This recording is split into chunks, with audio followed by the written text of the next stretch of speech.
Hello, we're back. Usually I have a buzz ball in my hand and I had to get a coffee. I'm kind of tired. Welcome back. We're day 7. Let me hit the like button. Thank you. Yes, hit the like button on your way in. Please, please, please, please. Hello, welcome back. We are going to I have to sneeze. We are going to Rudy became a member in the last live. Thank you, Rudy. We're going to cover day. Oh, my sneeze wants to come back. Hold, please.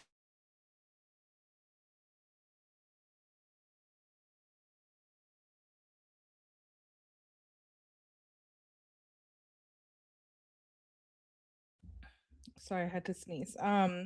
We are going to cover day 7 of Kouri Richins today. That was today's court session.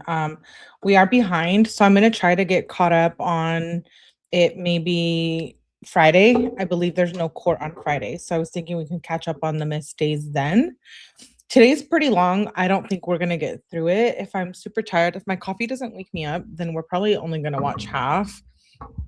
Today is a day we get to hear about the finances. So we get to hear about all the more shady stuff that Kouri did. So let me say hello to everyone. I saw Rudy, Evie, Debbie, Crease. Hello, hello. Robert. I saw Tippy. Hello, hello. Good morning to me. It's almost 5 a.m. Oh, wow. Hey, Angel Eyes. Good to see you. Dang, 5 a.m. That's crazy. Let's get started. We will forward through the break. I do have it at 1.25. So if it's too fast and if it sounds crazy, let me know.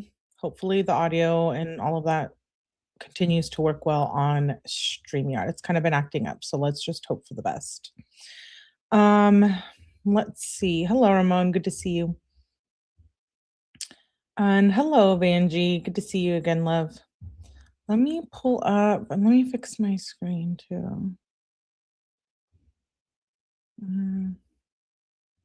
Yeah, we'll do that. Okay, let's get started. Day 7.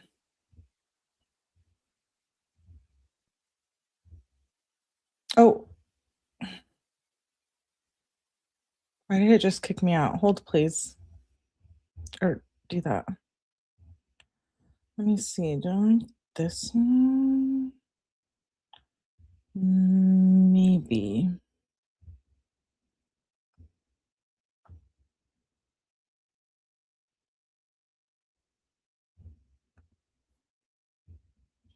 Okay.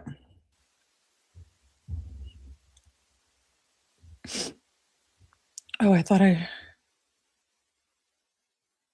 Mr. Blood. Oh, here we go.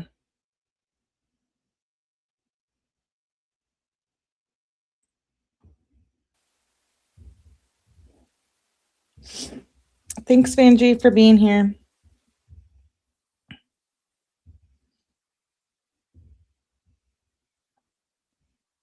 Defense are present. Ms. Richins is present as well. I have a couple of administrative issues to ask about. Mr. Bloodworth, give me a preview of the state's witnesses today.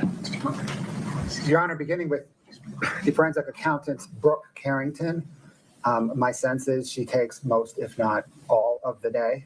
But if we get on to additional witnesses, there is 3 witnesses related to insurance coverage that are lined up. Okay, very good. 1 witness all day. That's crazy. With respect to Ms. Carrington, we'll need to have a plan for a 404B instruction or instructions. I'd like to do that in an efficient way, Ms. Nestor. Have you given any thought about that? Well, I have, and my initial thought was to do just a continuing objection to everything, but the reality is there's definitely things she's going to testify to that we agree are appropriate for this trial, and there's a whole bunch of things she's going to testify to that we don't think belong in this trial.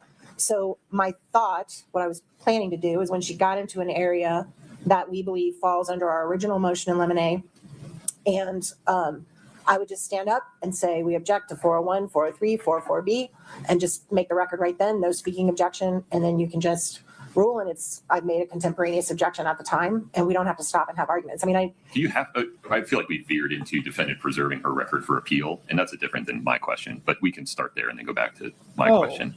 well, I mean, The my 403 issue, put that aside. Okay. I recognize that it's possible that Ms. Carrington's testimony would get to the point where defendant would want to make a 403 objection based not on unfair prejudice, but on cumulative evidence, wasting time, things like that. And you won't know that till you see it come in. So put that aside. I've already ruled on the unfair prejudice piece. I've already ruled on the 404B issue. I need to give the jury. Ooh, she looks like she was crying, and Ursula needs to drop the attitude. A contemporaneous instruction, though, rather than do it every 15, 20 minutes. I thought it might be better just to do it up front at some point. And it's how to do that in a way that's fair to both sides that I'm asking about.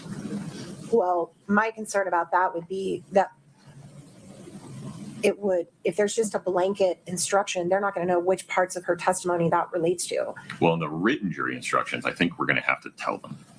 We talked about this during the motions eliminate hearing, that I think the 404B instruction will need to have some specificity about qualitatively this transaction or that transaction or this part of this transaction or this conduct in that transaction cannot be considered for, but can be considered for. It's just that the expanse of what she's going to testify to is vast, right? Well, maybe, I don't know. She's going to talk about taxes. She's going to talk about business. She's going to talk about assets and liabilities. She's going to talk about. Even not all of that is 404B information. That's exactly my point, Right. Which it makes it complicated. I mean, if you're recommending that we start with just an admonishment that some of her testimony will involve. I just don't know how you do it before we get to the topic. It's so broad. I don't know how you would even word it. I mean, I'll happily sit down and try to work with the court and the state and try to come up with a broad admonishment for the beginning. I just don't know it's going to have much effect because she's going to be all over the place. Well, And there is a lot of what she's going to testify to that we're like, fine. I mean, it goes to motive. I'm not going to be unreasonable. I recognize their theory. I disagree with it, but I recognize it. And if they're trying to establish, her financial condition at the time of death. Oh, thank you, Angie. I appreciate you. Love you. Joel sends hugs and kisses. Hi, Joel. Hugs and kisses. Oh, wait. He can't see my little heart. Heart for Joel. Thank you, Angie and Joel. I appreciate you both. Thank you very much. Love you. I think that's going to come in. I'm not unrealistic about that. But I think she's going to go pretty far beyond that, right? So at that point, I feel like I'm going to want a contemporaneous objection, and I may want the court because Yeah, it does look like there's more people in there today. It does. As you ruled, I think wisely in the motion to eliminate hearing, a lot of this you can't tell till you hear it as it comes in because it may have a foundation and it may not. And if it doesn't, I may want to be heard at that time and say, look, we shouldn't even go into any of this because they haven't established how it's linked to motive. They haven't established how it's linked to relevance to this case because of the temporal distance, because it's so far removed from any argument of motive. And at that point, we may need to have a quick break and just talk about it. But I'm going to try to, not be unrealistic about what I expect you will allow in, but I also want the ability to object when I think she's gone way past what we're doing. Okay. Can we have an agreement that there will be no speaking objection? Yes, I wasn't planning on doing that anyway. Okay. Yeah. That may be the best we can do for now, Mr. Bloodworth. Any other suggestions? And I mean, I'd say 4143444B, but I won't elaborate. That's fine. I've got to be on the record. Yeah, and just don't say the same three rules every time unless you mean it. Okay. Mr. Bloodworth, anything further on this? The hope was to try and not unnecessarily slow down the presentation of evidence, but it just may not be possible to do what I am suggesting. Your Honor, I think it's possible. It's interesting. I don't know. I like Bloodworth. I think the defense, by objecting all along, may draw attention to the amount of 404B evidence. Well, they're allowed to make that choice, though. So it seems to me if that's their choice, let's roll with it.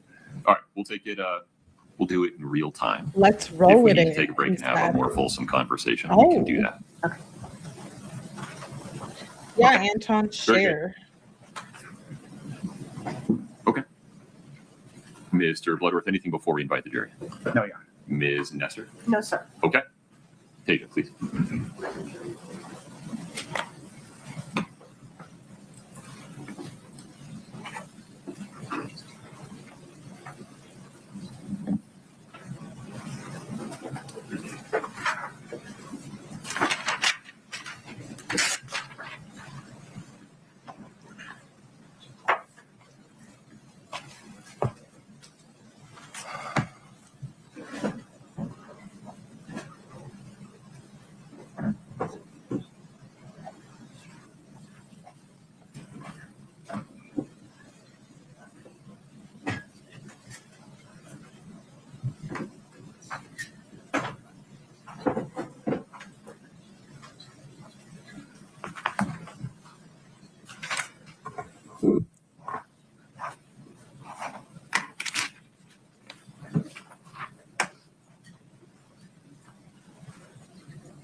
What are they waiting for?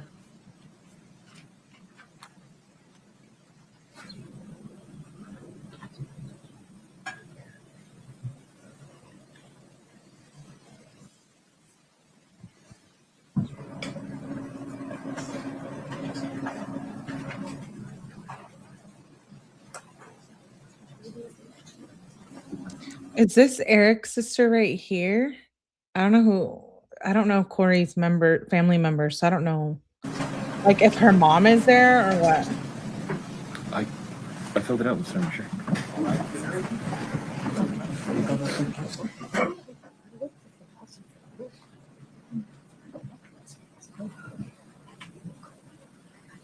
Have a seat as you come in, please.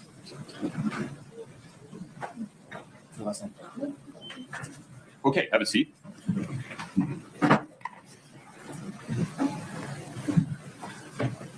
Folks, a quick scheduling note. Tomorrow morning, we'll begin at 9:30. On Friday, no trial this week. So to the extent you want to make plans for tomorrow morning or for Friday, you have a little bit of unexpected time. All right, we will proceed with additional witnesses in the Okay, state's yeah, that'll be a good day to get caught up. case in chief. Mr. Bloodworth. Thank you, Your Honor. The state calls Brooke Carrington.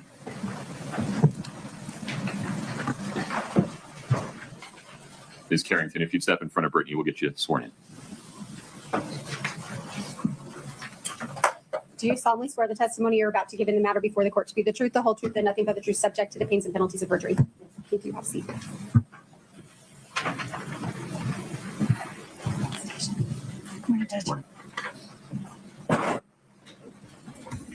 Good morning, ma'am. Morning. What, ma'am, is your name?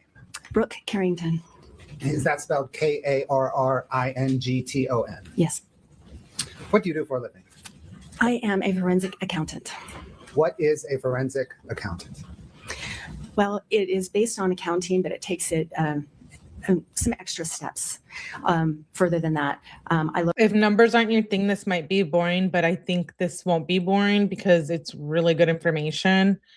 And it basically, again, proves motive of why she thought she was going to get money if Eric was gone. for a lot of the source of funds, the disposition of funds, what the transactions really mean, more than just the balancing of transactions and getting to a black and white number at the bottom. I try to understand more of the landscape and more of why things make sense and why they don't in the financial documentation that I look at. More of a narrative? Yes. What, ma'am, is your education and training in forensic accounting? I've been at this for 38 years, and I have a bachelor's in English, I have an MBA, and I have several certifications that support that. Who's your employer? I have a firm. It's a small firm. We're based in Salt Lake City. Do you teach or present as it relates to forensic accounting? Ooh, okay. What's going on her forehead? She looks like she's been crying today. I think she was crying before court. Yes, I've presented many times over the years to Masters of Accounting students, mostly quite often at the business school at the University of Utah. And I am the adjunct professor of the fraud examination and forensic accounting course at the University of Utah's business school. Did you also have a hand in developing the curriculum for that course? I did. I created it from scratch. I got no help. You had two hands. 2 hands. Ma'am, have you testified as an expert before? Yes, I have. Have you testified in state cases? State cases, yes. Federal cases? Federal cases, yes. Have you testified on behalf of both plaintiffs and plaintiffs and defendants, That's correct, yes. and both the state and the defense? Yes. About how many times? Hundreds. I don't know how many. When did you begin testifying? I think the first time I testified for real was probably in 1991 or 2, something like that. And consistently since then? Yeah, fairly consistently, yes.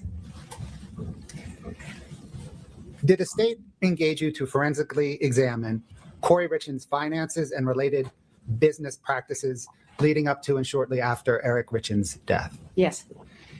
And to value Eric Richins' estate at the time of his death? Yes, that's right.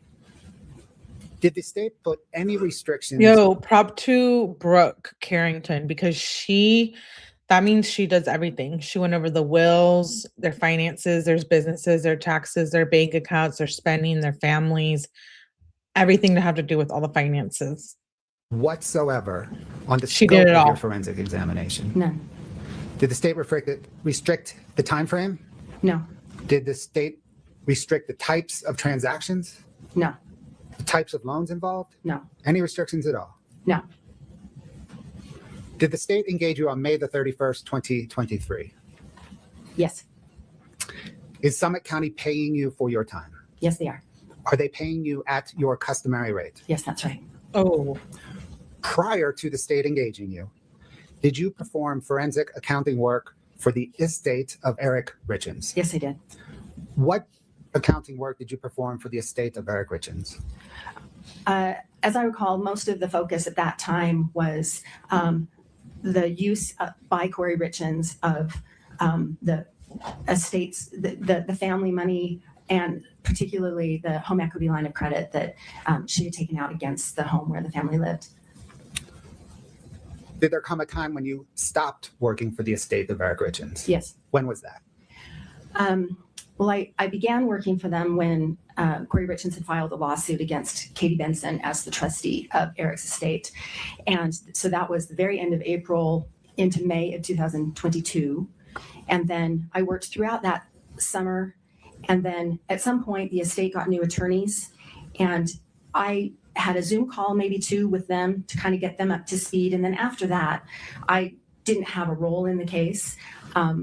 I recall maybe they asked me for some follow-up to clarify some of the work that I'd already done. So it's really hard for me to determine exactly when I stopped working, but by the fall of 2022, I was done. I did have some additional kind of follow-up stuff. It's kind of a cloudy answer, but that's my best guess. Did the estate of Eric Richins pay you approximately $14,000 for your services? Yes. damn. After they paid you, did you have any further interaction with the estate of Eric Richins? No. Ma'am, what documents did you study to conduct your forensic analysis related to this case? I've reviewed probably hundreds of thousands of documents and their Whoa. deeds of properties, the loan agreements for the loans on those properties, loan agreements for a set of payday loans that Kouri Richins had, the UCC filings that are filed with the state of Utah associated with many of those loans, bank account statements for 27 accounts, and those include the family account that Eric Richins and Kouri Richins shared, from which they paid their household expenses, Eric's business accounts, Kouri Richins' business accounts, her personal accounts, checking accounts at American First Credit Union, Navy Federal Credit Union, credit card accounts, the home equity line of credit account. I also reviewed, were we just talking documents? Yeah, let's continue with documents. Did you review any emails? I can appreciate her because I am not a numbers girl. I am, well, I guess I kind of would be because I'm a science major, but more science, not so much math. Tons of emails for many different purposes. I my reviewed bad. insurance policies and insurance payout documents, the estate That's planning documents crazy. like the will, the trust, the premarital agreement, the buy-sell agreement that Eric Richins and his business partner had for their business. I reviewed the real estate purchase contracts, the REPCs for most or all of the properties, specifically the 12 or 13 on the Big Midway house. Okay. Did you speak with anybody? Did you speak with anyone as part of your analysis? I did. Who did you speak with, or what types of people did you speak with? Okay, so I interviewed a number of people, interviewed the CPA who had done tax accounting work for the Richins. I interviewed the realtor, Mike Momrose. I interviewed the insurance companies. I interviewed bank representatives. I interviewed lenders. I interviewed the prior owner of the Big Midway house, the current owners of the Midway house, the building department of Wasatch County, that's the permitting entity for Big Midway house. Did I feel you- like I'm missing somebody, but Did you interview any representatives from insurance companies? yes, I did. Can we push for just a moment? Oh my. Ursula already wants a sidebar. Yeah, I wonder what's up. She does not look good today. Yeah, it's tomorrow. It's tomorrow. The Eric's anniversary is tomorrow, guys. That's really sad. 4 years. 4 years to get to freaking court. R.I.P. Eric. R.I.P. I'm so sorry. Your cheating, trifling wife decided to poison you in the worst way. Yeah, she has a huge knot. Yeah, March 4th. Sidebars are important. They are First Liberties. What I bet these will be good once they're released. Maybe we can get them. I think we have to wait. I don't know. I think it's based on states in the court, and I think the prosecutor, if it's during trial, or I think we might have to wait. ma'am, is your methodology or Your transcripts. process for forensically examining Probably someone's expensive.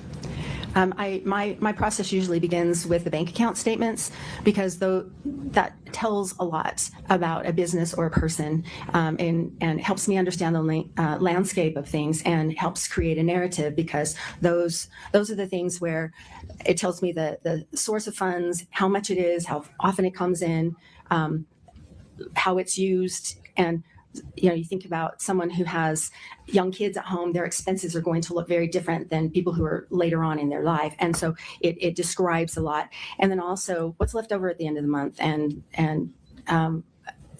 what things look like over time. And that helps me understand then, I get to know an account specifically, and I get to know what's typical in that account. And then therefore it helps me understand what is atypical, so what's not typical. And it also helps me understand the different points along a chronology about what happened when, and that is also very informative. Does that inform the narrative that you referenced? Yes, it does. Let's please now step through how you applied your methodology in this case, okay? Okay. Yeah, Kat. Did you apply your methodology in this case by first analyzing Kouri Richins' bank accounts? That was my beginning point, yes. What bank accounts did she have? She had her business account for K. Richins Realty, and that's at America First Credit Union. And we refer to the bank account number by the last 4 digits, just for brevity, 6577. And then she had a personal checking account at America First Credit Union that's technically a joint checking account. It was opened about the time that Eric and Kouri Richins got married. Over time, I can't see any indication that Eric ever even used that account. So that's what I refer to as Kouri's personal account, 5244. Her Navy Federal Credit Union account. There's just there's a line of credit there and a checking account. The checking account especially is one that becomes important. The family account at America First Credit Union, that's where the household expenses were paid. It's a joint account. 2204 is that one. And then So we can technically say it's possible that maybe we don't know exactly what was going on, kind of like with the Anna Walsh case. Like, what if Kouri, maybe, yeah, something about her cheating had come out and Eric knew, and she wanted the money in the life insurance. But is it possible he could have found out too that night or close to that night about the money stuff? And maybe, of course, that was also why, like, because he didn't know, right? Or did he? I don't know about that part. I know you asked me about Kouri's accounts, but I also looked at Eric's business accounts, 7664, and then he also had a personal account. Let's go back to Kouri Richins' accounts. Okay. You mentioned business accounts. To analyze her business accounts, did you first have to understand her business? Yes, that's helpful. Scott, can I get 4-4, please?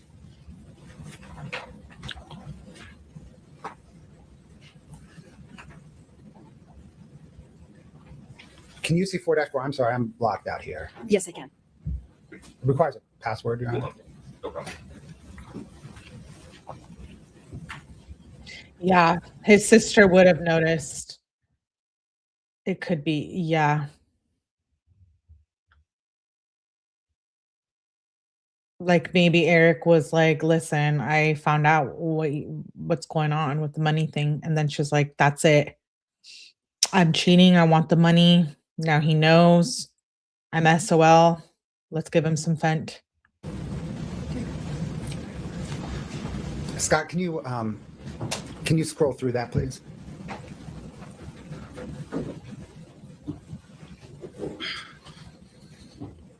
Ma'am, do you recognize this document? Yes, I do. Yes, I do. And what is it? This is the business registration that 𝗡 Richins Realty filed with the state of Utah. And this was returned in response to a subpoena that the prosecution sent to the state. Your Honor, the state moves 4-4 into evidence. No objection. States 4-4 is admitted. Your Honor, can the court publish it, please? There you go. Okay, ma'am. What, beginning with the header, does this document tell us? It tells us the registration number, which is a number the state gives it. The business name is 𝗡 Richins Realty LLC. It's a limited liability company. It was registered April 26th of 2019. Page 2, Scott.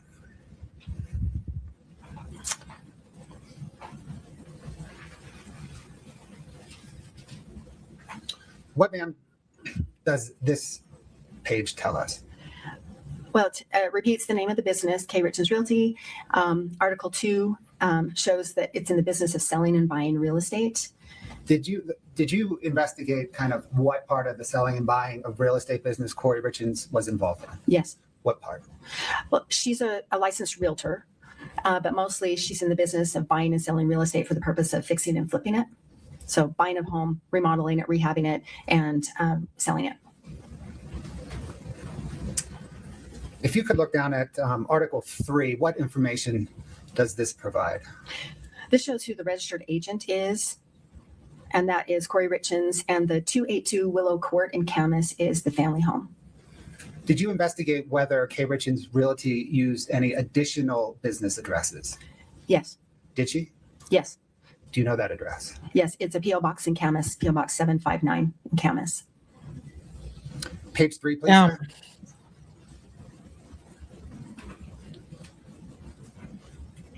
What does Article 4 tell us? Article 4 is the section where the members of that company are listed, and this lists Eric Richins at the family home.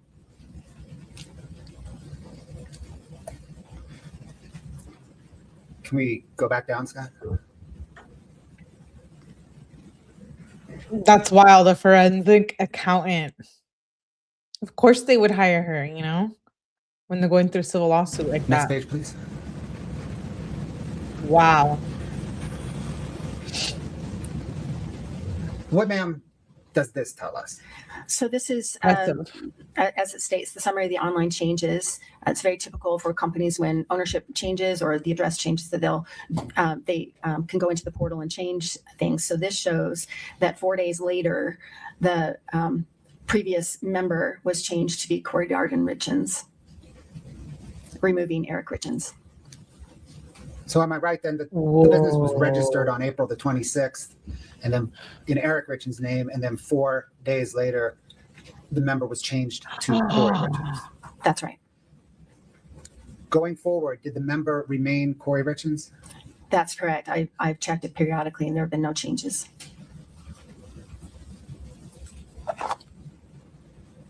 Thanks, Scott. Ma'am, what in terms of financing and accounting is an alter ego? An alter ego is where there are a couple of businesses or a business and a person that are so related that they're indistinguishable. And that can be the commingling of funds, or one relies so heavily on the other for capitalization. There's such a sameness that there's no distinguishing one from the other. Did you analyze the relationship between Kouri Richins and K. Richins Realty to determine whether there are any indicators that they are alter egos of each other? I did. Are there any indicators? There are many, yes. And what are they?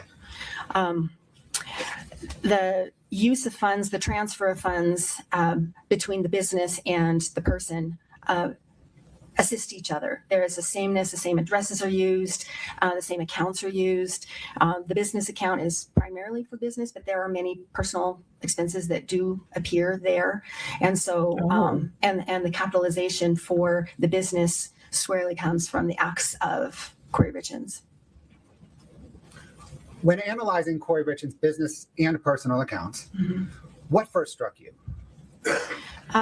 Well, I usually take a first pass and just to try and absorb things. And when I got to October of 2021, there are many transactions that didn't clear the bank. Either they didn't clear the bank without a fee. Some of them were overdrafted and paid by the bank, and some were just returned non-sufficient funds, which most of us know that as NSF. And the account was perpetually in the hole. Even though there was money coming in, it was going out at a very exhaustive pace. And then Let me stop you there. We'll unpack this bit by bit. Okay. Scott, can I get 5-106 Delta, please? Oh, shoot. Ma'am, do you recognize this document? Can't see it. My apologies. Yes, I do. Did you prepare this document? I did. What material did you use to prepare it? This is drawn directly from the K. Richins Realty account 6577 at America First Credit Union. State moves to admit 5-106 I like his Delta. suit. No objection. States 5-106 Delta is admitted. Can the court publish it, please? Done. Okay, let's zoom in on this. What generally does this exhibit depict? So this is just the overdraft and non-sufficient funds transactions for each of these months, just in that one account. And so I started in January of 2021, and this follows through March of 2022. Overdraft accounts and non-sufficient funds. 4 in January, 12-2021. Whoa. Does this provide us, or does this tell us that for that 15-month period, there were 236 overdraft or non-sufficient fund transactions from that single account? That's correct. So And that the amount of transactions that tried to pass but didn't was $360,000? that's right. And that as a result of that, this account was assessed $5,600 in fees? That's correct. Does this exhibit provide you as a forensic accountant any information regarding trends? Yes. As I mentioned before, I try to understand the chronology of things, and so understand kind of what is typical for an account. So when things change, I can understand that a little bit more, or at least seek to find an understanding of it.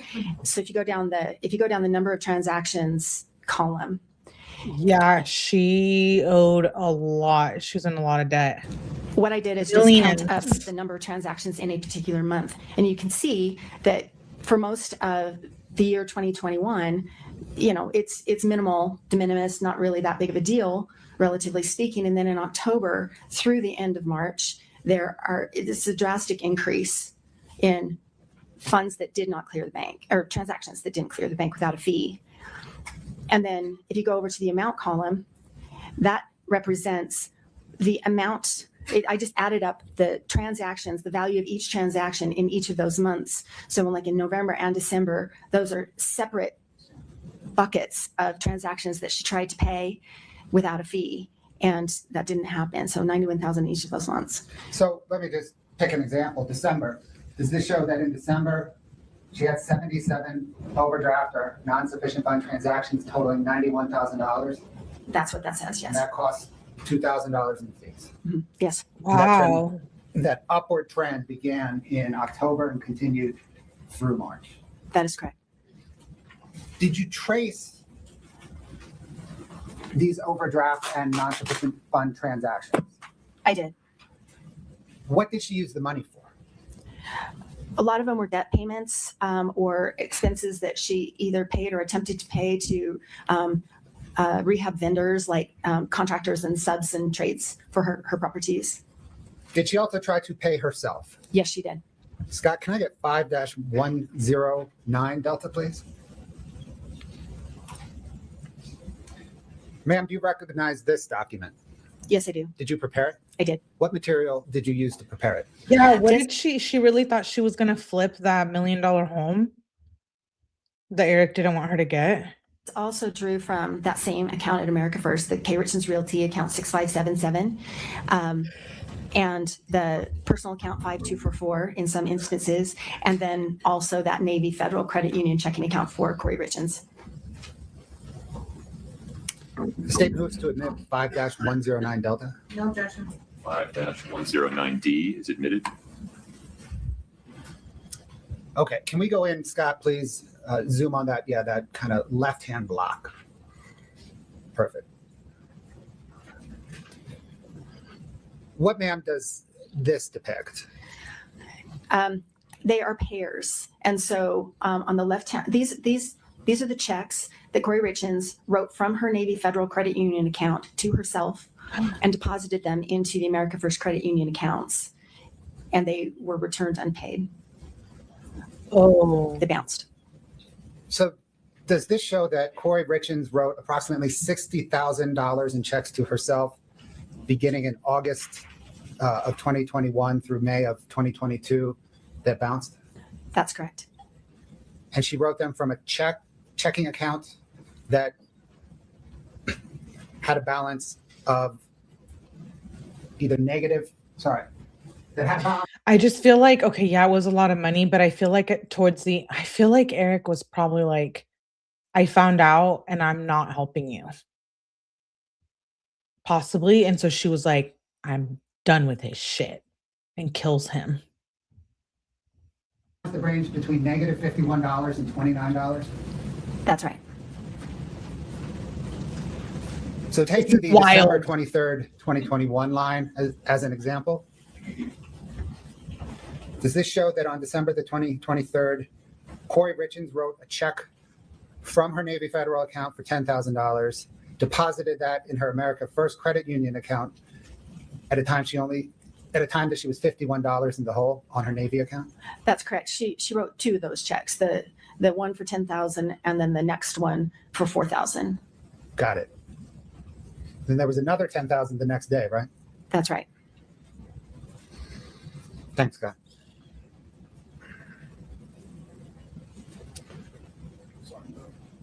It's frozen up. No problem. Let's fix it. Because, like, don't you think if Eric loved her so much, he would try to help?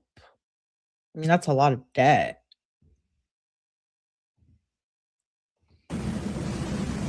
One moment, please.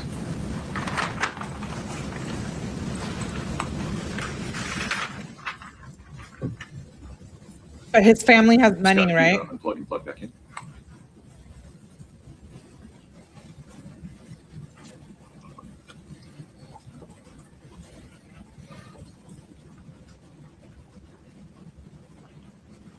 Okay, Meow Meow says, what if he just took some street drug on accident? Please proceed. Thank you, Your Honor. Okay, ma'am, you mentioned how Maybe. in analyzing the non-sufficient overdraft fund transactions, that beginning in October, there was an increase in the number of overdraft and NSF transactions. Did that cause you to then drill down into the October through March bank statements? I did, yes. Scott, can I please get 5-29 Delta?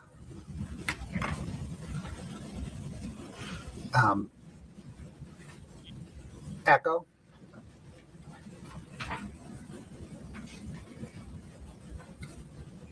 Foxtrot. I think he was close to Oh. finding out. Yeah, Alicia. Or just had found out a Hotel. little bit. Ma'am, do you recognize Exhibit 5-29D through H? Yes, I do. Generally, what are they?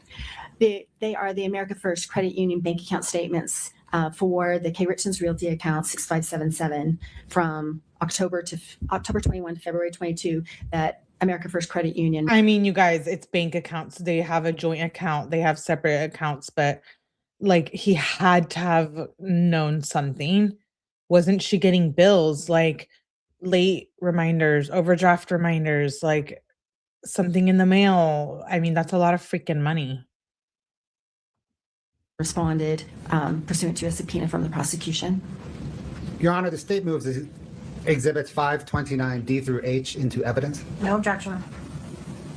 5-29D through H are admitted. Scott, can we bring up, please, 5-29D to publish?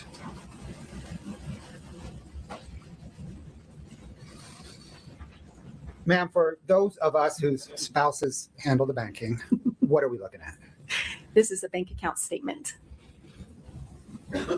What I'd like to do is, well, did you analyze this bank account statements and the others to, or did you analyze them? Yes, I did. If agreeable, can you maybe grab, there's a hand mic up there.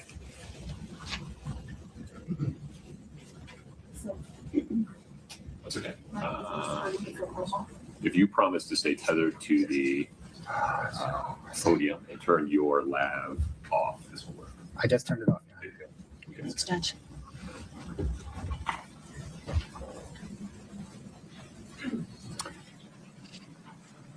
Ms. Carrington, what I'd like you to do, please, is walk the jury through how you analyze this bank statement. Oh, we have a pointer.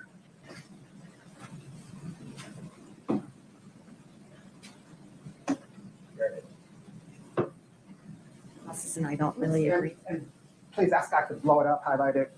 Okay. This is where, Scott, would you please, let's start with the header. I don't know. Okay, so this is the header that shows. Scott, am I doing this right? Okay. Oh, you're right. Green. She does have a PO box for her company, her realty company. So it's not going to the home. This is the header. So this will show the owner of the account. This is Richins Realty LLC. This is that PO Box 759 in Camas that we talked about. And then this is the account statement for October 31st of 2021. Here's the account number 6577. And then this section below is the summary account, the summary of the account. So there's a share savings that is reported on this bank account statement along with the checking account. And it shows at the end of the month, these two accounts were in the negative $1,684.75. So this is that same month that we've just been talking about. And so then I would start to look at the transactions. So Scott, can we do the body, please? Maybe just the checking is fine. Okay, so what happens here is we have the posted date. The effective date is like the date of that the transaction came through. And then the posted date is when it is posted to the account. So you can see in the body here under the description, some of them are very descriptive. You can tell who the payee is. That's the entity who receives the money on this transaction. Some do not. They say bank-to-bank transfer, and we'll go back to that in a little bit. And then you go over here to the transaction amount. I'm just going to skip it. Excuse me. You go here to the transaction amount, and these are negatives, meaning they're paid out of the account. And if they do not have a negative here, that's a deposit into the account. And then on the far right is the running total balance of the account. Sorry. I have it. Did you? Oh, thank you. Okay, Scott, can we go to the next page, please? So, I'm sorry. Can we back up a little bit? Back to the first page, How transactions. embarrassing. Sorry. Okay, so this part here, down here, these automatic withdrawals. Chemical Bank is the payment on a HELOC. It's usually more than $100, but that's what that is. And then the Delta Bridge, Blue Bridge, Fairmont, and 𝗲𝗲𝗵𝗶 are going to become familiar names. Those four I could see posting on October 1st. And then Scott, could we please go to the second page? And then you can see that those, we'll get to those in a second. She also has Boomerang ×3 and Fund-Fi. And so the Boomerang ones we can describe in a minute are property payments that are monthly. And this Fund-Fi is $3,107 that she obligated to pay every single week. Can we go down to the bottom, please? Okay, stop. A little bit up, please. Okay, right, that was good. Okay, so remember those names from before. We can get to here. Remember these four names, Delta Bridge, Blue Bridge, Fairmont, and 𝗲𝗲𝗵𝗶. Those were paid on October 1st. They're also paid on October 4th, down here on October 5th, and then on October 6th. These are four payday lenders. They're accounts receivable loans where she's committed to pay every single day these amounts over here. So $2,100 a day plus the other ones that we've noted. And so. Sure. Are you also, well, go down and if you could also, what, if anything, are you seeing about, I got to be tethered. What, if anything, are you seeing about the balance history as you're looking at this? So I'm looking here. Let's see if I can get this to go over to the running total over here on the side. You can see at the top of where we're looking here, she gets down to about $2,600 in the account. And then here comes $16,800 into the account, bumps it back up. And then there's those daily payments that she has to pay. And then she gets another bump of $18,900. And then down here at the bottom, you see this $39,000 coming in. That's a deposit from merchant capital. So those are representing incoming funds to the account. And so that caused me to look at where those are coming from, especially these that say, does the bank-to-bank transfer up here? I'm sorry, this is not working. This bank-to-bank transfer here, this bank-to-bank transfer here. So where did those come from? And so that caused me then to look at the UCC filings. Oh my God. Scott, can you go to the next page, please? Does that trend of automatic withdrawals to service debt just continue throughout the month of October? Yes, it did. You can see, again, the same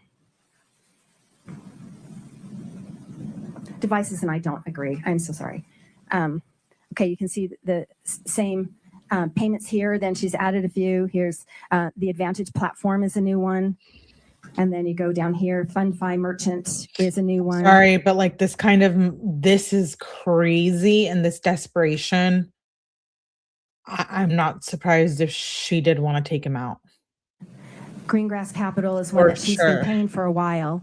And this one will be significant. Kind of put a pin in this one, $5,438.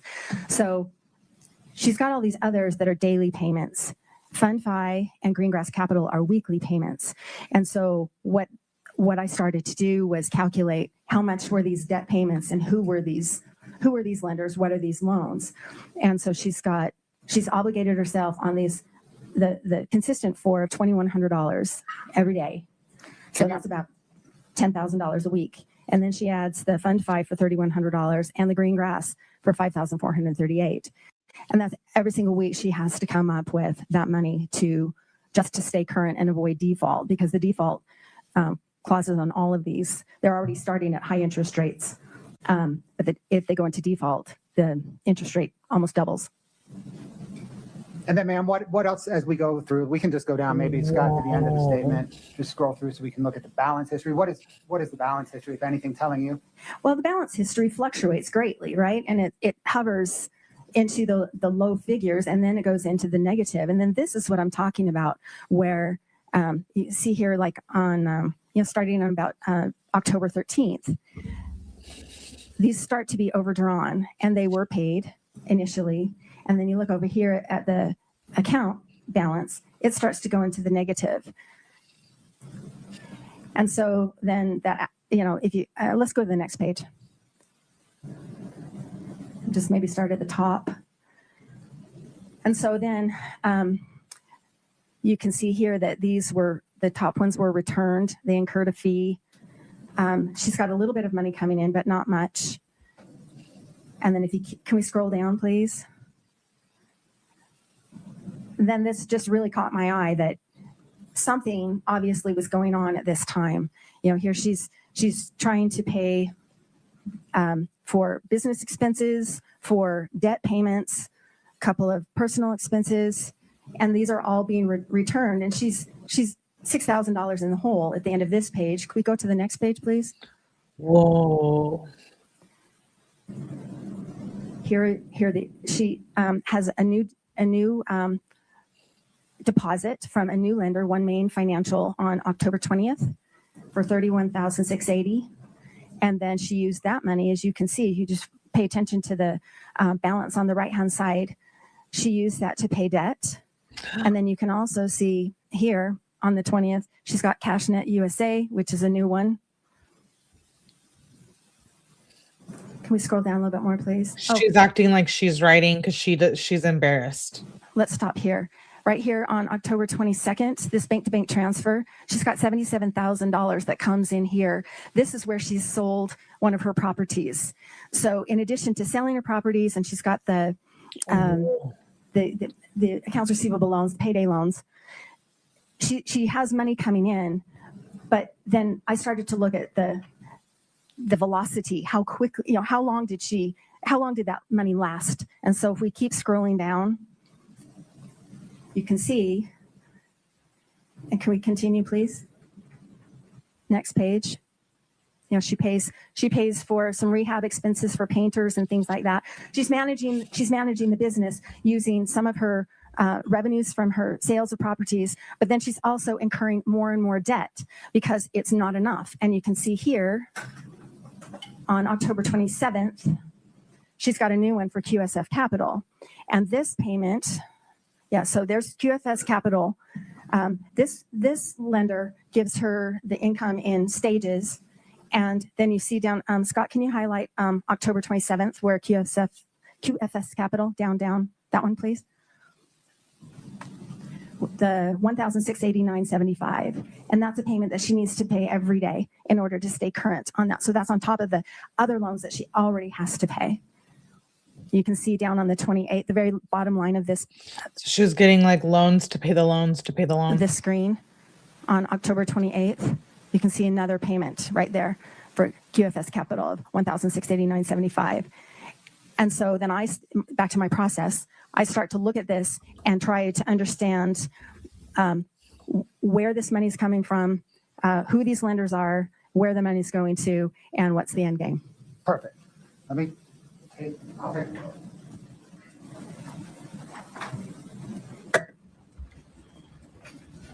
Thank you. Okay, ma'am, that was the October statement, correct? That was Excuse just me, yes. October. My fault. Fine. We're not going to go through November, December, January, February, but let me ask you, do those months present the same as October? In the fundamental nature, yes. And by fundamental nature, do you show that, or do you mean that she had similar debt service throughout that time period? Similar, yes. I mean, there are changes, of course, but yes, the same fluctuations in the bank account, the same adding new lenders consistently, and using a lot of the new money to pay for debt. Wow. Do those other statements present the same low balance history? Yes. Does she deplete whenever she receives funds into the account, does she deplete them with similar velocity? Object to leading. Overruled. Yes, So you just said that analyzing this statement caused you to caused you to next analyze her debt. Is that right? that's right. Let's turn there, please. Scott, can I get 5-13 delta? And I think there are 4 pages. If you could scroll through them, please. 5-113. She looks terrible.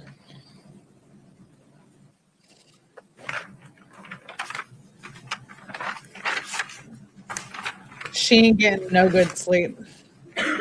Well, you don't really in prison, but Ma'am, do you recognize that? I do. Did you prepare it? in did. jail. What material did you review to prepare it? So this was a combination of the bank account statements, the loan documents for the accounts receivable payday loans, the credit card accounts, her lines of credit at different banks, and the home equity line of credit. Your Honor, the state moves to admit 5-113 delta. No objection. 5-113D is admitted. Can we please publish the first page?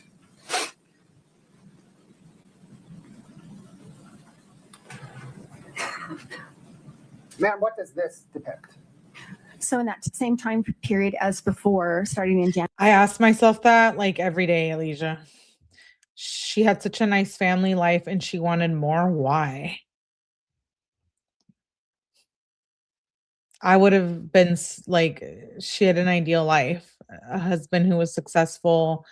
She had her boys, a nice house, her own business. of 2021 through March of 2022. The total debt she owed on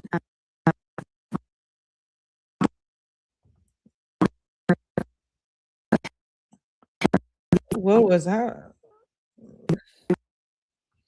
loans, Okay, it's court TV.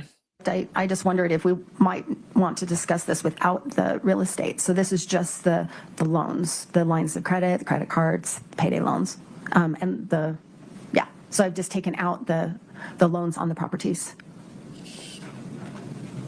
So does this, for example, show that in March of 22, Ah.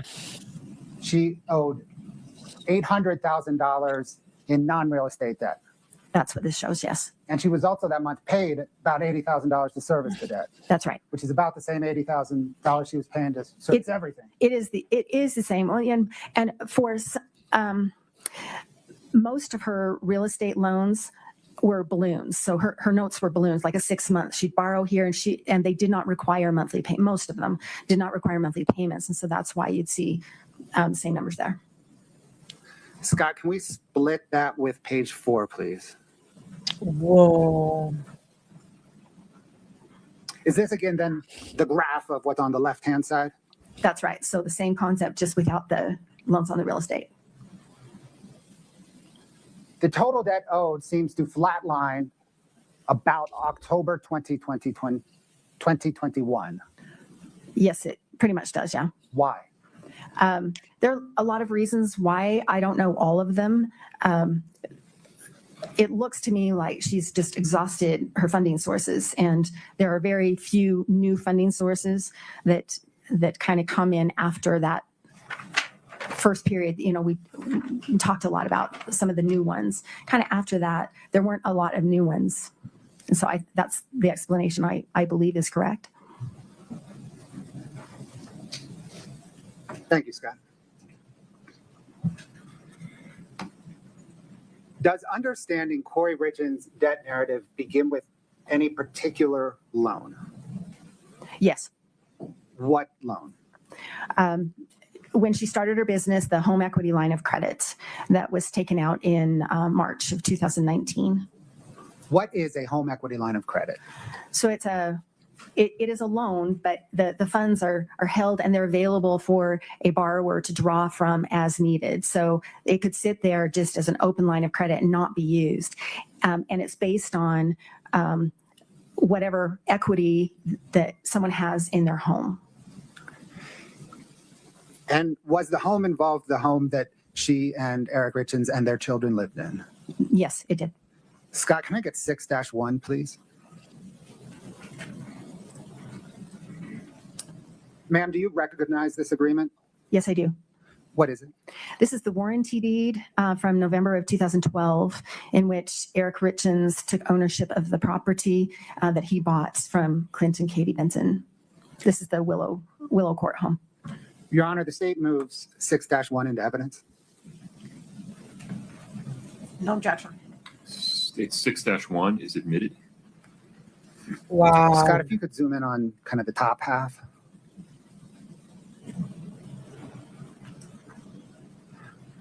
Ma'am, what information does this provide? So the warranty deed Like is Eric totally was like, wow. I wonder if he knew about the man. I'm just transfer of ownership. And What a so shitty wife. shows that Clint and Katie Benson previously owned the property, and Eric Richins is the new owner of the property. Lot D11 Wild Willow subdivision is the part of the legal description. And then finally, there's the date of November 9th, 2012. Was this the warranty deed in place on the home at the time the HELOC was taken out? Yes. Thank you, Scott. Can you please bring up 5-4?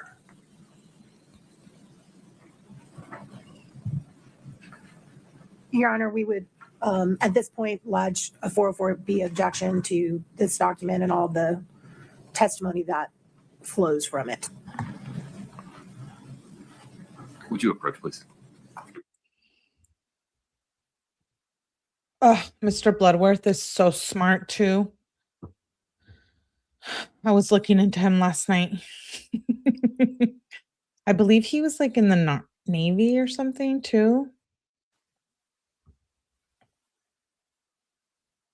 Thank you, Amanda. It's good to see you. Look at her.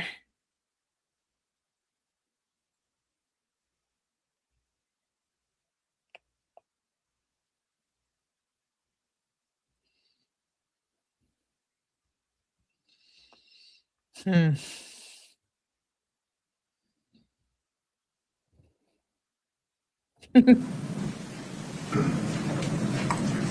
The witness can see 5-4. State moves to admit 5-4. Any objection, Ms. Nestor? Just same objection, but I understand what was said at the bench. Okay. States 5-4 is admitted. I'll publish it now. Scott, if you could zoom in, please, on that top third. Yep. Ma'am, what is this? This is the HELOC, the home equity line of credit. This is the agreement that kind of outlines the terms of the loan. And who does it identify as the borrower? Eric Richins, And what does it identify as the credit limit on the loan? $250,000.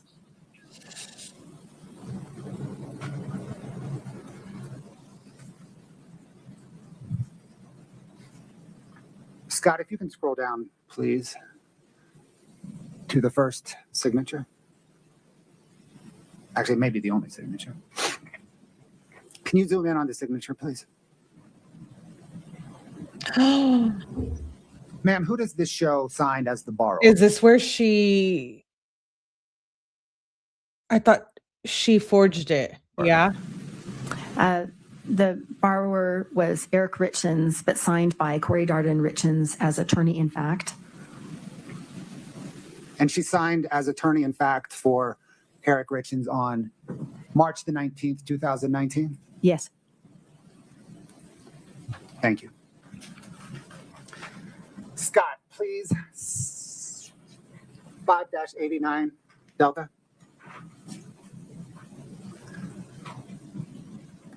Ma'am, do you recognize this document? I do. Did you prepare it? I did. What material did you use to prepare it? I used the HELOC statements from TCF Bank / Huntington Bank.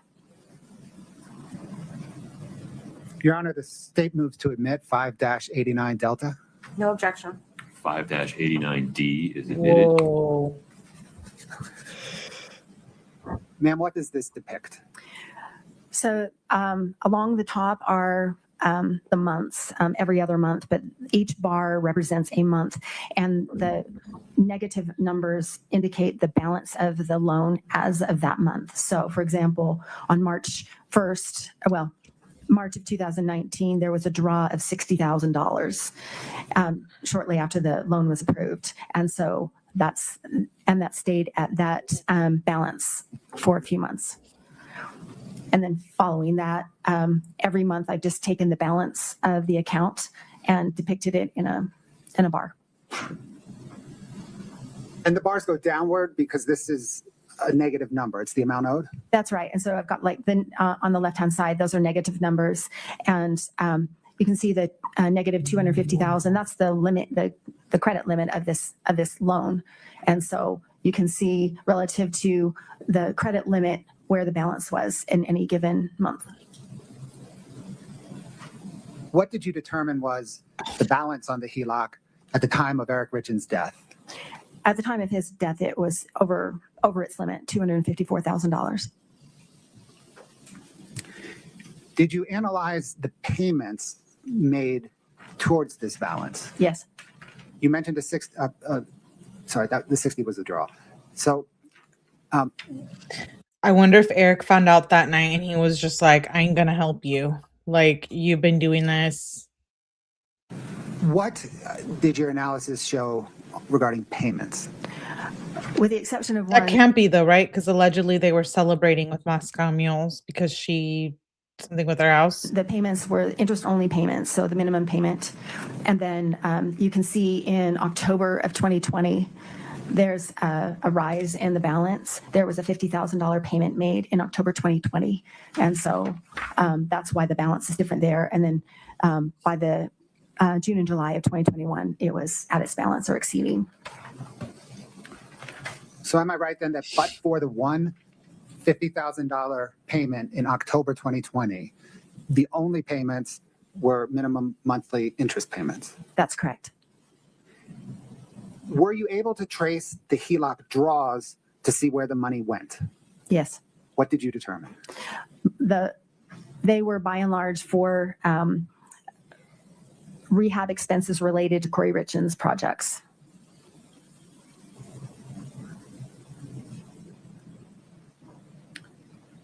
Let me back up half a step. She was pulling out loans saying it was for her to flip houses, but she was actually using it to like pay debt and When you analyze get back the in payment debt, pay history, debt. what were the source of the payment? What was the source of the payments? The source of the payments that made those interest-only payments and the $50,000, those were from K. Richins Realty accounts and sometimes from the Kouri's personal checking 5244 from America First. So am I right then that the money was drawn from the HELOC to support Kouri Richins' business and the payments were made from Kouri Richins to the HELOC? That's correct. Any transaction history involving Eric Richins? Not that I could see. I've looked at every transaction available. I couldn't see any.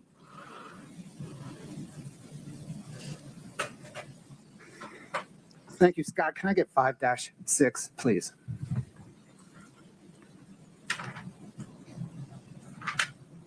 Yeah, exactly, Evie. He's not here to say the whole truth, what actually really happened.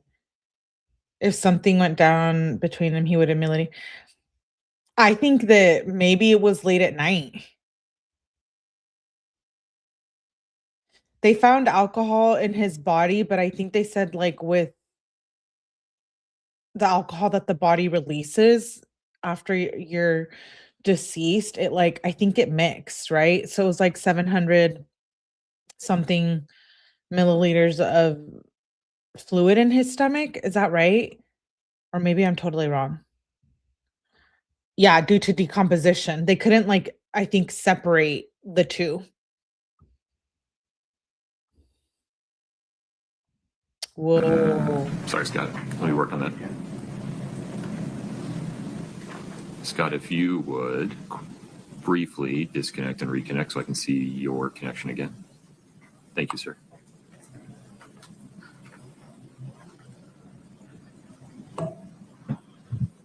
And there you go, Mr. Bloodworth.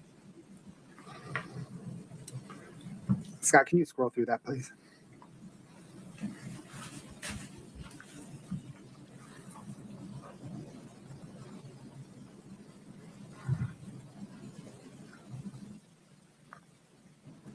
Would you scroll through this one more time for me, Scott? Hey, can you stop there for just a minute?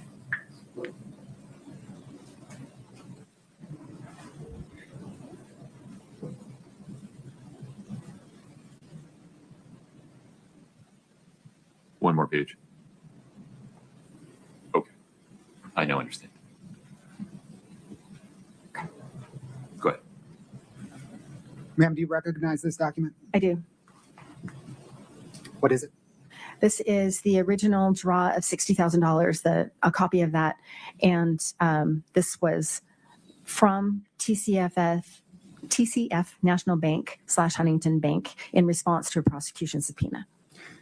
Your Honor, the state moves to admit 5-6. No objection. 5-6 is admitted. Scott, if you could zoom in on the check. Ma'am, who's the check made out to? It's payable to Eric Richins. And do you know why? Object to speculation. A Whoa. little foundation. Ms. Carrington, who was the home equity line of credit? Who was the borrower for the home equity line of credit? Eric Richins. Is it typical for the borrower to be the named payee on draws of an account? Yes. Did you trace where the $60,000 went? Yes. Thank you. Scott, can I get 5-7? Your Honor, at this point, I renew my 404B objection. Would you folks approach for a second? Oh my gosh. The prosecutor is like this lady. You know, Kouri tried to get him removed, Bloodworth, off the prosecution with her previous attorney. She don't like Bloodworth.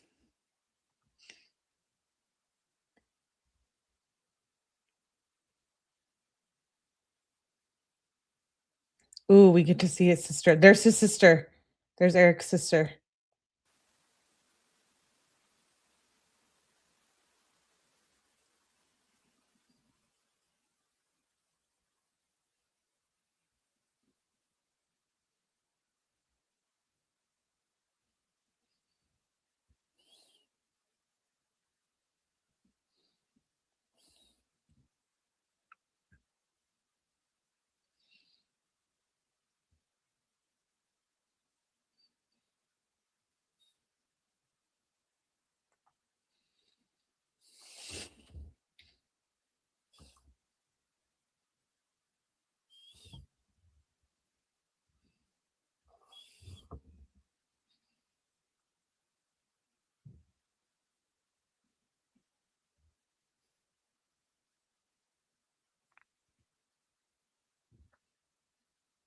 I really want to know what they're saying here.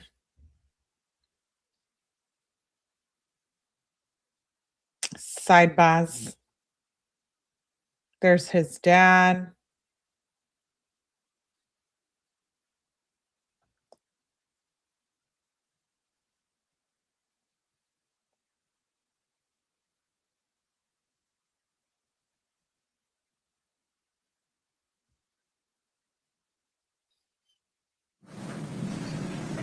Forgive me, Mr. Bloodworth, did you move to admit 5-7? I did not. I do so now. Okay. Any additional objection, Ms. Nestor? Not other than what I've already covered, Your Honor. Okay. 5-7 is admitted. There you go. Ms. Carrington, what are we looking at? This is the bank account statement from America First Credit Union for Kouri Darden Richins. This is that personal checking account 5244 for April of 2019, which would cover the March of 2019 transactions. And did you trace that 60,000 draw that we just looked at into this account? I did. Can you please show us where it lands in this account? Yes, I think it's the second.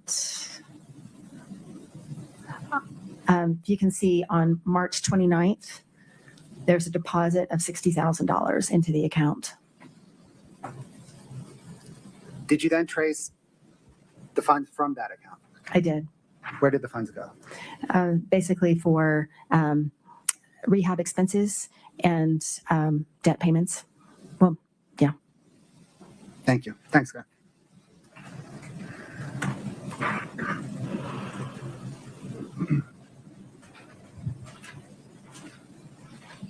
Oh, Nate Eaton thinks she's innocent? Whoa. Scott, can I get 6-23D, please? Ma'am, do you recognize this document? I do. Did you prepare it? I did. What material did you use to prepare it? I used the loan documents for the different properties, the deeds, the warranty deeds and trust deeds for the properties, the bank account statements for 𝗡𝗵 Realty and Kouri Richins. I think that's it. Everything. Your Honor, the state moves to admit 6-23 Delta.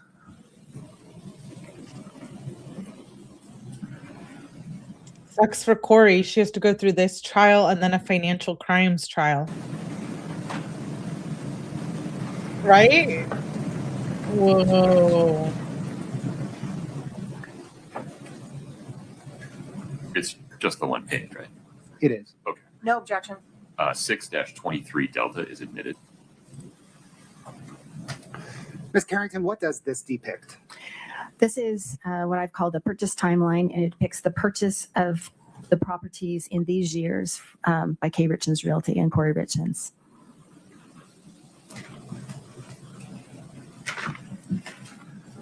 What trend information, if any, does this depiction provide?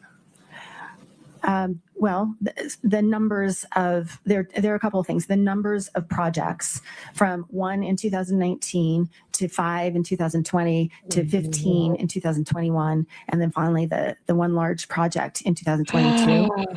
And then also the aggregate amount. So this is based on the purchase price.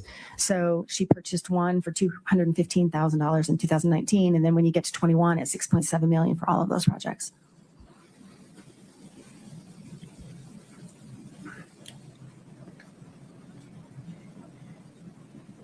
What does your teaching and training tell you about, if anything, about rapid growth in a business? I look at a lot of businesses, and it doesn't matter what kind of industry or what kind of business or what kind of solvency they have. Managing growth is really challenging, and managing this kind of exponential growth is challenging for any kind of a business. And so this depicts that, I mean, you don't really need to know much else, but to see a growth from 5 projects to 15 from one year to the next, or 2.2 to 6.7 in 1 year, that presents a challenge for anybody. Did you analyze each of the purchases depicted here? Yes, I did. Scott, can I get exhibit 6-24 Delta, please?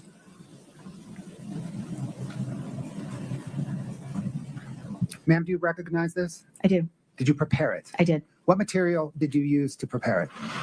A lot of those same documents, a lot of the deeds, the warranty deeds, trust deeds. The trust deeds show or reflected of the loan. So all the loan documents, the primary lender, all the second, third, and fourth lender, position lenders that I call rehab lenders, the settlement statements for the purchase, the settlement statements for the sale, and then what the rehab expenses were. And for that, I've used what Kouri Richins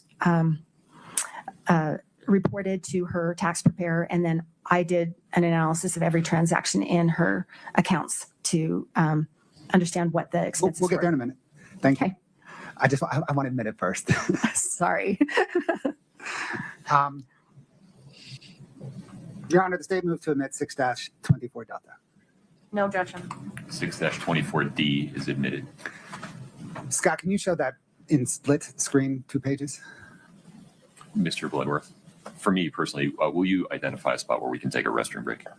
Yes, Your Honor, I got it planned out right after. Okay. Yeah. Sounds good. Thank you.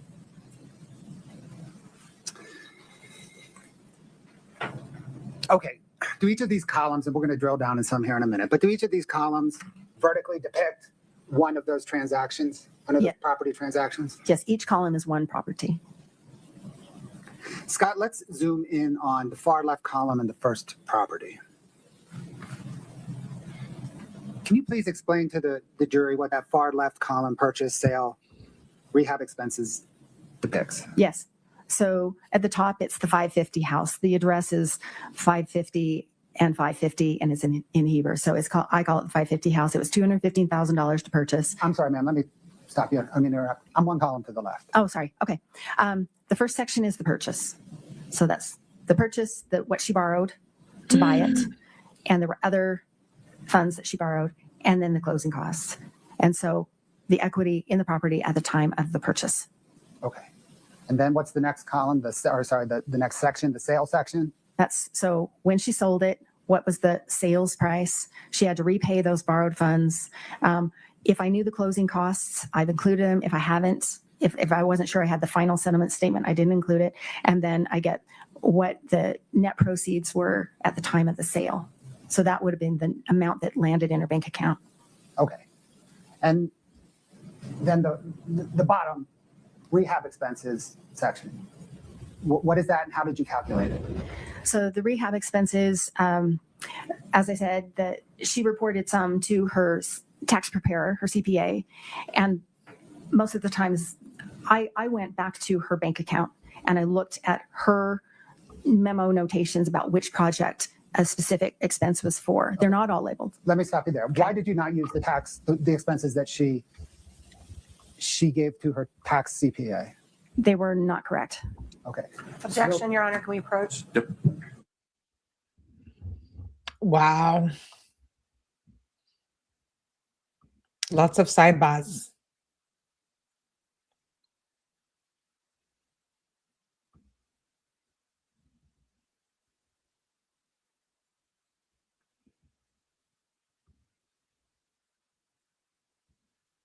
What is she writing down? She's like, this is not true. I did not do any of this.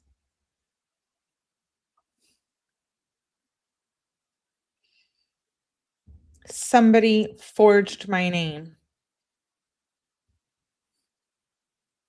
It wasn't me.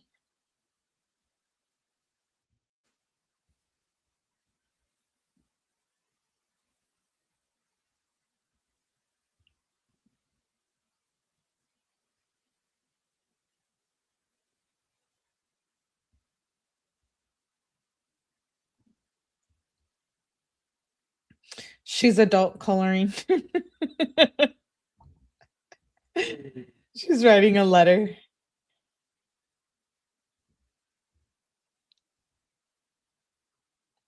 Oh, dang.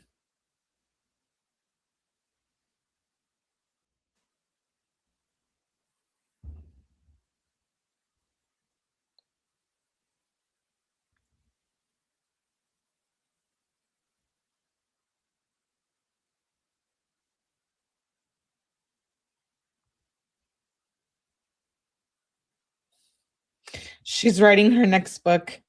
Oh my God. She's like yes, Aaliyah 4-page letter.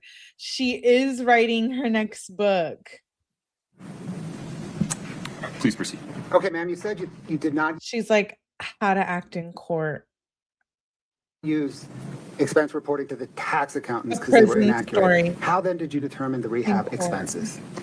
So I went through every transaction in that Richins Realty 6577 account. And I looked at the check copies and I looked at the notations. Sometimes the transactions had a notation or a payee in the body of the statement. So I took those, and quite often Kouri Richins would write on a check, this is for Mill Creek, or this is for Centerville, or this is for Sandy. And so then I've taken those at face value, and it's a sorting exercise. So that's how I arrived at this number. Were you able to allocate all rehab expenses to particular projects? I was not. So if it's shown in the accounting for one particular project, you can definitely trace it to that project. Based on Kouri Richins' notations, yes. And by using the approach of not allocating expenses unless you were certain, is that a conservative approach to accounting? Back to leading. Oh, Let's let him finish the question, then I'll rule on it. Would you state it again for me, sir? By not allocating expenses to a particular project unless you could trace them to that project, is that a conservative accounting approach? It is. Overruled. Does it underestimate the expenses for one particular project? It does. For example, there in 2021, there's $400,000 of expenses that I can tell go to trades or vendors, her subs, for projects, but I can't tell what project they're for. So there's $400,000 in 2021. So that 400,000 doesn't even appear on this entire chart, That's right. but you know they were expenses towards rehab. They were the same payees. So yes, You also mentioned that you didn't include closing costs at sale unless you were certain of them. right. Because there are different versions, different draft versions of a settlement statement, and they change as the title company's trying to get to the final number. So if I wasn't confident that was the final one that I had, then I've left that blank. Okay. Now let's talk about the net proceeds, the 100, let's go into the 550 house. That's just the first one. We'll take it as an example, okay? Okay, So she purchased that house for $215,000, is that right? that's right. And she borrowed $221 initially on it. Yes, She had $7,000 in closing costs. Wow. yes, So does that first total negative $13,800 show that the minute she closed on the house, she was $13,800 in the hole? that's right. And is that why it is color coded red on your chart? Yes, Okay, and then she rehabbed it that's correct. and she sold it. And she sold it for $404,000. Whoa. But she had all kinds of transaction costs. She had to repay borrowed funds. She had closing costs, perhaps none on this project. And at the end of the day, when she sold it, what amount of money hit her bank account? $145,802 And how do you know that? because it hit her bank account. And can you see it in her bank account statements? Yes, Now, we get down to the rehab expenses for the 550 house, that column. You were able to trace $98,000 to it. yes, There may be more out there, but you were only able to trace $98,000 to it. yes, So for this project, she made, it appears, based on your. Right. So because it's gray, she made $47,000 or less on this house. yeah. And I think she probably made a profit, bottom line profit on this house. Let's Wow. turn to one more example, please. Okay, Scott, can I get the Mill Creek example? Okay. Make sure we all understand.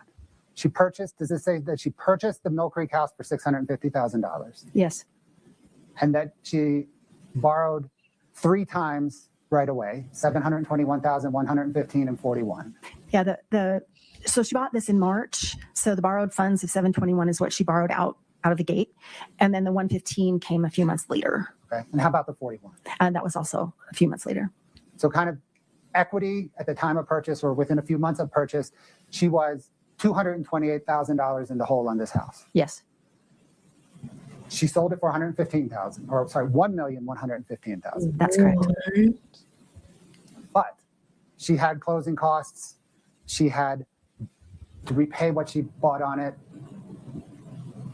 And she had $836,000 in costs unrelated to the rehab. Is that correct?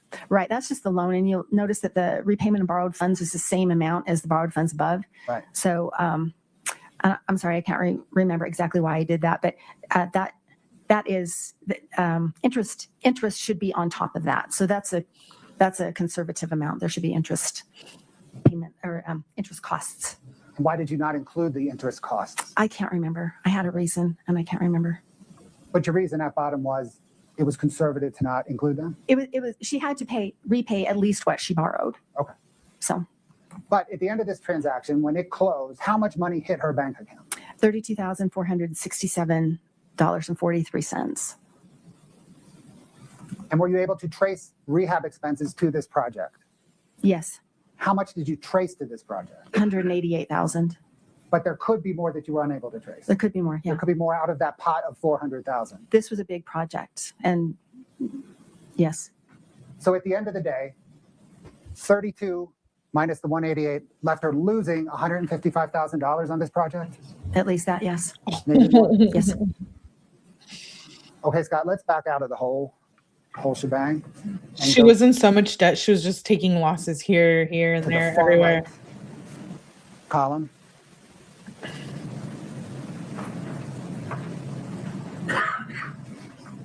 Okay, let's look at the numbers kind of off the page. There's two outlying numbers. The first is what does that 2.142 million mean? That is her net equity in all of these projects. So I've taken, that's a horizontal sum. So negative 2.1 million that she was in the hole as soon as she purchased the projects. 2.1 million in the hole. Then we go down to that negative 469,000. What does that number mean? That means again, that's a horizontal sum across all properties. What I estimate her net loss was on all those properties. Yes, net loss on all those properties.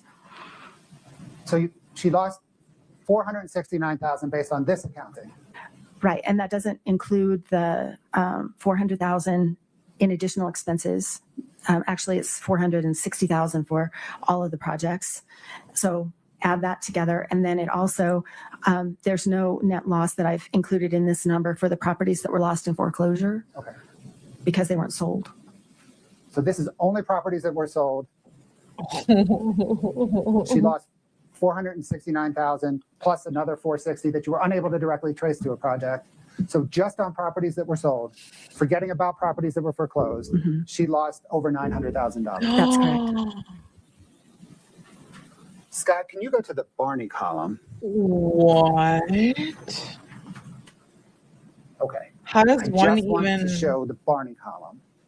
I think, Your Honor, this would be a good time to pause, and we can come back and address the Barney house. Very good. Folks, let's take a break. Please rise for the jury.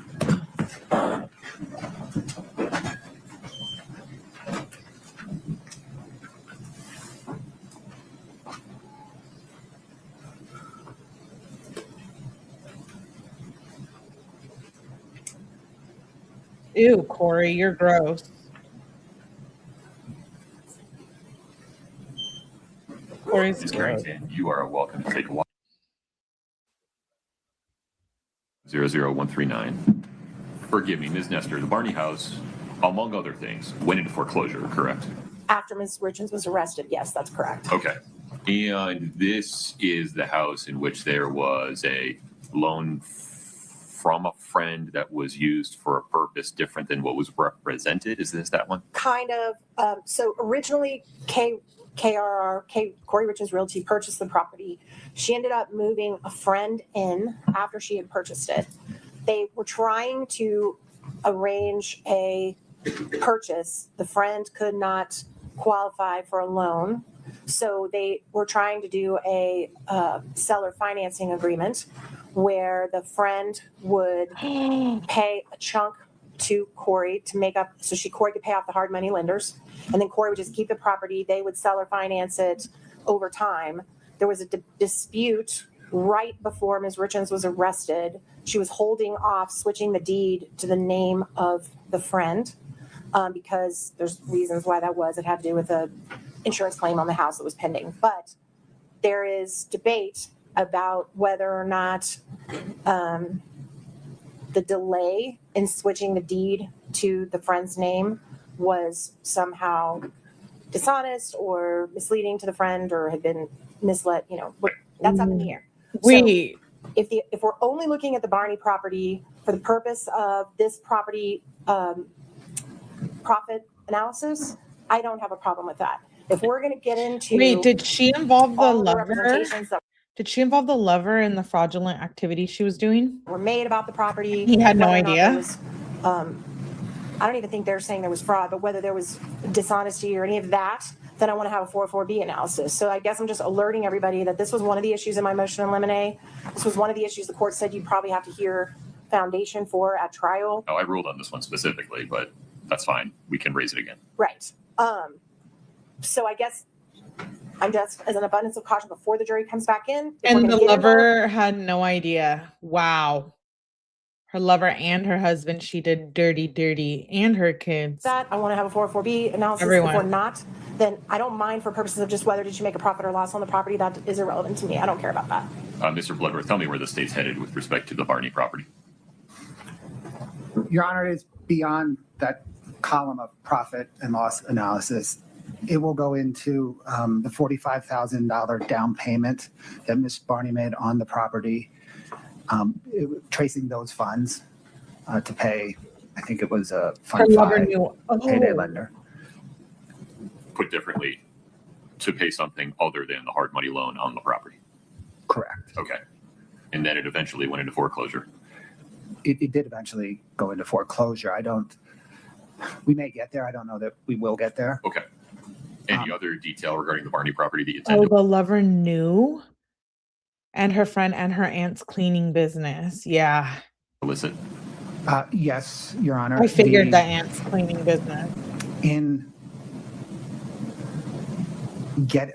So initially the Barney property was financed by a more traditional mortgage lender. In getting financing on the Barney property in June of 2021,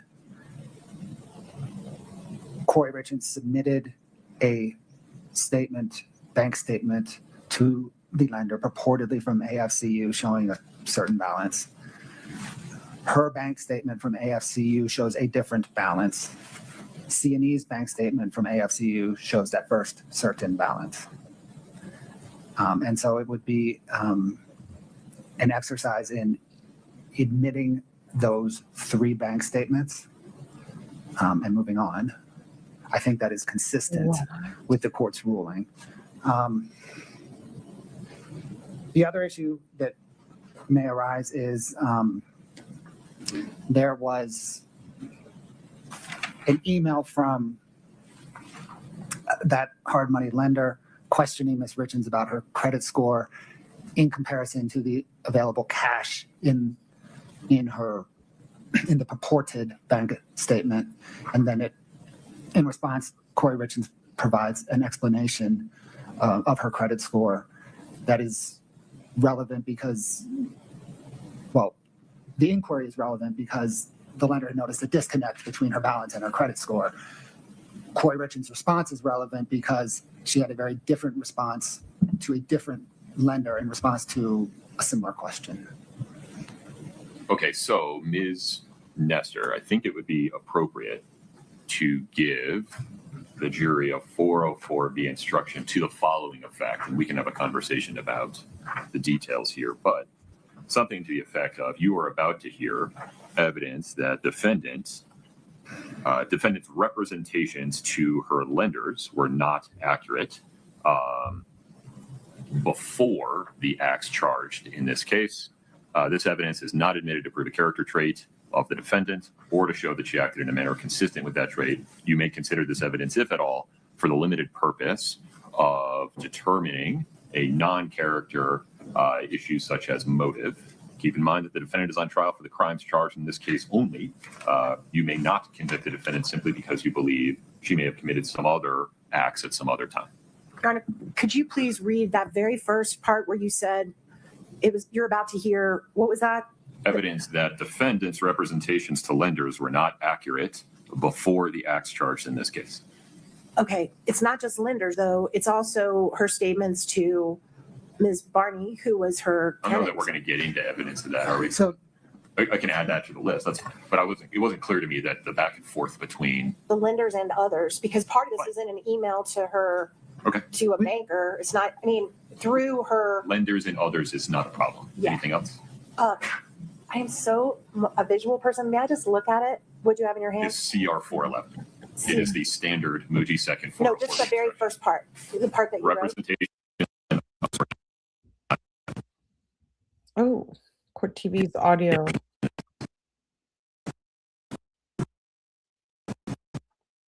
Fraud with respect to altering bank statements, all into an aggravated murder case where she is not charged with any of these counts, is significantly prejudicial. It is a significant attack on her character, offered to show action in conformity.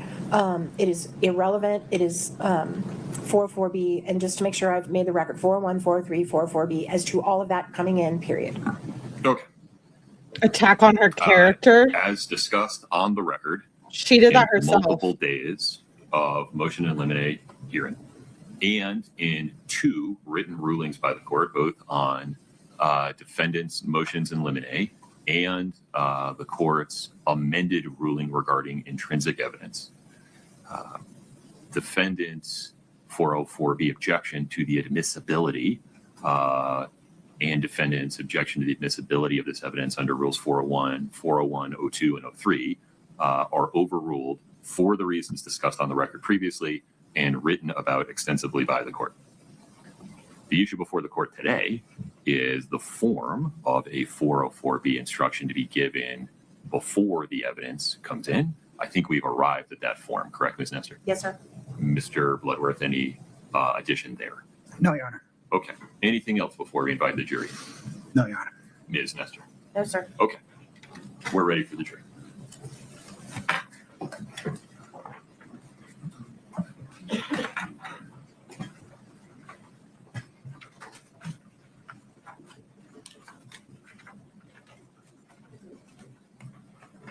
What was that?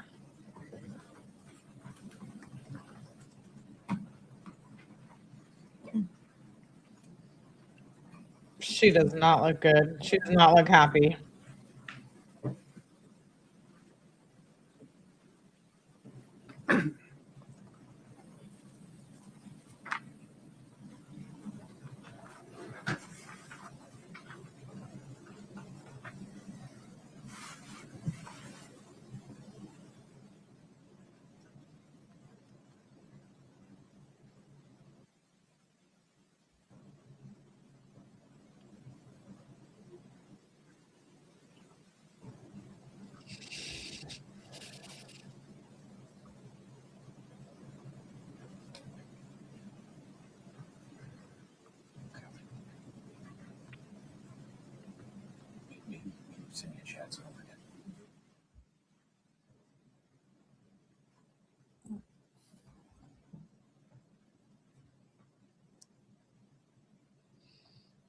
Damn, how long does it take him to get in there? Are you familiar with Iron Bridge Financial? Yes. What is Iron Bridge? They are a hard money lender, and they are the lender that Kouri Richins engaged for this particular property purchase. What, ma'am, is a hard money lender? Hard money lenders are typically it's called hard money because the terms are hard, and the interest rates are higher than conventional loans like from a bank or a credit union typically. They also have very strict default clauses. They're usually used for shorter term lending. So there will be like a specific term, usually 6 months or 12 or something. And the terms are defined at a certain interest rate, and then upon default, it's an exponential growth. You know, the default, or excuse me, the interest rate quite often will double or other terms. Yeah, And do fix and flip businesses often use hard money lenders? they do. Did Kouri Richins apply to Iron Bridge for a loan secured by the Barney home? Yes, Did you review materials in Iron Bridge's loan file? Whoa. Scott, can I get 5-57, please? Why is it like frozen on her Ma'am, do you face? recognize this document? I do. What the heck? What is it? This is an America First Credit Union bank account statement for Kouri Richins Realty. The account 6577, May of 2021, and this was directly from Iron Bridge in response to a subpoena from the prosecution. Thank you, ma'am. Your Honor, the state moves to admit 5-7. Does it fix Previous itself or objection, Your what? 5-57 is admitted. Scott, if you could, 2006. Oh yeah, what the heck? ma'am, do you recognize this document? I do. What is it? It is the America First Credit Union statement for Kouri Richins Realty from America First for the account number 6577 from May of 2021. And this was directly from the credit union pursuant to a prosecution subpoena. Your Honor, the state moves to admit 529A. Same objections. 529A is admitted. Published now. Yes, Your Honor. Okay. Scott, if you can zoom in. Yeah, she's impressive. She hasn't even looked at notes. Ma'am, what does this present? This shows in the header, the Richins Realty LLC. This time it's using that PO Box 759 in Camas. This is for the account number 6577, and this is the May of 2021 statement. And what does it show as the balance? It shows 2 accounts, not 3, and the total at month end is $15,609.93. Thank you, Scott. If you can swoop to 5-32B.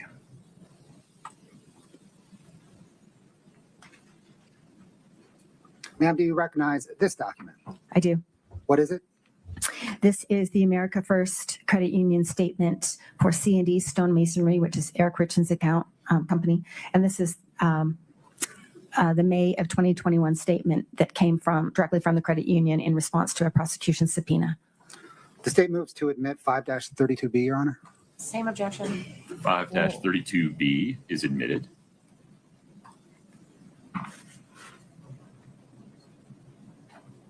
And what, ma'am, does this present? So in the header, we can see the company is C&E Stonemasonry LLC, which is Eric Richins and his business partner's company, and their account is 7664, and this is the account statement from May of 2021. And what is the ending balance? The ending balance of those 3 accounts is $210,898.61.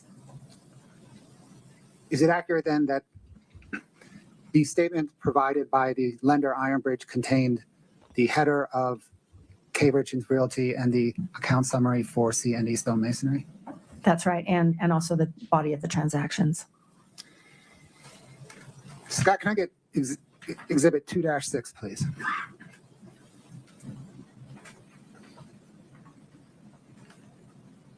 Ma'am, do you recognize this document? I do. What is it? It's an email string between Ironbridge and Kouri Richins, and this was from Ironbridge in response to a subpoena from the prosecution. Your Honor, the state moves 2-6 into evidence. Same objection plus hearsay, Your Honor. Let's see. Do we need the top half? Can we focus just on Kouri's? Mike, I'm sorry, let me restate my question. Do you care about the before and after or just Kouri's statement? Your Honor, the email is bottom up. Right. The state needs to admit the bottom to understand Ms. Richins, the effect here being Okay. Ms. Richins. We can redact that first line. I think it doesn't matter either way to the state. Objection to instructing the jury that they not consider any of these statements or those written by Ms. Richins for the truth. No objection to that instruction. Ms. Nestor. Not to the instruction, but remain objection to the entire document. Okay. So, ladies and gentlemen, you're about to see Ms. Richins' portion of the email string. You may consider, for any purpose, to whatever extent you the other portions of the email string, you may consider only for the effect they had upon Ms. Richins, upon the listener, not for the truth of any matter asserted in those other portions. Publish 2-6. Yes, please, Your Honor. Brittany, in case I didn't say it, 2-6 is admitted.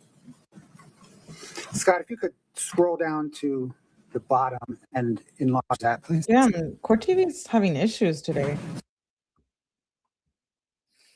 Ma'am, do you recognize this document? Yes. What is it? It's the promissory note Got it. between Kouri Richins and Richins Realty and Ironbridge for the purchase of this house. Your Honor, the state moves to admit 5-21. Same objections. 5-21 is admitted. Scott, right, if you can zoom in, please, on that top portion. Ms. Carrington, what information does this provide? Well, starting with the top on the right is it's called a bait stamp number. That's something that's applied after the fact. So that tells me that this came from Ironbridge. This is then the secured promissory note between Richins Realty and Ironbridge, and the loan amount where it says principal amount is $346,500 Wow. at a 10% interest rate. And it also tells me that this is a note that matures, means it's due on January 8th of 2022. For context, ma'am, what at this time were traditional mortgage interest rates? They were at those historic lows, 2.5%, 3.5% for a 30-year mortgage. And did this loan involve a balloon payment? It did. So am I right then that for the 6 months term, of the loan, Kouri Richins did not owe any money? This one, it was a balloon, but this one did require monthly payments. But then everything was due on January the 8th, 2022. That's correct. So it was started in the summer, and she had the monthly payments on it, and then she had to either refinance or pay it off by January 8th of 2022. Oh my God. Thank you, Scott. Did Kouri Richins endeavor to refinance? Yes, she did. And did she use Excel Financial Services to try to refinance that loan? Yes, she did. Scott, can I get Exhibit 5-60, please? Ma'am, do you recognize this document? I do. What is it? It's the America First bank account statement for Kouri Darden Richins, her personal checking 5244 for July of 2021. And this is from Excel Financial and its principal, David Ige, in response to a prosecution subpoena. The state, Your Honor, moves 5-60 into evidence. Same objections. 5-60 is admitted. Scott, can you blow it up?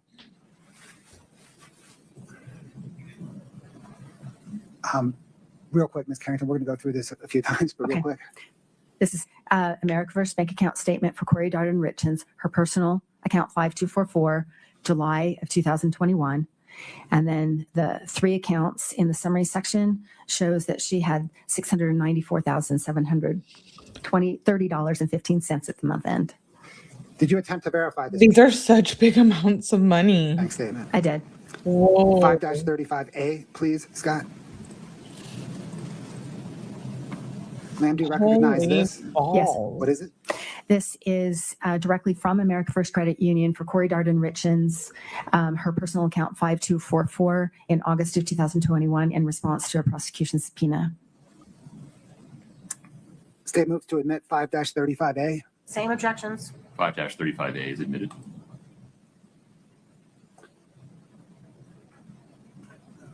Scott, if you could enlarge it, please. It's enlarged. Oh. Doubly enlarged. Ma'am, what does this present? Cat. That this is Kouri Darden Richins' account using that PO Box 759, the account number 5244, which is that personal checking account, August of 2021. And the total of the two accounts is $1,893.94 at the end of the month. Scott, can you bring up 5-32A, please? Ma'am, do you recognize this? Yes, What is it? it is the American First Credit Union account for C&E Stonemasonry, the account 7664, January of 2021, that came directly from the credit union in response to a prosecution subpoena. Your Honor, the state moves 532A into evidence. Same objections. 5-32A is admitted.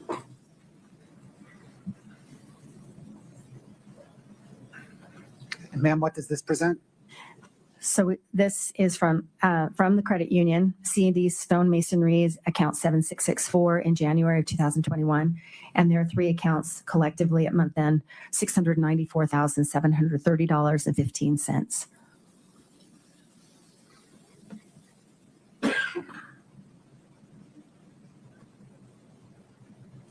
Thank you, Scott. Ew, Kouri. Can you please bring up Exhibit 2-7, please? Ma'am, do you recognize this document? I do. What is it? This is a document in response to the subpoena from Excel Financial Services and its principal, David Ige, in response to a prosecution subpoena. Yeah, he did. Your Honor, the state moves Exhibit 2-7 into evidence. Same objections, Your Honor.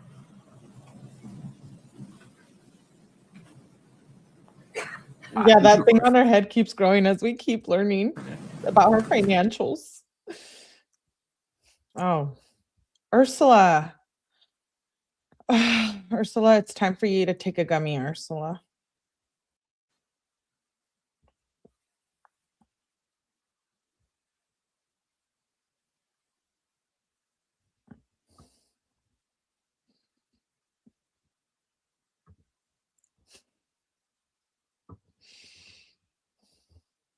Her lie detector.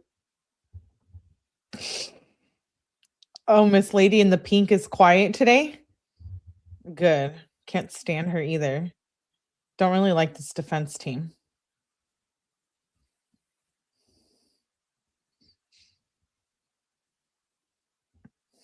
Ramos is eh.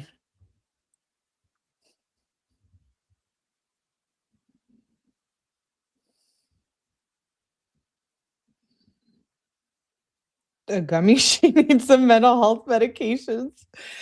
Yo, I didn't know that the finances were this bad. I mean, I knew they were bad. I didn't know like more than 2 mil bad.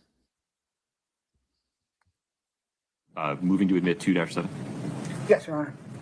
States 2-7 is admitted. One moment, please. Ma'am, I'm sorry again, was this information that came from Excel Financial Services and its principal, David Ige? Yes. Scott, if you could enlarge the bio portion of, thank you. I've said that, Rebecca. I'm like, really? She just must have not loved Eric. I mean,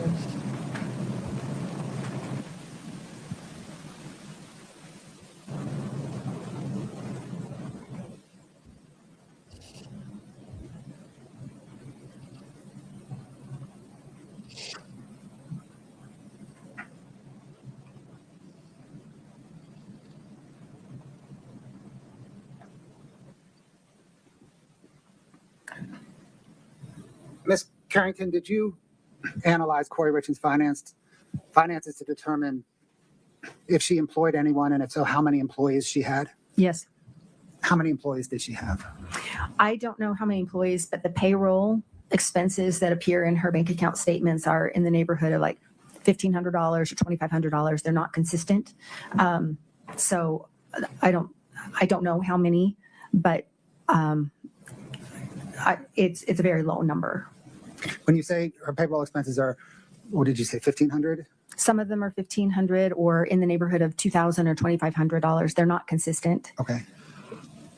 And is it, call it 1,500 to 2,500 weekly, biweekly, monthly? No, they're occasional, they're periodic, and nothing that would rise to the level of paying. I don't think paying over 100 people.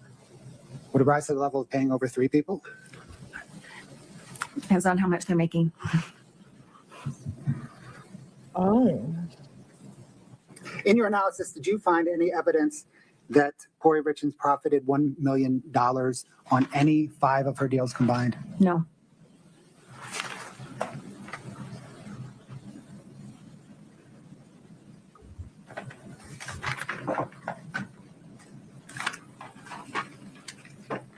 Thank you, Scott. Can we get, please, Exhibit 4-5? Same objections. 4-5 is admitted. Ursula. Your Honor, before we publish, well, My apologies. that page doesn't matter. Okay. I just want to make sure that, Scott, can you scroll down 1 page? Yeah, 2 Abby. pages? 3 pages? It seems like she paid herself, not her employees, or didn't pay her employees. Yeah, completely 4 at all. pages? Your Honor, stop there. Article 4 is,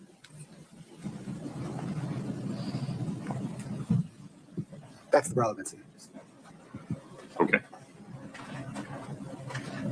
I may be missing a nuance here. Ms. Nestor, anything, folks, I apologize. In an abundance of caution, please approach the bench for a moment. Oh my, how many times do I have to approach the bench? Wow.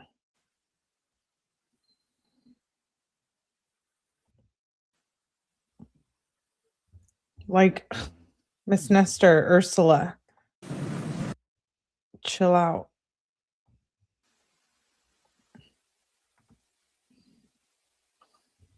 Publish Publish, Your Honor. now. Actually, Scott, can you bring us back to the front? Go ahead. Wait, I thought it was just 1 trial, Rebecca. 4? No way.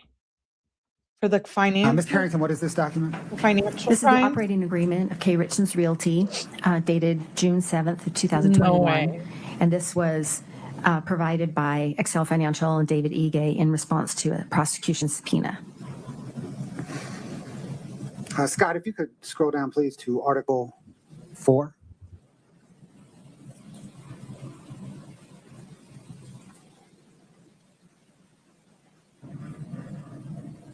Thank you. Wow. Regardless, she's doing hella time. Jeez.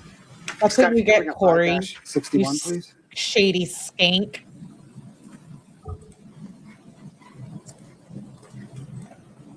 Ma'am, do you recognize this document? Yes, What is it? it is the America First Credit Union Lay it on me, statement for baby. Kouri 𝗠𝗲𝗏𝗆 Richins, Lay it on account 5244 for September 2021 that was sent by Excel Financial and Mr. Ige in response to a subpoena from the prosecution.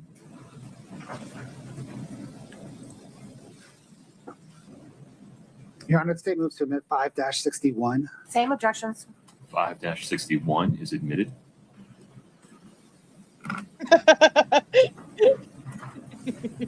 And what information does that present? It's an America First Credit Union statement. It says Kouri 𝗠𝗲𝗏𝗆 Richins in the header for September 2021 for the personal account 5244. And in the summary section, those three accounts collectively at the end of September were $169,442.28. Did you attempt to verify this statement? I did. Scott, can you bring up 5-35B? Ma'am, do you recognize this document? Yes. What is it? This is the America First Credit Union statement for Kouri 𝗠𝗏𝗏𝗆 Richins, her account 5244 for October 2021. This came directly from the credit union. And then if you look in the, oh, I'm sorry, I'm getting ahead of myself. This came from, in response to a subpoena from the prosecution. State moves to admit 5-35B. Same objections. 5-35B is admitted. I can't deal with Ursula. Scott, 5-32D.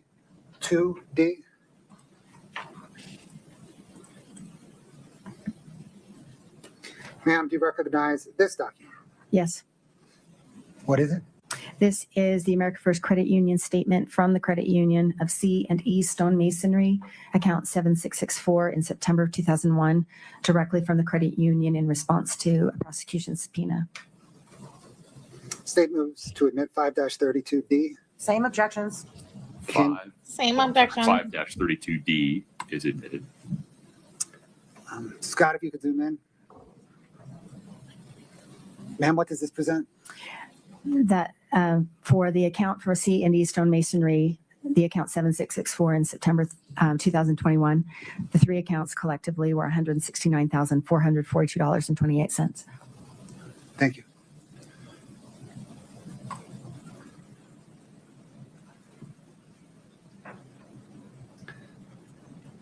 Scott, can you bring up 5-62?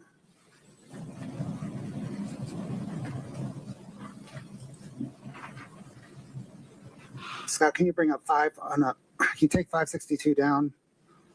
Can you bring up 5-29D, split screened with 5-29C?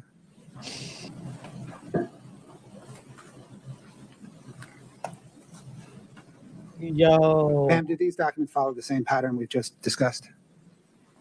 Yes, they do. Your Honor, the state moves 562D, 529D, and 529C into evidence. Wait, I'm sorry. Was it 562 or 562D? I don't know It's what. just 562. Would I you don't like to know. see that again, Ms. Nestor?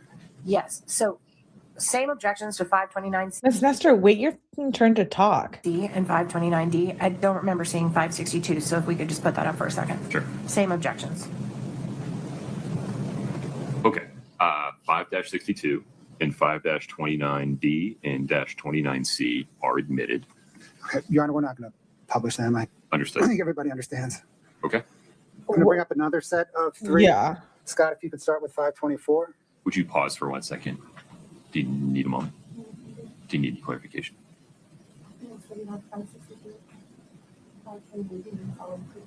Correct. Correct. Okay. Would you say the number again? 5-24. The witness has it. Because I think you do. I do have. Okay. Yeah. I'm tracking wrong. I'm tracking the wrong exhibit number, Your Honor. I'm sorry. Hold on. That's right.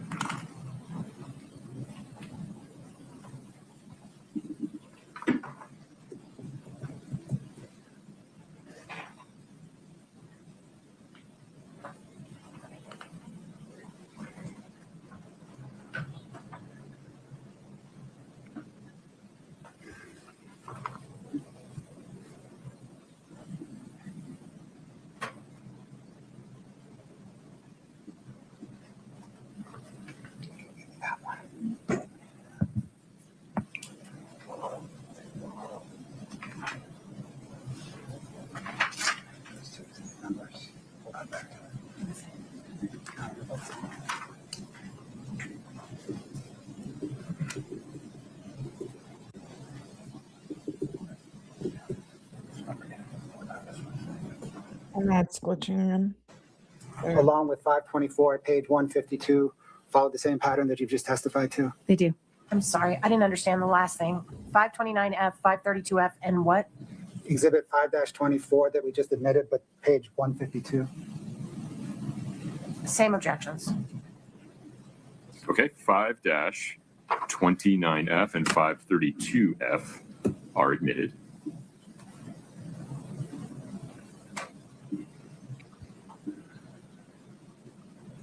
Ma'am, I want to ask you now about a $45,000 set of wire transfers related to the Barney home.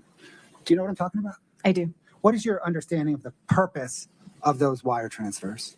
Those were in January of 2022 from 𝗠𝗲𝗹𝗆𝗆 Barney to Kouri Richins for the purpose of a down payment to buy the 299 Barney house. So it was a down payment. Objection to speculation about what it was for Whoa. and hearsay.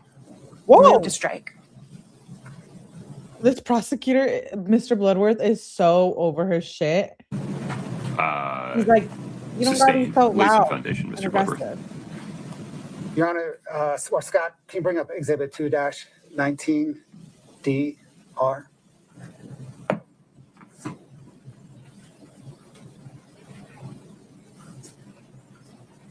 Would you mind blowing it up, Scott? I can't read the text.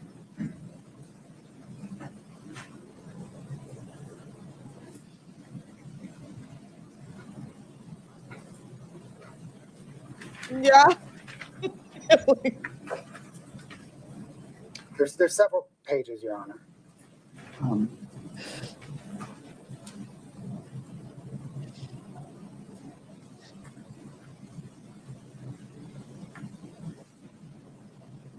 And just so the court knows where I'm going, I'll just move to admit it.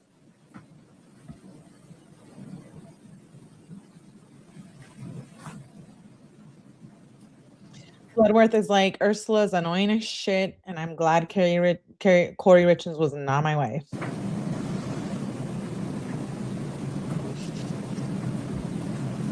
Oh.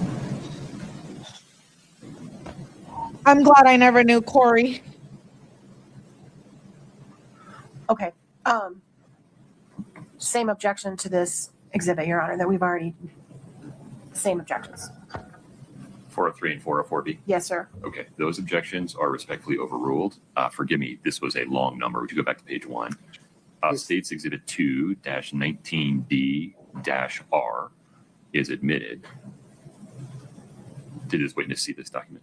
Yes, you did, Your Honor. Okay, take it from there. And just, I think the court is aware, but the labeling 2-19 is the exhibit number. D means it's a demonstrative. R means it's redacted. Ms. Carrington, have you seen this document before? I have, yes. Your Honor, can the court publish it to the jury? Yes. Scott, if you could just slowly, please walk the jury down the text string.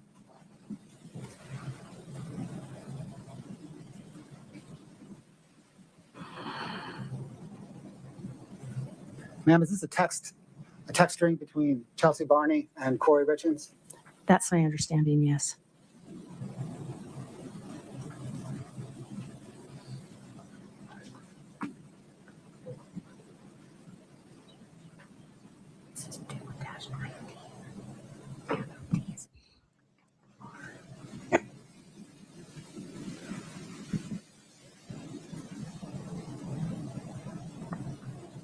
And Cory Richins is in blue, right, at the 1987 number?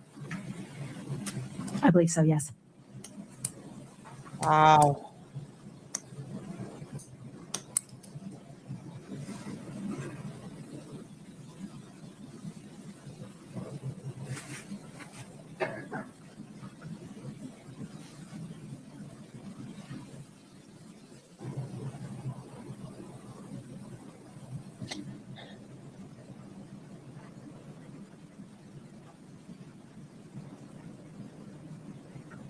Yo. Hanoers will say will sit on the porch. She will run and grab it. $59,000. Don't freak. I knew you only had around 47,000. So I want to see what you're comfortable with, and I'll float the rest. You guys will be seller financing it for me. So what happens was I'll close it on my name Tuesday, and then we're going to set another closing for 2 weeks to change it into your name.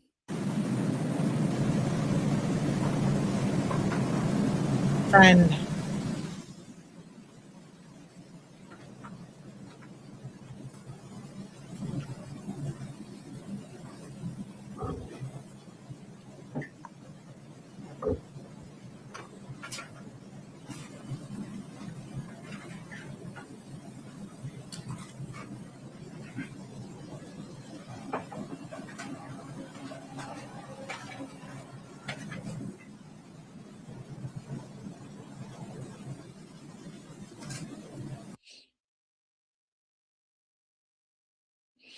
Cool. I'll tell my mom. Thank you.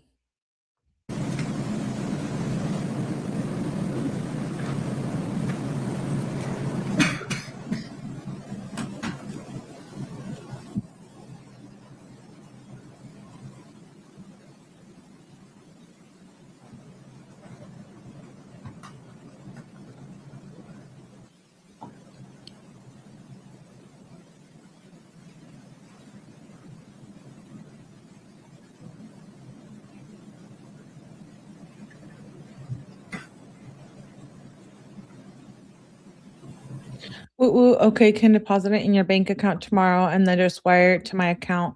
I'll wire it to the title company ? Then I'll send you the receipt and docs.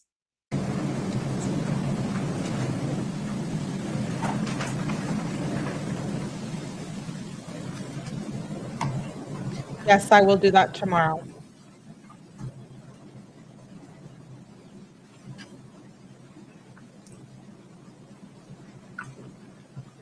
Awesome. Here's the information. Account, Richins Realty, down payment. Okay. Routing.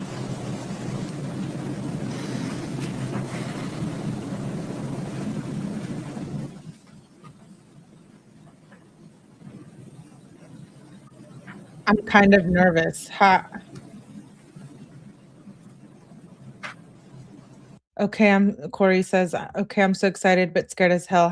Oh boy, let me know how that goes. I feel so bad for him. He posted a picture of him and the kids today. Just them, no Allie.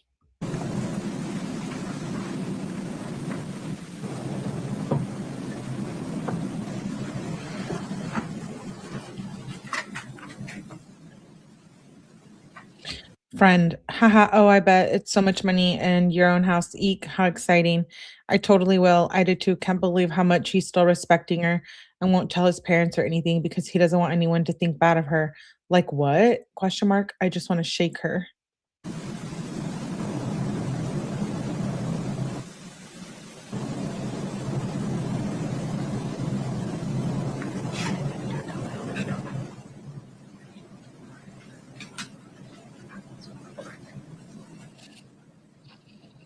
Yes, I hope I can just get back on track and develop a savings plans again. Not that was much, but I thought so. Oh, I want to effing slap her. She's being such a bitch, and I can't believe he's being so nice still.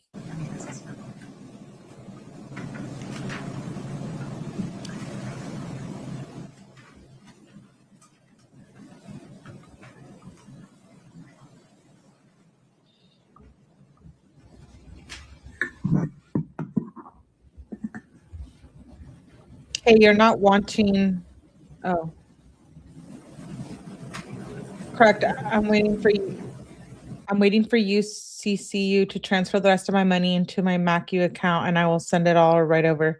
I'll have to tell you how this lady was at the bank about me depositing my cash.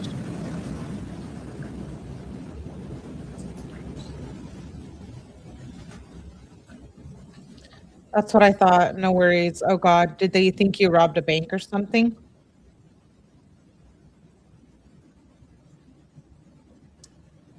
This lady was such a bitch. I will have to call and tell you. One sec, I'm finishing volunteering. I'm assuming this is a friend that she was borrowing and then ripped off, right? Correct me if I'm wrong. I'm pretty sure this girl she's talking to is going to testify. Okay, so it's her friend about the money, right? Who's the reason they have all the messages? Yeah, the woman she ripped off, her best friend. Wow. To friend, what's your bank?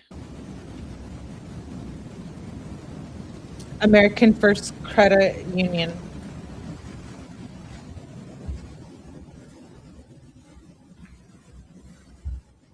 Okay, I don't know, my bank is weird or what, but I sent you 2 trial deposits. When you get them, let me know the amount. They are both sent, then I can send the rest.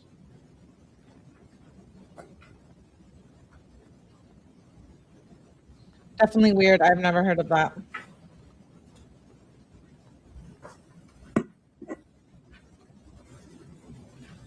I know, it's asking for all these questions. Would Venmo work? No, you can't Venmo that much. Maxes you out at 5K. Did you go into your bank and do it? No, it's trying to do it online. Will I have to go in, says Corey. Yes, if you can, it's so much easier. Okay, wait, to friend. I just asked when Derek is home. Oh.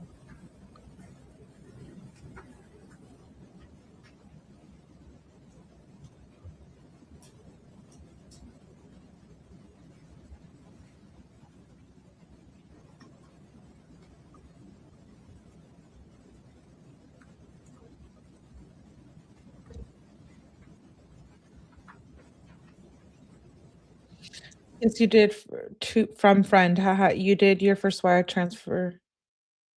Wait, no, this is Corey. You did your first wire transfer. Chels, congrats. I got 10 out of those a week. That's my business functions. Okay, I'll let you know when funds are received. It will be first thing in the morning. So her friend's name is Chelsea.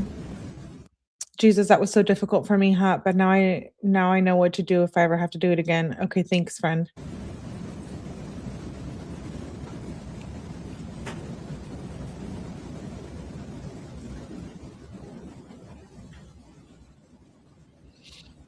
She laughed.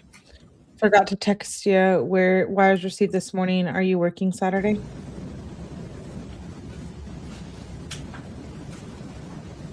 Yes, I am working Saturday. Scott, we can stop it there. Thank you. That text exchange mentioned a $45,000 down payment. Did you trace those 2 wires? Yes, I did. Scott, if you could bring up 5-29G at Bates 794.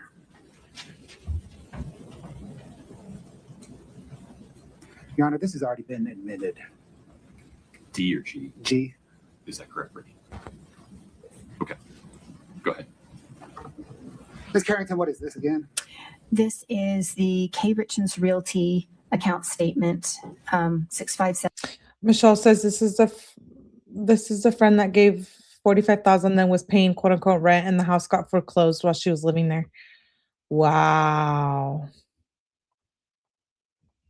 77 for January of 2022 from American First Credit Union.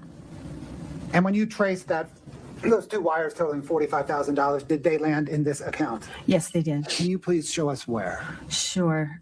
Scott, can we do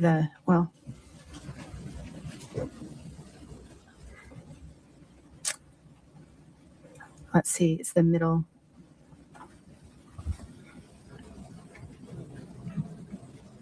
We need to go down a little bit to like the 11th. The 12th, like the 11th and 12th. Yes, thank you. So you can see on the 12th, the $26,700 coming in. And then if you go down a few other lines, also on the 12th, down a little bit more right there, that bank-to-bank transfer, that's $18,300 coming into the account. Those are those two wires from 𝗠𝗲𝗹𝗆𝗆.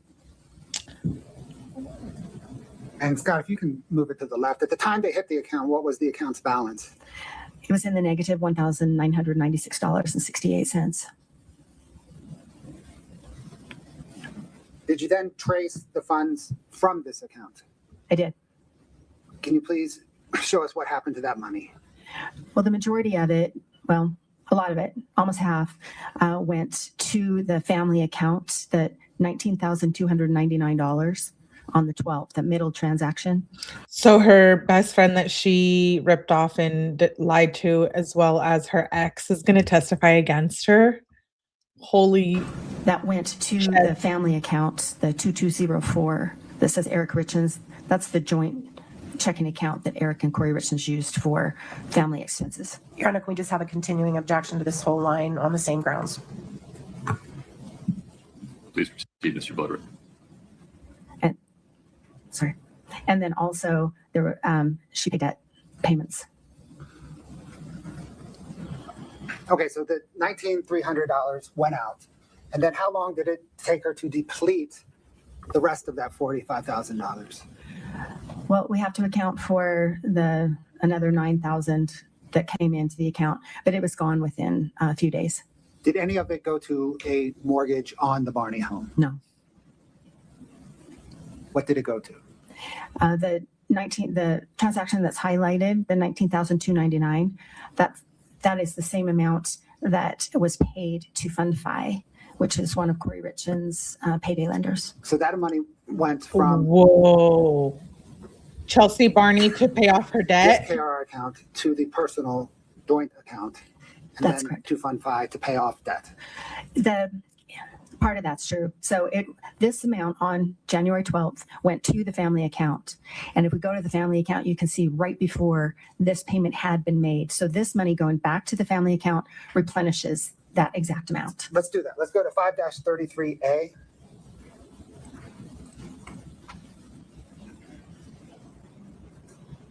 Do you recognize that document? I do. What is that? This is the America First Credit Union statement of the family account 2204 of February of 2022, which includes the January 22 transactions. And this is in response to a prosecution subpoena. Your Honor, the state moves to admit 5-33A. What Same objections. the 533A is Hell. admitted. Can you show us on this account that 19,299 transaction you were just referencing? Yes, Scott, I think it's on the Kouri did so much shady financials. It's blowing my mind. second page. Yes. Thank you. So you can see on For January sure, we're 10th, the Murdoch, bank-to-bank right? transfer of $19,299. So that came out of the family account. And I know from tracing this, that went to 𝗠𝗲𝗆 for Kouri Darden Richins. And 𝗠𝗲𝗆 was one of her payday lenders? Yes. Whoa. Scott, can I get exhibit 5-30, please? Do you recognize this document? I do. What is it? This is the information from America First Credit Union that details the incoming wire or the outgoing wire. And it was returned in response to a prosecution subpoena. Your I Honor, have so many questions about how, like, I wonder what the relationship was like. state moves to admit 5-30. Same objections. 5-30 is admitted.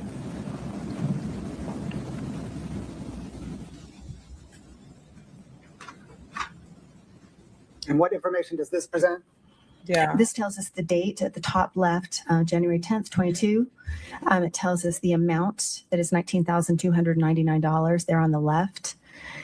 And in the middle column, it tells us that it came from the account 2204-9, 2204.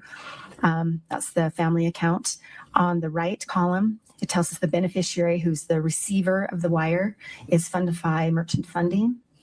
And then if you go down to the bottom, so the originator is the person who sends the wire, the beneficiary is the one who receives it. So this is instructions or notations from Kouri Richins or someone who sent this to pay off K. Richins. That's the instruction.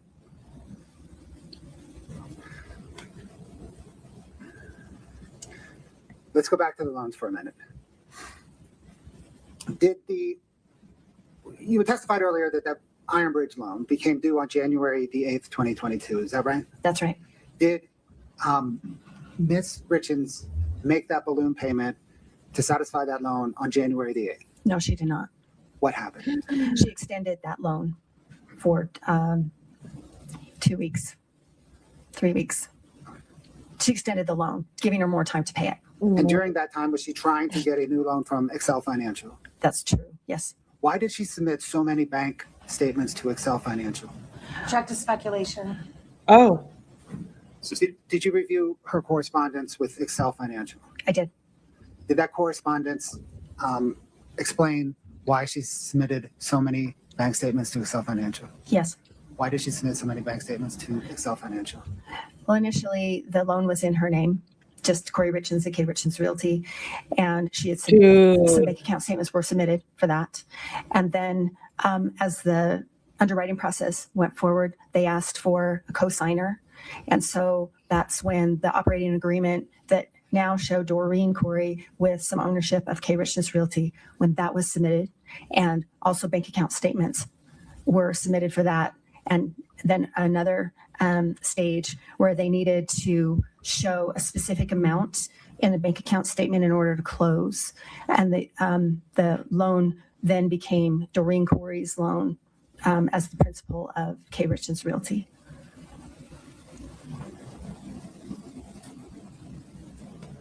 oh shit.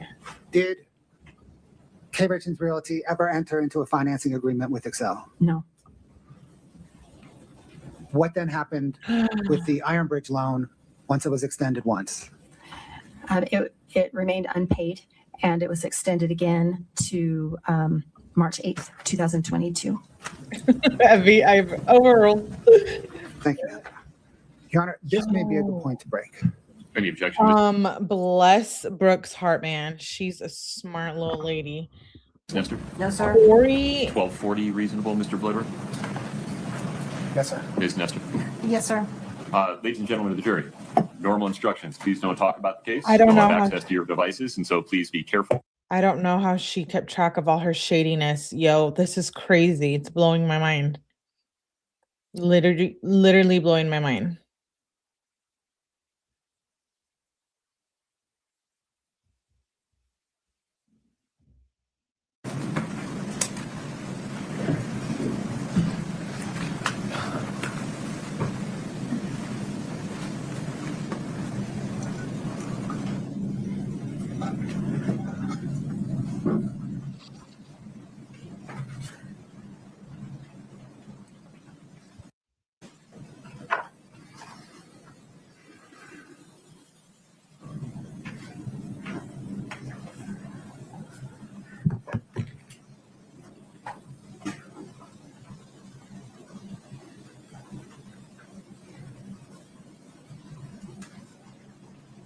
What's going on? Are they still waiting for the jury?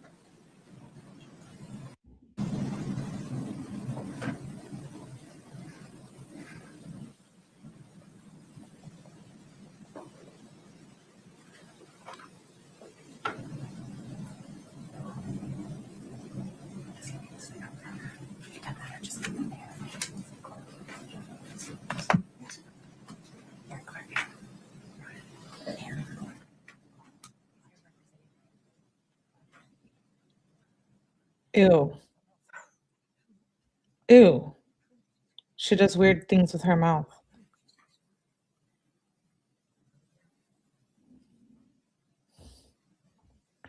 She's like, Brooke knows everything I did. Do you know how to do polls? Yes, I do. What should I do? What do you want me to do? She did a poll the other day. Yeah, she's not even looking at notes, Brooke. What peach suit? Who? Oh, are you talking about the blonde lawyer? I know, I hate the things she does with her Please have a mouth. seat as When you she come in. does that one where she like, her tongue goes out like a lizard. A reptilian? All right, folks, have a seat, please. Ladies and gentlemen, we will continue with testimony from Ms. Carrington. Ms. Carrington, you are still on your oath. Mr. Bloodworth. Thank you, Your Honor. Scott, can we please have 8-12? Your Honor, this is in evidence already if the court could publish. Understood. One moment. There you are. Ms. Carrington, do you recognize this home? I do. Is this one of the projects of Kouri Richins' real estate business? Yes, it is. Did she use Boomerang Finance to finance this project? Yes, she did. Thanks, Scott. Can I get 5-58, please? Ma'am, do you recognize this document? I do. And what is it? This is an America First bank account statement for Kouri Richins Realty. K Richins Realty, account 6577 from June of 2021. This is Guilty, not sent guilty, directly from undecided. Boomerang in response to a prosecution subpoena. Your Honor, the state moves to admit Okay, I'll do a poll. And thank you, Rudy, for the super chat. I appreciate you. 5-58. Same objection. 5-58 is admitted. Scott, if you could zoom in. Ma'am, what again does this information or does this statement present? This is like the others. This is K Richins Realty, the account 6577 for June 2021. And you can tell at the top this came from Boomerang. And then the summary section says, calculates the three accounts. The total is $702,831.96 at the end of June. Did you attempt to verify this bank statement? Yes, I did. Scott, can I get 5-29B, please? Ma'am, what is this document? This is directly from America First Credit Union for K Richins Realty LLC 6577 for June of 2021 in response to a prosecution subpoena. The state moves to enter 5-29B. Same objections. 5-29B as in boy is admitted. Published now. Go ahead. Again, Ms. Carrington, can you show what information this bank statement presents? K Richins Realty at the PO Box 759, the account number 6577 for June of 2021. This came directly from the credit union, and the two accounts at the end of the month had the balances of $15,339.12. Scott, 5-32 Charlie, please. Ma'am, do you recognize this document? I do. What is it? This is the America First bank account statement for 𝗶&E Stone Masonry for June of 2021. The account number 7664 that came directly from the credit union in response to a subpoena from the prosecution. Wait, if she was messing with the business numbers, wouldn't Eric have seen that somehow? Maybe that's why I'm telling you, maybe that's what set her off. Your Honor, the state moves to admit 5-32C. Same objections. 5-32C is admitted.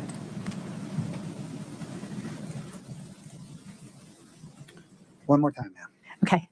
This is the America First bank account statement for 𝗶&E Stone Masonry, the account 7664 from June of 2021. This one came directly from the credit union, and you can see in the summary section the three accounts totaling $702,831.96. Thank you.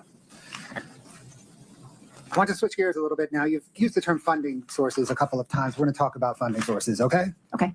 Scott, can I get 5-93 Delta 2? Ma'am, did you recognize this document?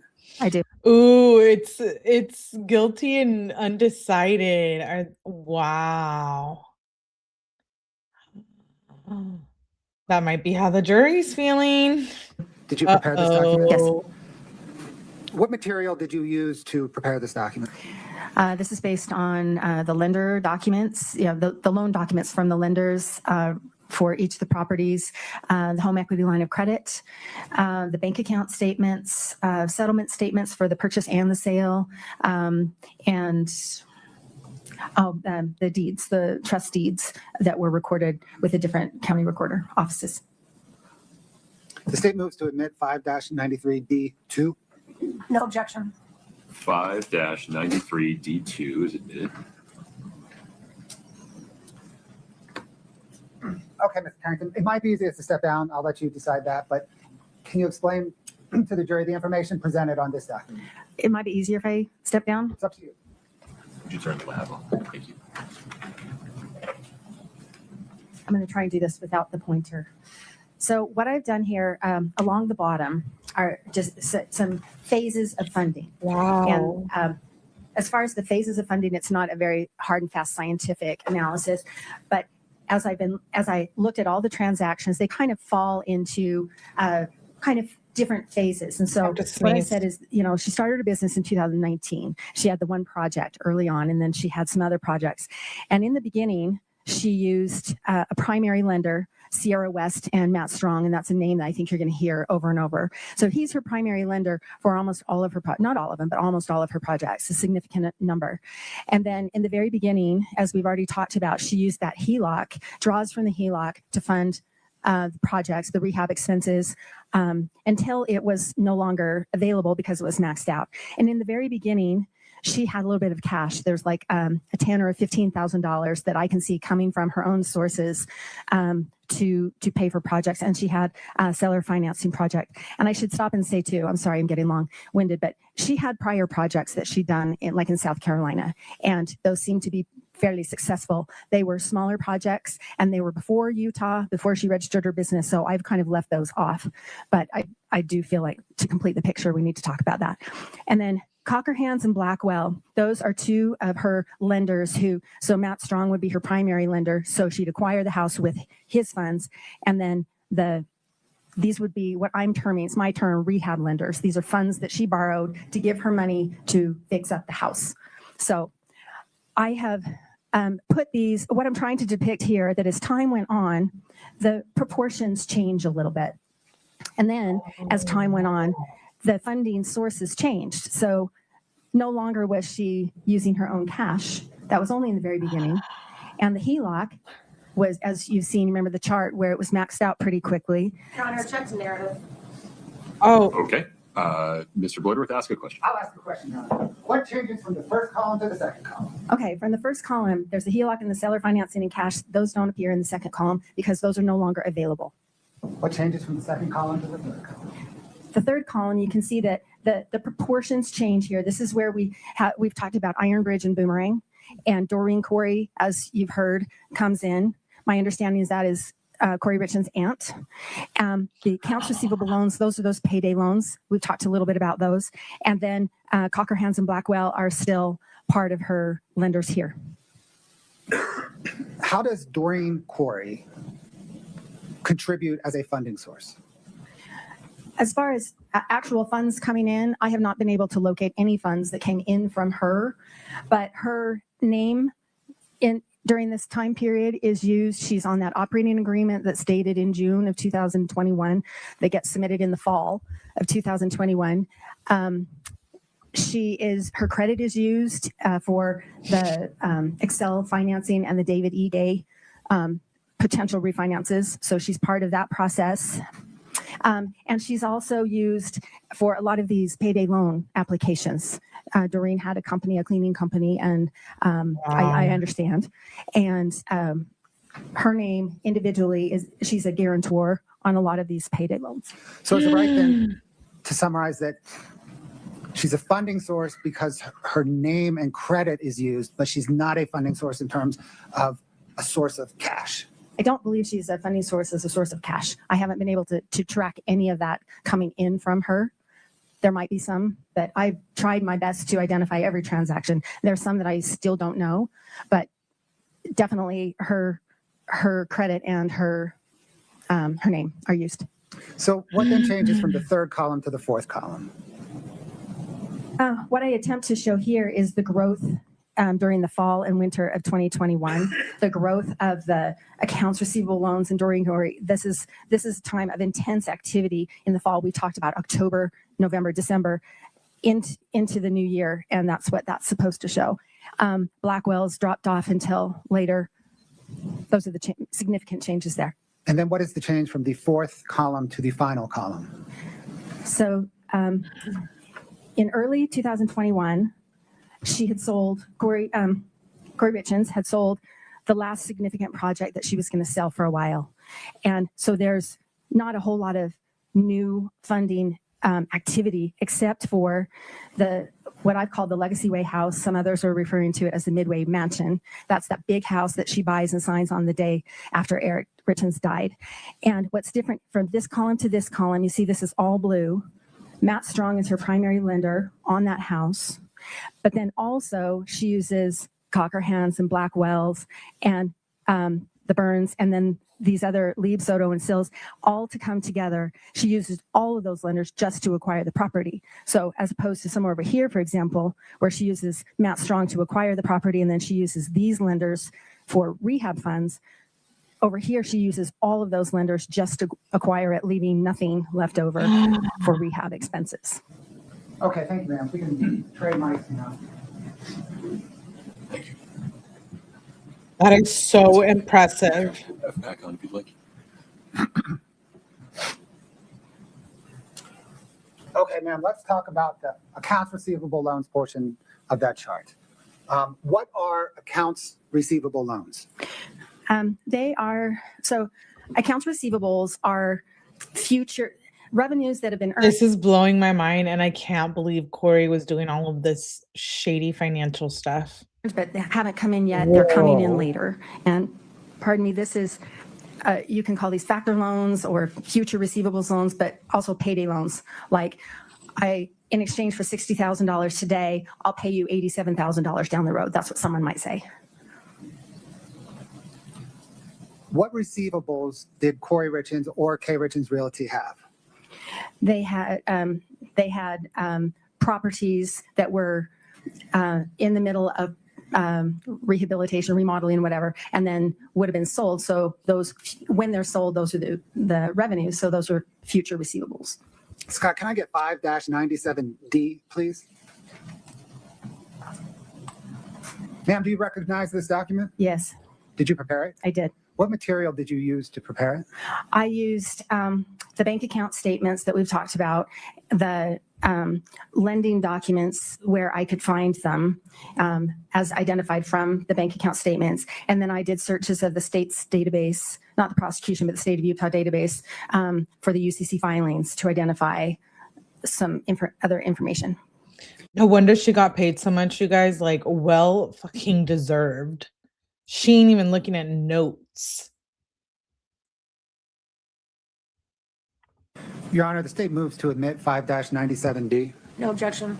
5-97D is admitted. Okay, ma'am. Scott, if you could just zoom in a little bit. Oh, you did. Man. There we go. Wow. Ms. Harrington, what information does this present? So these represent separate and distinct loans that Kouri Richins took out.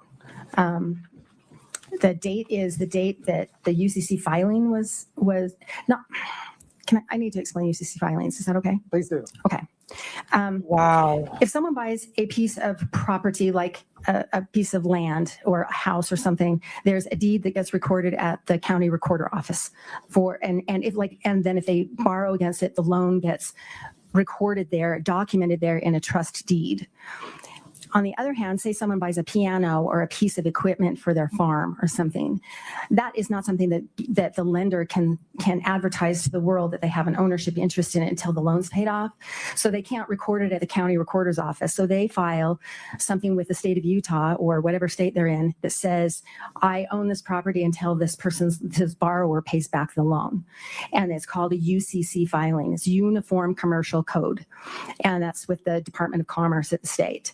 So what I did is all public record. So I pulled up whatever UCC filings I could find under Kouri Richins, K. Richins Realty, Doreen Kouri, any of those. And I was able to piece together a lot of information. And this is the result. So does this present that she borrowed $645,000 of payday loans that she received, well, that's the amount she owed, right? That- And then she received 474,000 of that? Yeah, and I can see how I can make this a little bit better, but so then the column that starts with net funds, that's the amount that hit her bank account. And you can see that I've got some gray shaded areas. I can tell from her bank account that she's paying this loan. But there's sometimes I can't tell which funds came in. Like it says just bank to bank transfer, and I don't know which one applies to, for example, on June 5th of 2021, the funded.com. I can see how she starts to pay $149 monthly to funded.com, but I haven't been able to figure out, and they didn't file a UCC filing, so I don't know how much she borrowed. So I'm not going to make an assumption and put a value in there and calculate a number that I can't support. So the net funds column, she got at least $474,000 into her bank account. And she owed them at least $645,000. That's right. So the receivables purchased. So in my example they gave you a minute ago, she took out a loan. Okay, let's look down here. 9/30 of 2021, the Greengrass Holdings. So she committed $87,000 of her future receivables to get $60,000 today. And by the time origination fees were taken out, she got $54,000 that landed in her bank account. And in exchange for that, they filed a UCC filing later, actually. But the payment that Kouri Richins committed to was that payment that we've seen, that $5,438. And she committed to pay that every week until the loan was paid back. And so she got $54,000, but she had to pay back $87,000. Let's follow that thread then. Scott, can I get 5-10, please? Look at her.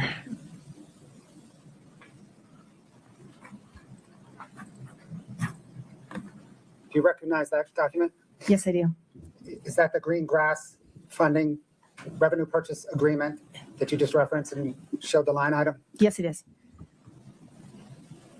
Your Honor, the statement was 5-10 into evidence.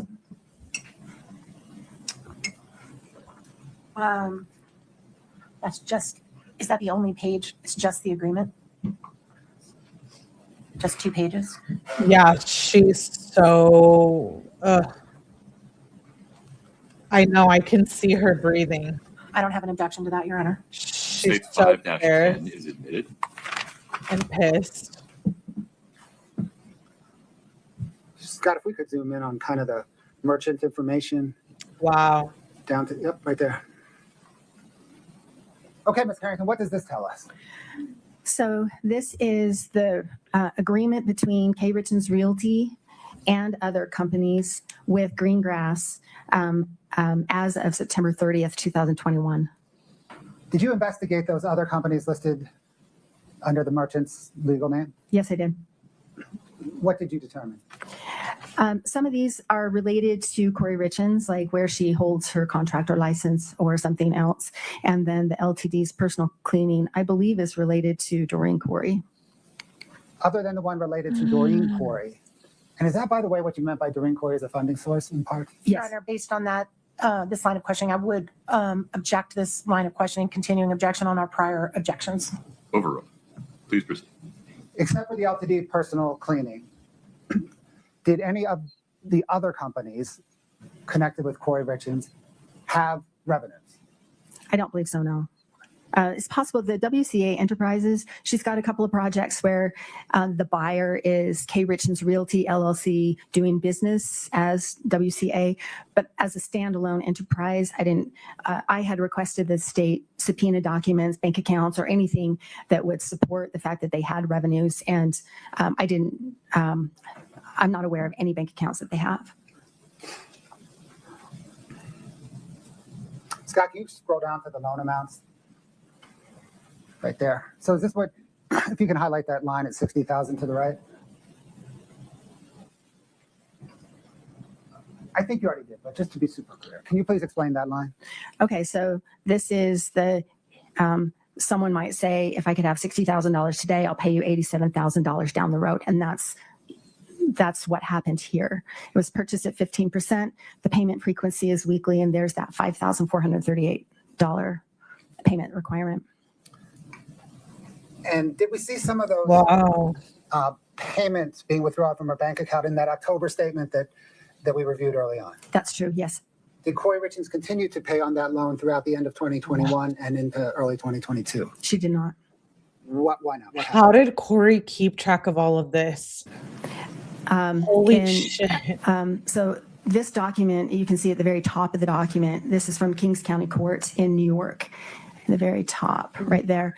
And the date there is December 9th, 2021. Greengrass filed a lawsuit against Richins Realty, all of these companies, Kouri Richins personally and Doreen Kouri personally, for non-payment of the debt. I can identify a small set of payments, and after that, payments were not made from the bank account, and that is also what the complaint says. Objection to this whole line of questioning based on our former objections, Your Honor. Overruled. Scott, can I get 4-17, please? Do you recognize this document, ma'am? Yes, I do. And what is it? This is the summons that's related to that lawsuit that I just explained. And I believe somewhere there's the seal on the document. Oh, it's the summons and the complaint.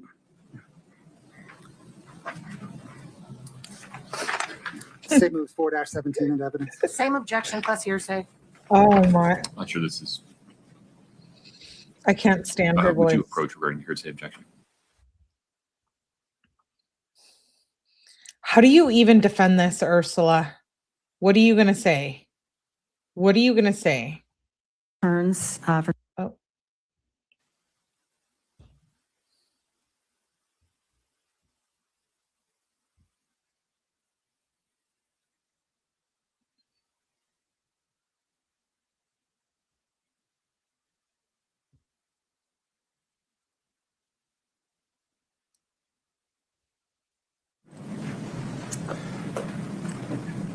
We're going to move on from that one, okay? Okay. Can we please turn to tax analysis?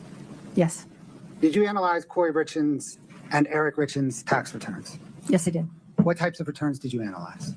The married filing joint returns for 1920, 21, the business returns for C&E, and a separate tax return for that Kouri Richins self-prepared for 2019. How do each of the business returns relate to their joint personal return? So Eric's business, he had a business partner, and their earnings that he and his business partner drew from the company were reported on a K-1. It's a document then that gets filed with their personal return. I'm sorry, I'm trying to be succinct. And Kouri Richins, having it be a one-person entity, all of her income, whether or not it was reported on K-1, would just flow. Calissa, that's what I said earlier. How could she have kept so much from Eric? I was thinking maybe like it was one of those things where he found out maybe that night, and maybe it wasn't what we thought. Like maybe they didn't celebrate over Moscow meals. Like maybe Eric was catching on or said something, and maybe was like, I'm not going to help you or this or that. And then she was like, tonight's the night. I'm killing him. But I don't know. That's just kind of my theory. Through to the personal return, usually on a Schedule C. So one way or another, each of their business income or business loss would flow to their joint personal return. That's right. Did you analyze KRR's, Kouri Richins? I don't know Realty's how return? she kept Yes. this all from him. Were her tax returns He helped? had to find out something by his credit, one of the banks, mail, like something. I feel like this is so much going on. Helpful in understanding her financial narrative?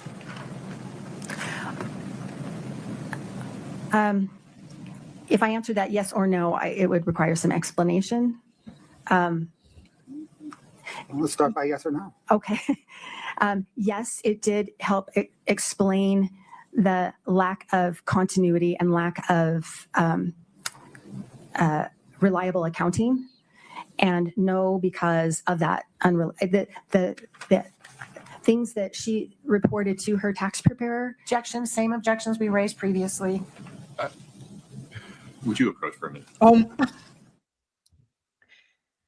Ursula, chill out, dude. You're annoying.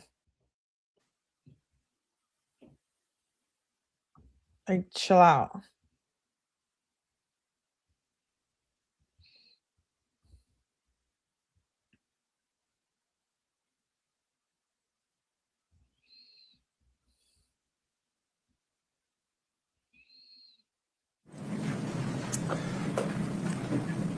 We're going to move on from that one, okay? Okay. Can we please turn to tax analysis? Yes. Did you analyze Kouri Richins and Eric Richins' tax returns? Yes, I did. What types of returns did you analyze? The married filing joint returns for 1920, 21, the business returns for C&E, and a separate tax return for that Kouri Richins self-prepared for 2019. How do each of the business returns relate to? Yeah, Calissa, this might answer your question. This part, they must have kept their finances separate. Yo, I think if she was using his credit, like, wouldn't that be fucked too? And maybe hers were so complicated that he said, just do your own. I don't know, man. To their joint personal return? So Eric's business, he had a business partner, and They filed together. their earnings that he and his business partner drew from the company were reported on a K-1. It's a document then that gets filed with their personal return. I'm sorry, I'm trying to be succinct. And Kouri Richins, having it be a one-person entity, all of her income, whether or not it was reported on K-1, would just flow through to the personal return. Wait, Usually did I on go Schedule back a C. little So bit? one way or another, each of their business income or business loss would flow to their joint personal I return. think I That's did. right. Did you analyze KRR's, Kouri Richins Realty's return? Yes. Were her tax returns helpful in understanding her financial narrative? I think I did.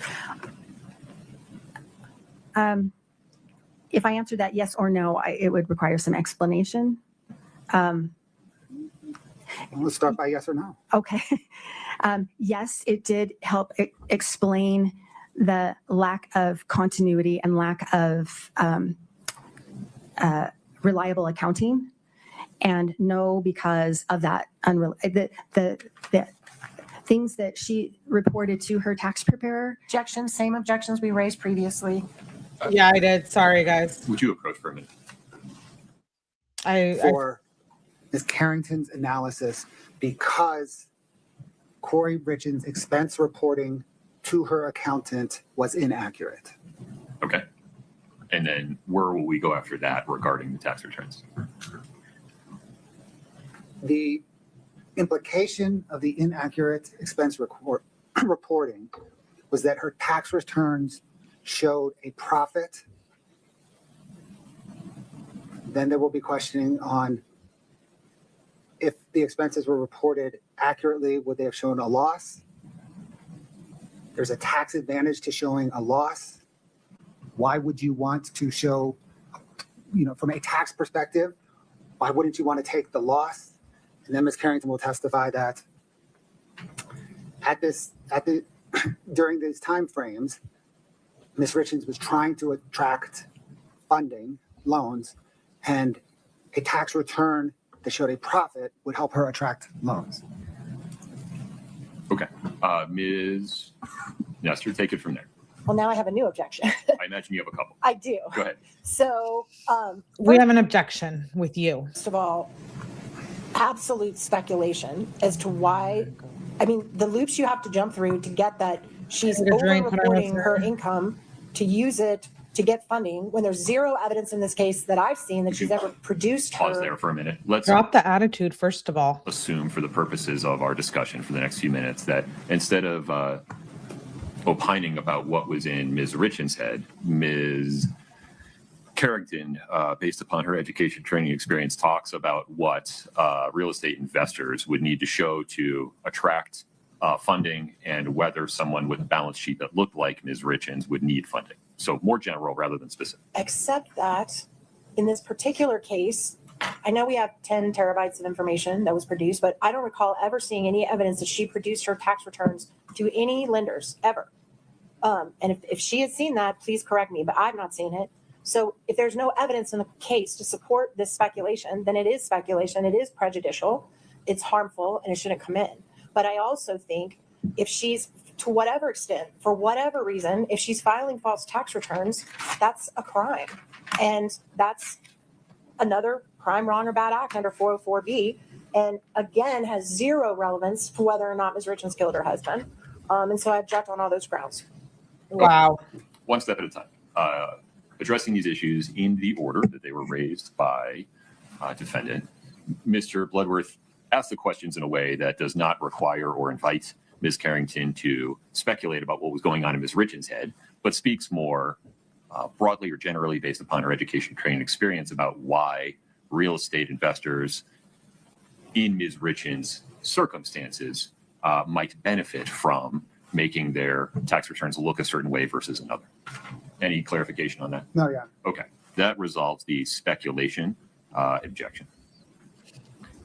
Next, moving to the 404B issue, the court determines that evidence regarding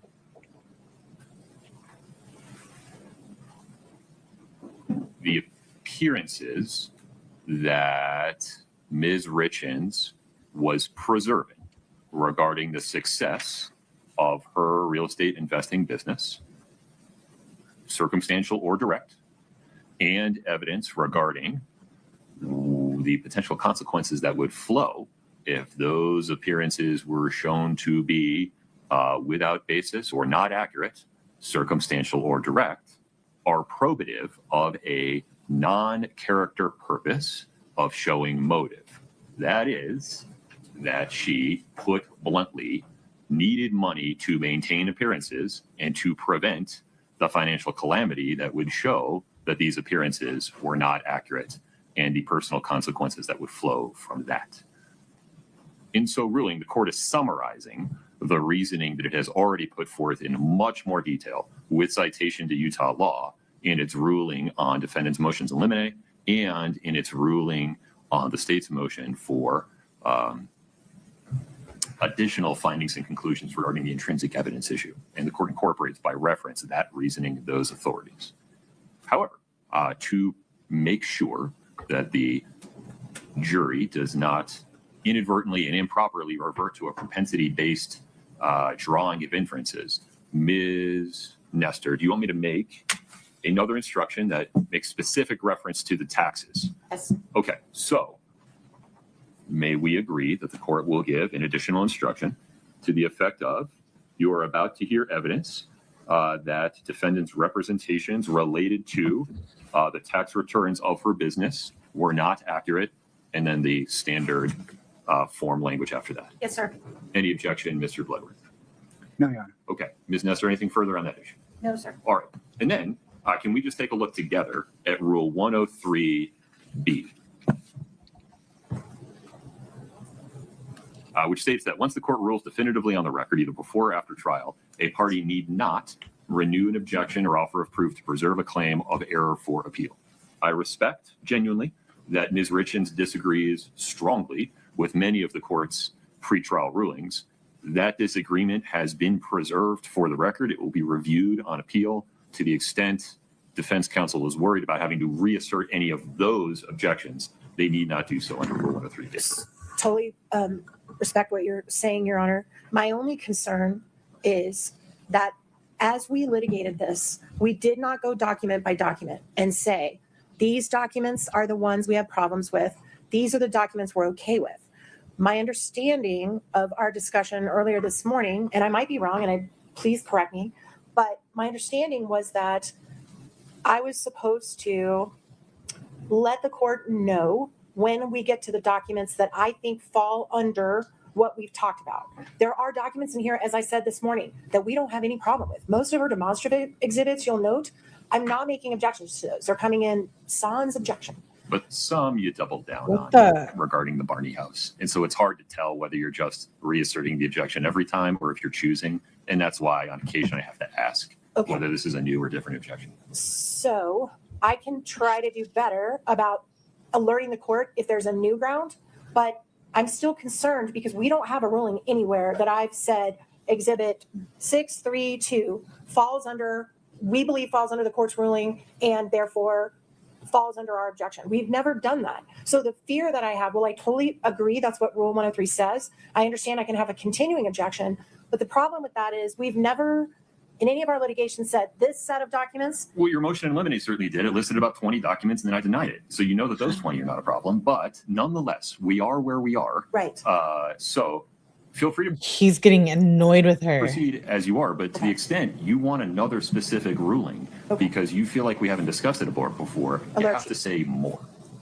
Otherwise, I won't know what you're talking about. Absolutely understood. So my intention for the record is to try to comply with the court's ruling not to have a speaking objection. When I say previous objections, I'm saying this document we believe falls under what you've already ruled on. If I have something that's new that I don't think you've ruled on at all, I will let the court know that. I appreciate that. Thank you. Okay.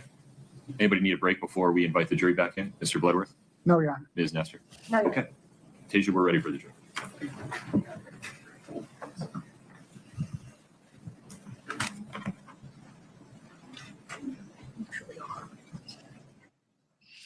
Prosecutor's like, yeah, I'm not like Ursula. My attitude doesn't suck. I'm just going to stand here in my cool suit.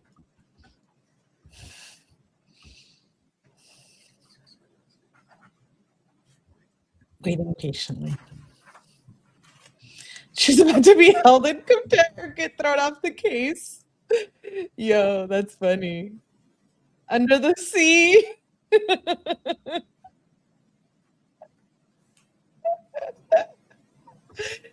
That's funny, MSM.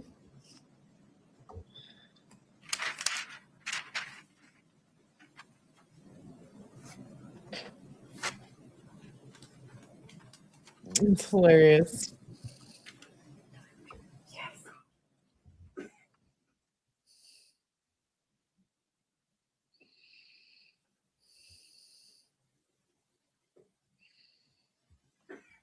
How long does it take? Well, that doesn't help me understand fully and accurately what was going on in her business. Does this relate back to how you had to calculate expenses as it relates to Kouri Richins rehabbing homes? Yes, that's along the same lines, yes. And it's those expenses, or is it those expenses that were underreported to her tax accountant? Well, there's that, but there's also the fact that the whole body of those loans we've just looked at was not included. And in looking at the tax preparer's documents that he relied on to put the tax returns together, it's clearly missing. None of those loans is listed as a liability against the revenues. And the documents also show that the only loans that he understood that Richins Realty had and was obligated to repay were the loans based on that were related to the properties.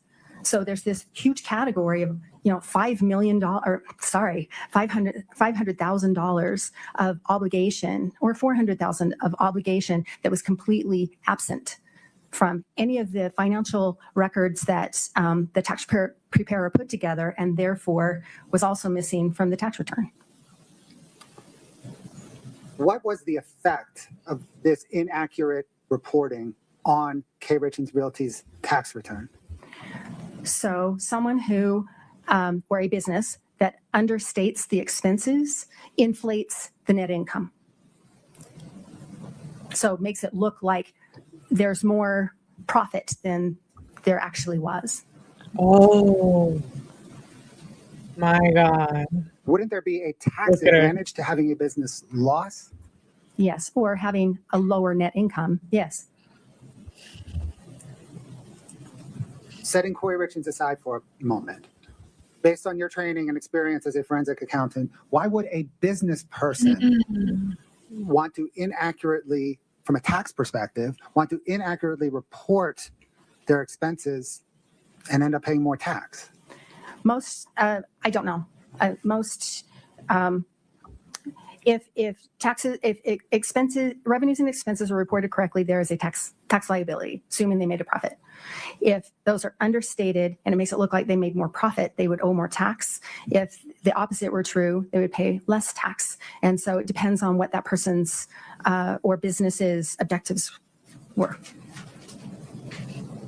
What would a business objective be to want to pay more taxes? Back to speculation. Overruled. To avoid showing a loss so that the business appeared more successful.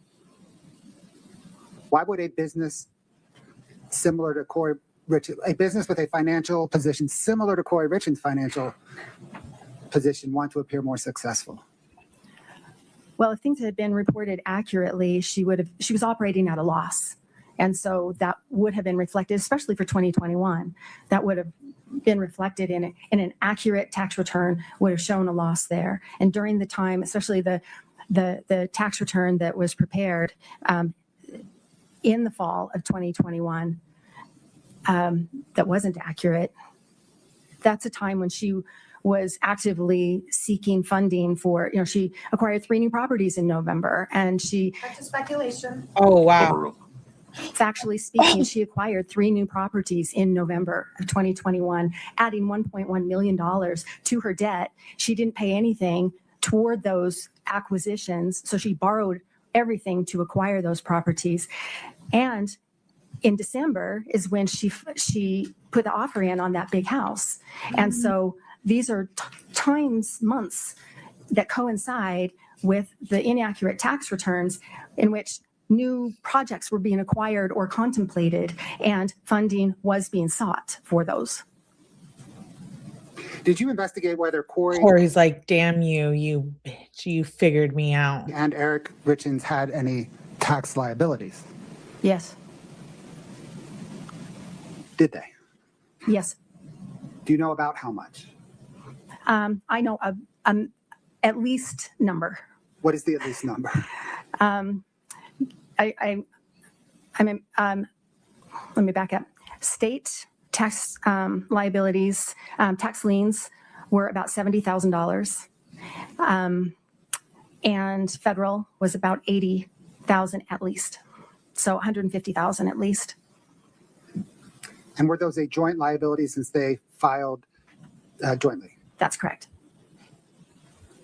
Scott, can I get Exhibit 5-36?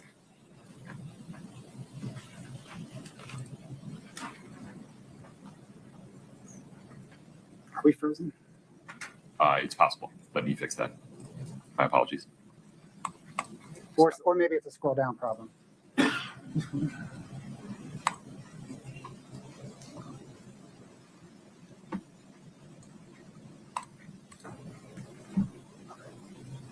Okay. Ma'am, do you recognize that document? I do. What is it? This is the bank account statement from America First Credit Union for Kouri Darden Richins, the personal checking account 5244 in May of 2021. This is directly from the credit union in response to a prosecution subpoena. Your Honor, the state moves to admit 5-36. Same objections. 5-36 is admitted. Scott, if you could scroll down to the check. Same objections.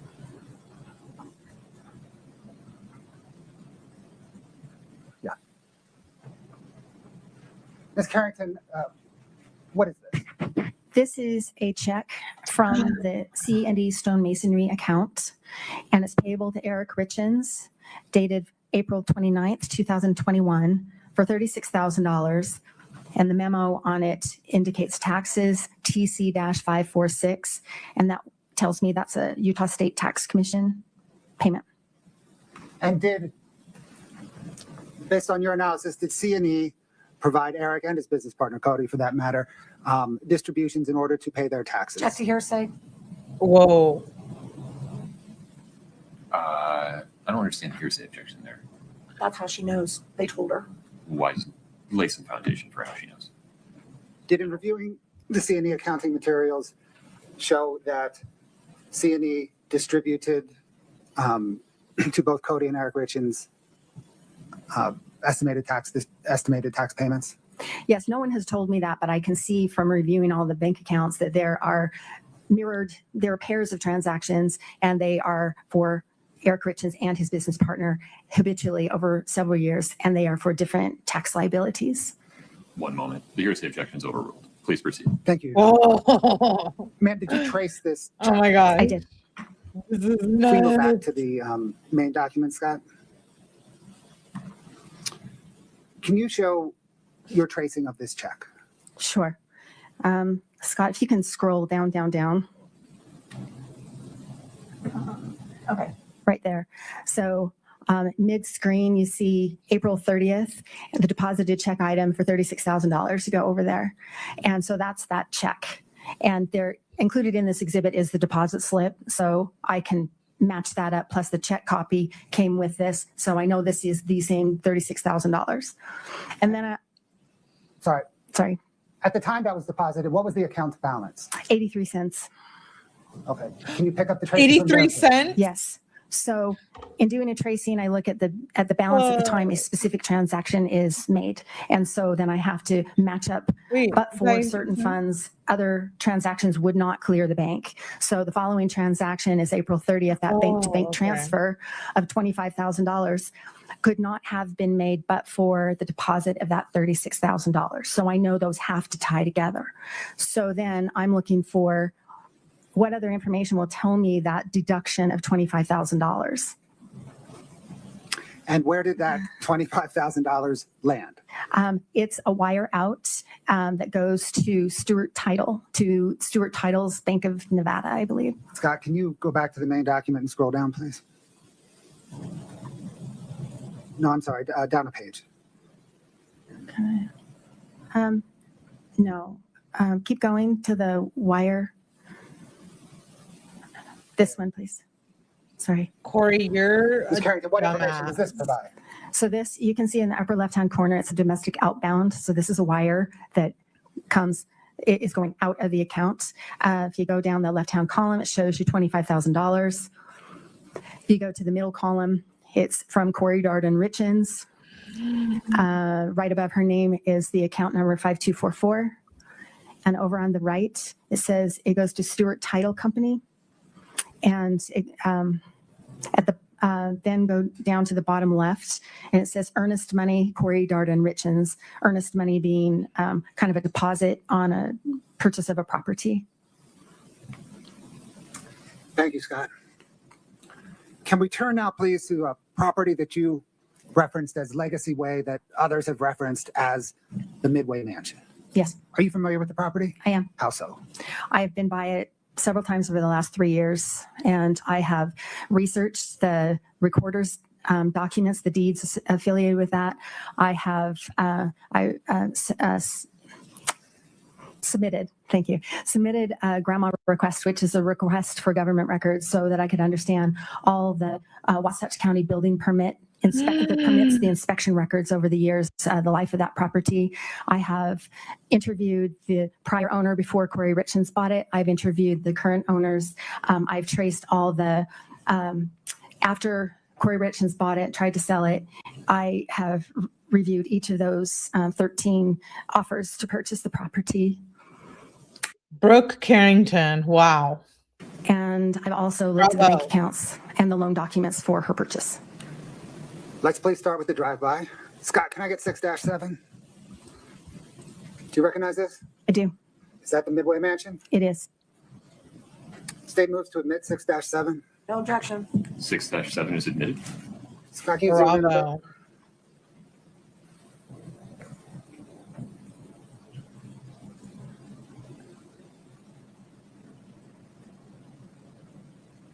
Scott, can I get 6-8, please? Wow. Ms. Carrington, do you recognize this document? I do. What is it?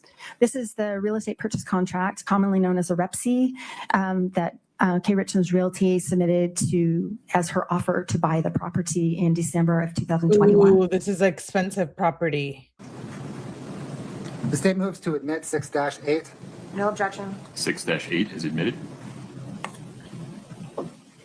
Scott, if you could zoom in, please, on that first kind of top section.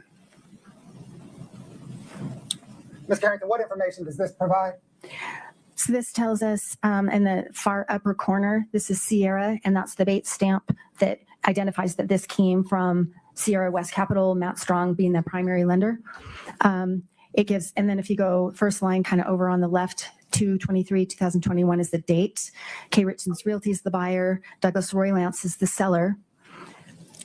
And then a couple lines down on the right, it says the earnest money deposit of $50,000. And then as you go down, it gives the street address is 106 North Legacy. That's why I call it Legacy Way. It's in Midway. That's why people call it the Midway Mansion. And then the parcel number, et cetera. Then it says C addendum. We'll get to that one in a minute. But Scott, if you can scroll down. What information does the purchase price paragraph provide? So it tells us what the agreed purchase, well, the offered purchase price is $2.9 million for this property. And then the accounting on the left shows that there's a $50,000 deposit, and then the balance will be paid at $2 million, almost a $3 million property. That's how much it was that last house. and then the purchase price What there. the And then frick?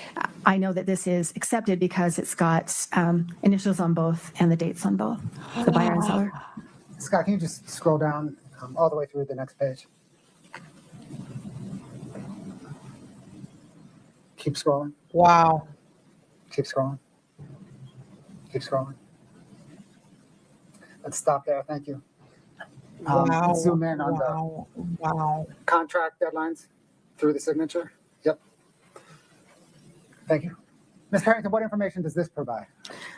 So this gives a chronology of different steps that need to be taken. Wait, It's it said settlement deadline the day that he died. very typical in every transaction. Most transactions, sellers have a duty to Look, due diligence, financial settlement deadline, March 4th. disclose any of the warts and Because that's what they were problems with the celebrating, house. right? Those are Allegedly. due by January 7th of 22. Due diligence means that's the opportunity for the seller, or excuse me, that's an opportunity for the potential buyer to do any homework, anything that they need to do as far as due diligence before they sign. That's due February 4th. Financing and appraisals, that's also for the buyer to arrange financing, funding, do any appraisals that they want to do, and they have until January 7th to do that. And the settlement deadline, that means this deal has to close by March 4th of 2022. Yeah. Yeah, that's why they were celebrating, allegedly drinking 𝗏𝗏𝗏𝗏𝗏𝗏𝗏𝗏𝗏 because she had closed, but Eric was not happy with it. Does that March 4th date hold any significance in this case? Yes, it does. What's that? That's the day that this property deal closed and Kouri Richins purchased this house. Did she purchase it on March 4th or March 5th? I'm sorry, March 5th. March 4th is the date that Eric Richins died. Thank you. Let's discuss the warts and problems, please. Scott, if we can go down to just keep it up, zoomed out right there. Is that the addendum that was referred to earlier? Yes, it is. Addendum 1. Okay, I'm going to walk up and present you with a printed copy of 6-8. And this is the addendum, am I right, that discloses all the warts and problems? Yes. I've circled a few of the paragraphs on that disclosure, that addendum. Can you please read those paragraphs aloud to the jury? Okay. Bear with me. This is paragraph 2.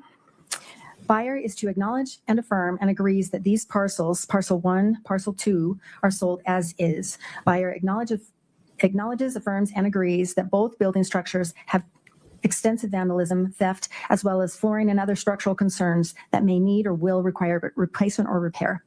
Due to delays in construction and the permitting/approval process, the structures have been idle, exposed to the elements, and are not habitable, and are also suitable in many ways for continued construction. Damage has occurred because of the idle status of the projects. Buyer affirms buyer's intent in moving forward with the building project or abandon the project altogether. based on buyer's own investigation of said structures in their state of idleness, disrepair, unfinished, and uninhabitable quality. Additionally, animals may have taken up residence in the ventilation systems for which there may be additional damage. Buyer acknowledges and affirms that buyer accepts the property in its unfinished, disassembled, unrepaired, damaged state and agrees to confirm through buyer's own due diligence which repairs and remediation efforts are necessary. Buyer acknowledges and affirms buyer's own actual or potential costs of repair, remediation, demolition, remodel, restart, reconstruction, and or completion in moving forward with building projects. Buyer agrees to purchase and accept the parcels, buildings, structures, and all aspects of the purchase of said parcels on an as-is basis and waives and releases any and all claims against seller or any deficiency, unexpected outcome, or unknown condition, cost, delay, failure, or liability. Paragraph 3. Buyer acknowledges, understands, and affirms that sale of said property is sold without all or necessary or desired permits, certificates, or allowances to build or complete the building process from Wasatch County or other governmental agencies. And buyer is said So she bought basically an expensive ass house that ended up effing her, and it was a piece of trash that needed a lot of and work. buyer is to be solely responsible for obtaining any required building permits from Wasatch County or any other necessary government entity. Buyer acknowledges, understands, and affirms that seller's building process was halted by the governmental permitting or allowance process, and as such, buyer intends to purchase these parcels as is, with full understanding that buyer may also face challenges and costs in obtaining necessary or desired permitting allowances to build, rebuild, or complete the building and occupancy process. Buyer acknowledges, understands, and affirms that the structures do not have certificates of occupancy, necessary approvals through all required inspections, and other indicators of structural habitability. Paragraph 4. Buyer acknowledges that seller has been working with the Army Corps of Engineers over a lengthy period of time, and that this entity is currently requiring additional wetlands evaluation of various materials, including water, environmental, etc. Wow. The Army Corps of Engineers may require other test requirements and certifications, etc., that are to be completed to their satisfaction. Buyer acknowledges, understands, and affirms that the Army Corps is an independent government entity separate of Wasatch County, and that the Army Corps may require its own permitting, which Wasatch County may also require in order to obtain building permits. Buyer acknowledges, understands, and affirms that the Army Corps of Engineers does not monitor or collaborate with Wasatch County in any way. Wasatch County may or may not issue building permits independent of the Army Corps of Engineers. Buyer acknowledges, understands, and affirms that buyer, not seller, is responsible for moving forward with the Army Corps of Engineers and all other governmental organizations that may have oversight or control of the parcels and building projects and occupancy certification processes. Buyer acknowledges, understands, and affirms that the process of moving forward could take considerable time, present costs, delays, hardships, and burdens to buyer. Buyer acknowledges, understands, and affirms that buyer does not require any contribution from or assistance of seller with regard to obtaining all necessary permits, certificates, allowances, or approvals to restart the building process or complete said process and obtain all necessary inspections, approvals, certificates, permits, or allowances. Paragraph 5. Buyer acknowledges, understands, and affirms that the parcels have sewer rights, but that the sewer is not yet hooked up, is below grade, and will have to be pumped.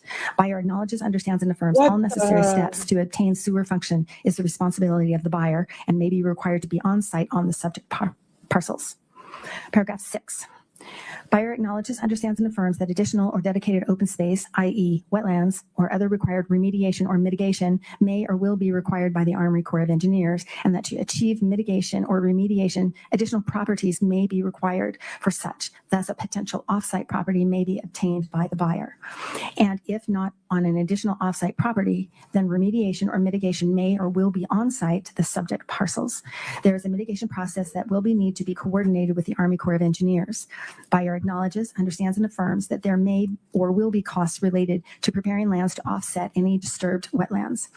An outside consultant with BioWest has collected data and submitted data and recommendations to the Army Corps of Engineers. The Army Corps of Engineers still need to make its final decisions and will determine a mitigation plan with permits in cooperation with buyer.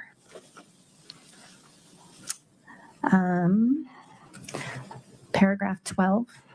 Buyer acknowledges, understands, and affirms that the Army Corps of Engineers may or will require further evaluation and study of wetlands underneath mounds of fill soil on the parcels. So seller will provide access to buyer's consultants or any other third parties related to studying groundwater or soils for the Army Corps of Engineers. Thank you. Welcome. She totally was desperate for like money, right? A rep seat like that? No. I don't get it. Scott, can you please bring up 6-9? I will retrieve the exhibit. Thank you, ma'am. What? That's so much work, I feel like. Ms. Carrington, do you recognize exhibit 6-9? I do. What is it? This is the settlement statement for the Legacy Way Midway Mansion property, where Richins Realty is the buyer and Douglas Roylance is the seller. And this is the final version of the sale. State moves to admit 6-9. No objection. 6-9 is admitted.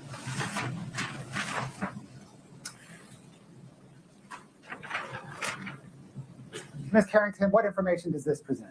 And if it's easier to step down, please do it. I don't know what's easiest. It might be since I don't have a.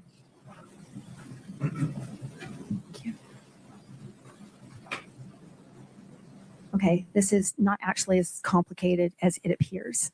So this is the property address here, the buyer, the seller, and the lender is Sierra West Capital. So that's the Sierra West Matt Strong stuff. So now over here shows the settlement date and the disbursement date as March 4th of 22. And then this is the internal file number at the title company. This shows the sale price. This is the buyer's version. There is a seller's version, but this is the buyer's version. This is the sale price of the property at 2. How was she going to flip that? It was so expensive and it needed so much work and she was already all this money in debt. It's like $2.9 million. And then here shows 2 of the 4 loans on this property. So here's the original loan from Sierra West to this $2,624,850. There's another lender from the Burns, and that loan is $420,000. These are some prorations. This section here, are you all right if I keep going? Please, what's that section there? This section, these are the fees associated with these loans. So the first position lender is Sierra West Capital, this $2.6 million loan. They charged $124,850 at the outset just for the loan. And then on top of that, it accrues interest going forward. It's a 6-month balloon. So this being March 4th of 22, she has to pay that off by September 4th of 2022. The next two, the $150 and the $20,000 relate to this loan, the $420,000 by the Burns. And then Scott, could you please scroll down? Thank you. That's great. So then here, these are the title insurance costs that are paid to GT Title Services, who's the title company in this transaction. So these are the different costs associated with that. So the first one, the lender's coverage premium, that's for the first position, the Sierra West one. Second position is the Burns, the $420,000 one.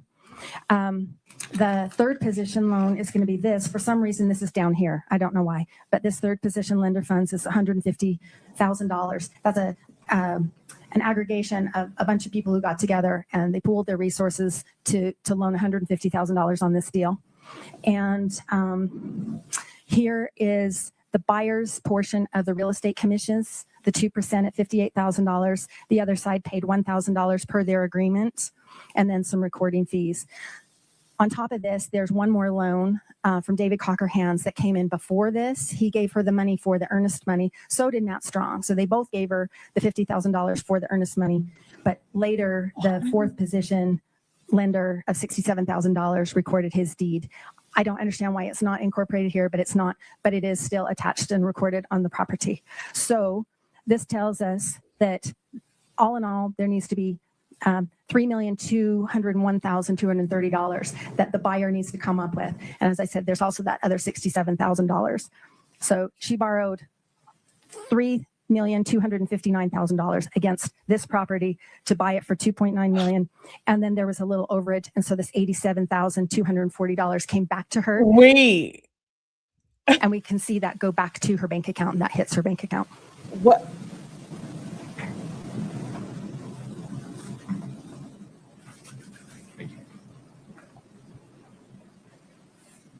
So What does this show that the she borrowed hell? $3.2 million from other people to close on a $2.9 million house, and that closing she walked away with $80,000?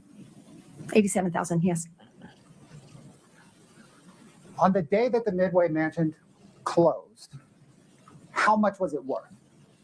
2.9 million, because that's what she paid for it. That was the agreed price on that for that transaction. Is it worth?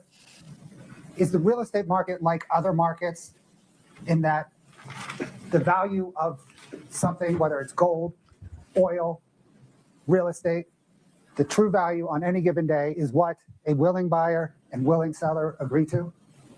Yes, and so in addition to the fact that that's what the market dictates, the IRS rules also say that a transaction is valued between a willing seller and a willing buyer, and industries function like that all the time. Business valuation, a forensic accountant who conducts a business valuation of a business will use that same concept. Did you use that same concept in valuing all the properties involved in this case? I did, because that's what she paid for them.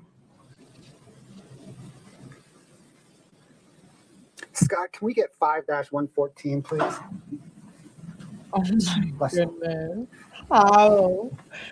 How did she like keep track of Have you this? recognized this agreement? I do. What is it?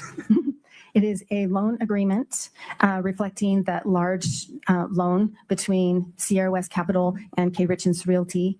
And this was a response from the title company, Griffith and Turner Title, in response to a prosecution subpoena.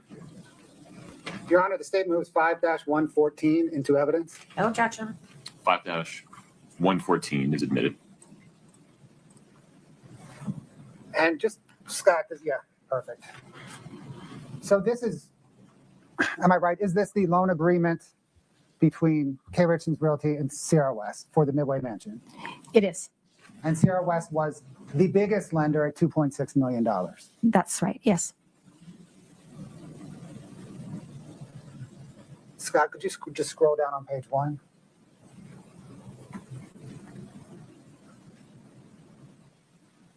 Scott, could you go to page 12, please? And is this part of what is, are we looking at what is known generally as a closing packet? Yes, that would be consistent. Yes. These are the closing documents on the Midway Mansion, at least this, the closing documents for the largest funder on the Midway Mansion. That's right. Yes. And is this the signature page? Yes, it is. And is that signature notarized on the 5th of March? Yes, that's correct. Scott, can you go to page 21, please? Is this another different signature page? Yes, this one is basically acknowledging that the company that's buying this authorizes Kouri D. Richins to act on its behalf. Scott, can you go to 27, please?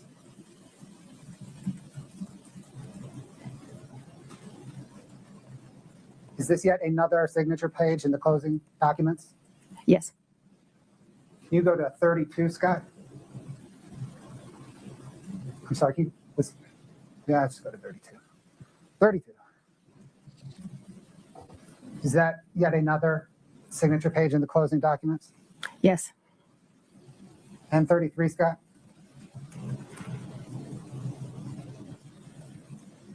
Ms. Carrington, is that yet another notarized signature page in the closing documents? It is.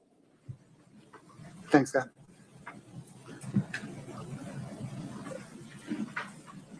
Ms. Carrington, based on your analysis, did Ms. Richins have the ability to service the $3.2 million in debt when it came due in 6 months from closing? She did not. Scott, can I get 2-14, please?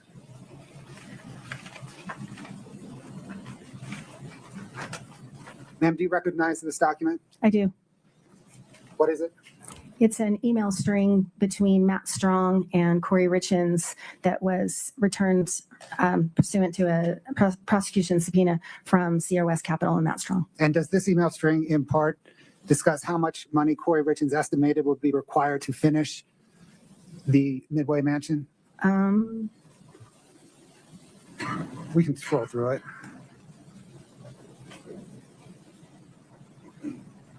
Yes. Why is she smiling? This is the one where she's Psycho. asking him to loan her the earnest money, the $50,000 for the project. In part, yes. Right. The state moves to admit 2-14. No objection. 2-14 is admitted. Scott, can you publish the part you had highlighted on our screens? Scott, let me know you're ready. Okay. I'm gonna give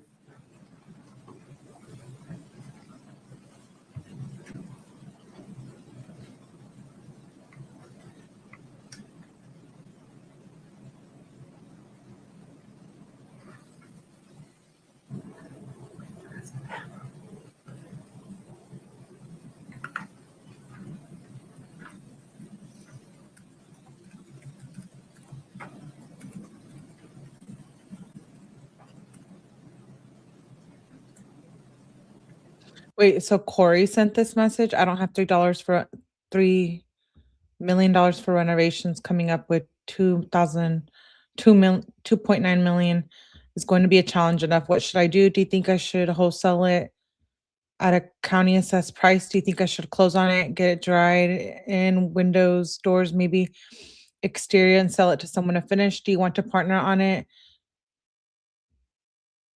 Do something with it. Honestly, I'm open to any and all ideas. It's definitely out of my league, but the margins are so insane that I had to pick it up and then figure it out. Haha, help. Let's do something with it. I'm just not sure what. Maybe your Herber guy would want to buy it as is from me and have him remodel it with MCC, double close, or just assign it over to him. Maybe he just wants to invest in it. Honestly, I don't know with this one. Haha, something is there. Just finding the right direction to go with it. With 50K, if you can make it work, awesome. If you can't, that's fine too. You do what you're comfortable doing. Numbers are tight on this one, so I thought it may be a challenge, but for real, if you can't make it work, that's totally fine. Just let me know. Smiley. I attached the contract here if you want to read through it.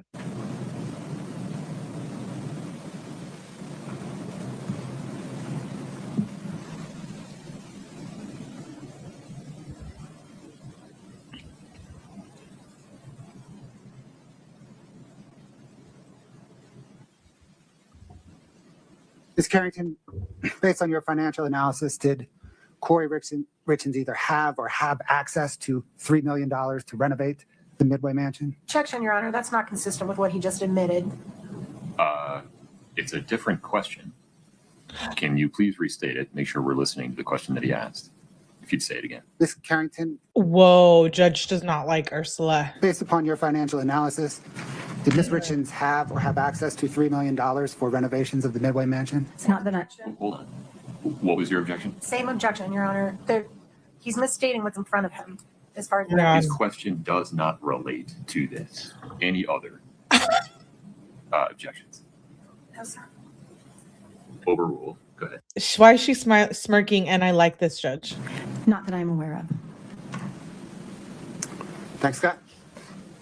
Ms. Carrington, did you investigate or try to trace any money flowing to the Midway Mansion project once Kouri Richins closed on it? I did look, yes. Did you find any money flowing to that project? I did not find any money flowing to that project. There's one that is a maybe, Okay. but no, nothing significant. What's the maybe? It's in the neighborhood of about $3,000, I think. It's in that, the reason it's a maybe, is that your question? The reason it's a maybe is it's during that time frame, and it's to an entity that, and I'm sorry, I really can't remember which entity, but there's one that I thought might relate to this project, looking for, what she usually does when she acquires a project, she moves forward. And so I'm thinking she probably does the same thing here. There's one that I recall fits that category, but it's minimal. So at most, she, as best you can tell, invested maybe $3,000 into the Midway Mansion. That's correct.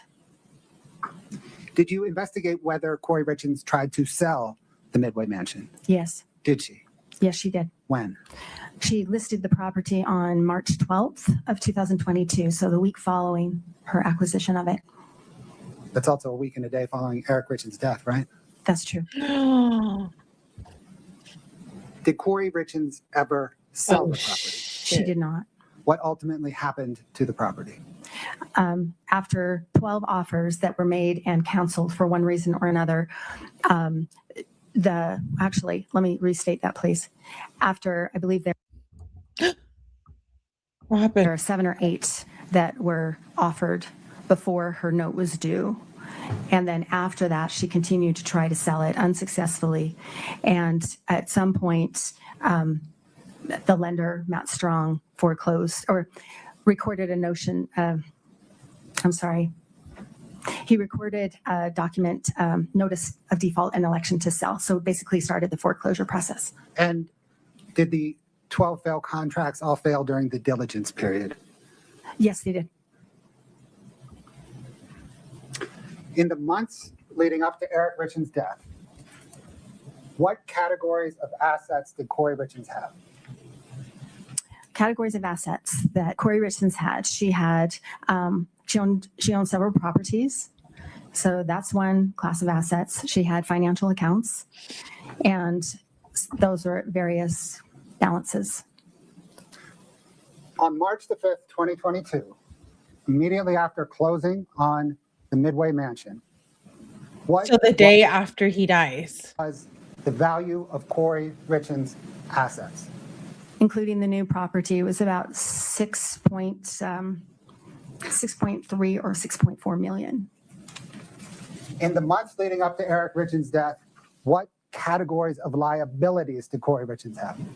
So liabilities are things that she owes. So she had a loan on the properties, each of the properties that she owned, and each of those was more than the property was worth. She also had all those payday loans that we've talked about, and she also had different lines of credit that were by and large all maxed out. Not just the HELOC, but also she had some personal lines of credit associated with her checking accounts. Those were all maxed out. And she also had credit cards that had high balances. On March the 5th, 2022, immediately after closing on the Midway Mansion, what was the amount of Kouri Richins' liabilities? Right about $8 million. So netting that out, on March the 5th, 2022, after closing on the Midway Mansions, what was Kouri Richins' net worth? She was in the hole. She was negative 1.6 million.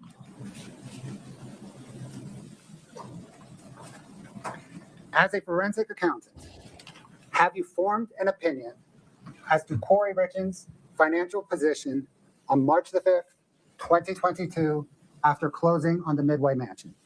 Yes. What is your opinion? As of the date that Eric Richins died, Kouri Richins was in financial distress, and her financial enterprise was collapsing, had been collapsing, but for a significant infusion of cash and capital would have continued to collapse. It was imploding. Her debts and liabilities far outweighed her assets. And even if she had sold everything she had, it would not have been enough to get back to zero. Yo. Let's turn briefly to Eric Richins' estate. Did you analyze the value of Eric Richins' estate? Motive to kill him. Yes. What material did you study in this analysis? The insurance policies, the life insurance policies, including there's a life insurance two life insurance policies that Eric and his business partner had on each other. So there's the company, the documents that relate to that, the bank accounts, the documents related to the house where the family lived, and his bank account statements. Are the bank accounts de minimis in relation to Eric's interest in 𝗠𝗲𝗍, his life insurance, and his home? Pretty much, yes. Let's set those aside then. Right.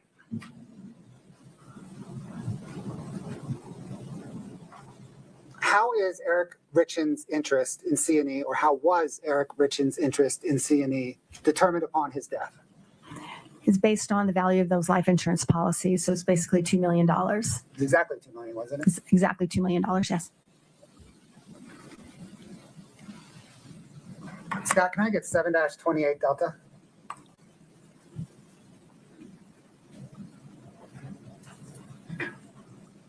Wow. Ma'am, do you recognize this document? I do. Did you prepare it? I did. What material did you use to prepare it?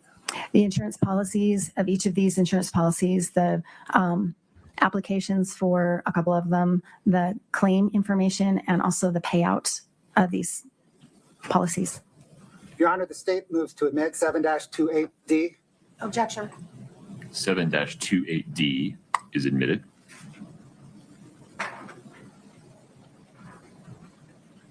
Wait, so it was $2 million in insurance policies that she took out? Did I understand that right? Ma'am, what again is this? This is just a simple list of the different life insurance policies. I have not included the buy-sell agreement policies, the $2 million that benefited Eric's business partner, but these are the others.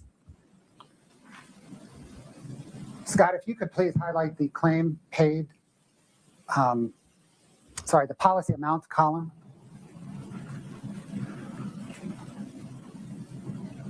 Does this show that Eric Richins had $2.2 essentially $1 million in insurance upon his life? Yes, Holy Scott, can you go to the claim amount shite. paid? A 2.2 million life policy?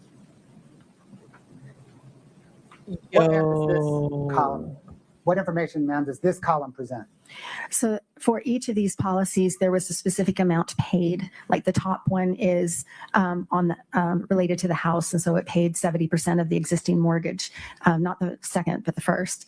The things that I've highlighted in green are the 3 policies that were paid directly to Kouri Richins. The others were paid, the $500,000 was paid to the Eric Richins Trust.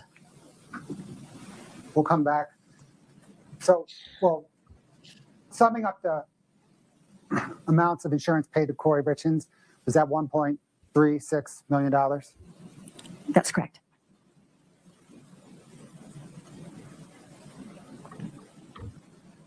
Thank you, Scott. We spoke earlier about Eric Richins' premarital home. Yes. What was the approximate value of that home? I think it was about $1 million, give or take.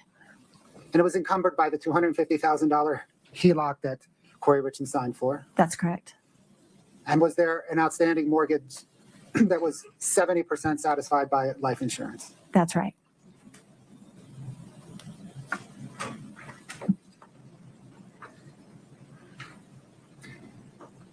We talked about the $1.3 million in life insurance proceeds that Kouri Richins received upon Eric Richins' death. What? Did you trace how she used those proceeds? I did. Wait, Scott, can you bring? that's how much she got after and she used it? Yeah, 7-31D. I didn't know she had used it all. Ma'am, do you recognize this document? No. I do. Did you prepare it? I did. What material did you use to prepare it? I looked at Kouri Richins' I bet it was like right American First away. Credit Union accounts, and also Kouri Richins' UCCU account where she deposited the $1 million. And I guess that's it. Your Honor, the state moves to admit 7-31D. Well, of course she did. States Of course she used it. She was in debt. 7-31D is admitted. Wasn't she free for like almost a year? What, ma'am, does this present? So on another schedule, I've listed every single transaction that I've traced back to the 3 deposits of insurance proceeds. And so the first line of this shows on June 16th, 2022, she got a little over $1 million from the auto owner's life insurance policy. And what I sought to show is before the money came in, or as the money came in, how much was in her accounts. So she had $543,000. I'm sorry, let me back up. She got the $1 million in.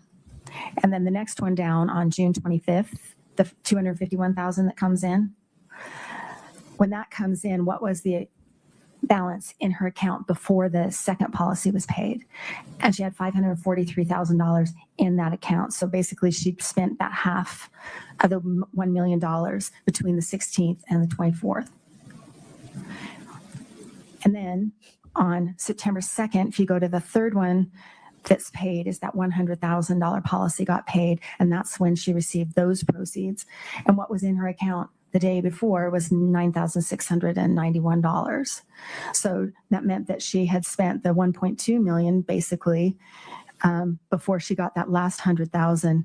And then that final line on September 19th, she had $802 in her account. So that that's just a look at the balances. And then I have looked at every transaction in these accounts to show. Wait. So she spent that all in like, To try to understand how those proceeds were used. We'll turn there next, but let me just make sure we understand this. Okay. So does this show that between June and September, 3 months between June and September, holy shit, she 3 received months. $1.36 million in life insurance proceeds and spent $1.36 million in life insurance? That's what the bank account shows, and this is drawn from the bank accounts. Thank you.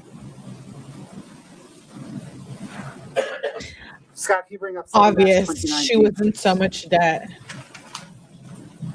What Your Honor, we're broken. My apologies. Let's reset. hell?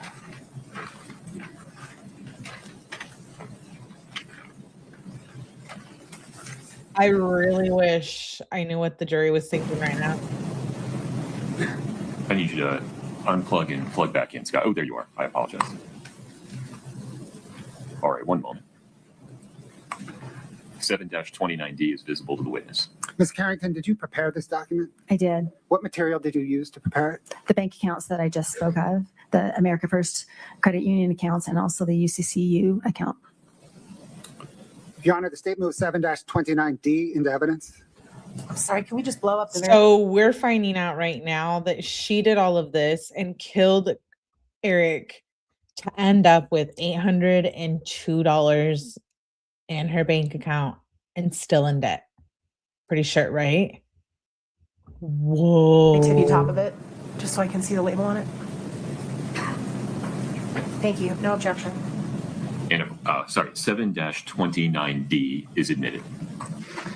And then Scott, can you split screen the 2 pages? Okay, I'll make it bigger, Evie.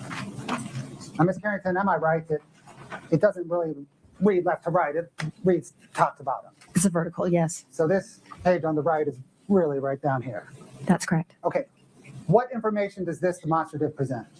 Right? That's what exactly happened here. So I wanted to portray the funds that came in from Eric's death, and I've highlighted, or I put in bold the different life insurance proceeds that came in, and then the way those were spent. I have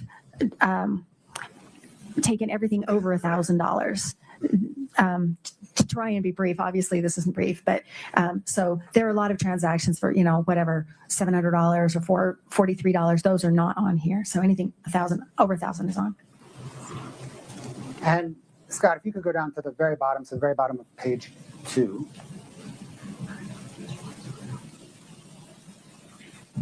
What information does this present?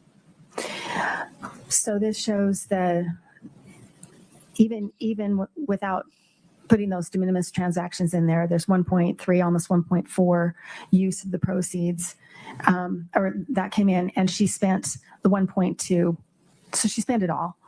And then my footnotes here, I attempted to do the same thing that was in that other section, my footnote 2. These are the different accounts that she had, and these are the account balances when the new insurance comes in. Now let's just highlight, Scott, maybe the far left column on the first page.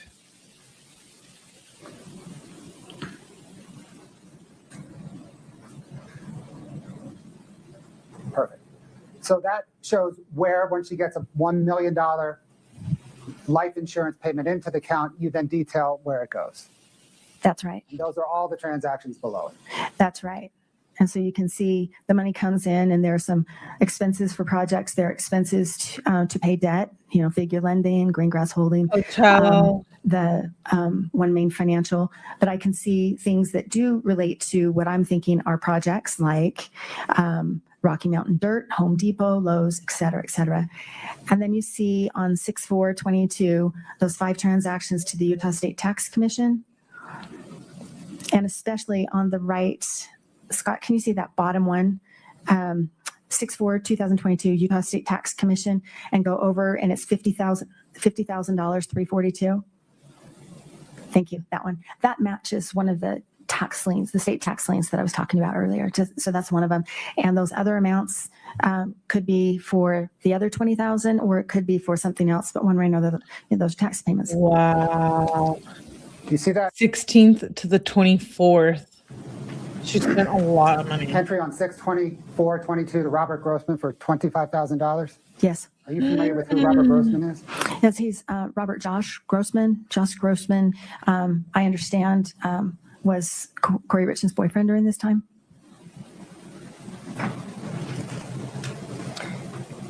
Thank you, ma'am. When you analyzed how the $1.3 million in insurance proceeds were dispersed, approximately how much of that $1.3 million were used to pay debt?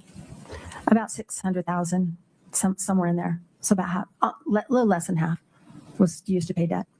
Thank you, ma'am. I think that's all I have for now. I suspect we're going to take a break, and the defense will have some questions for you. Okay. Thank you.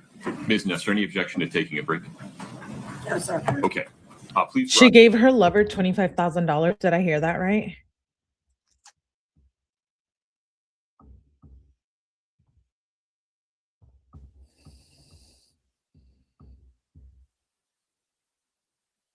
Wait, the lover got 1.3 million? No, I thought that was.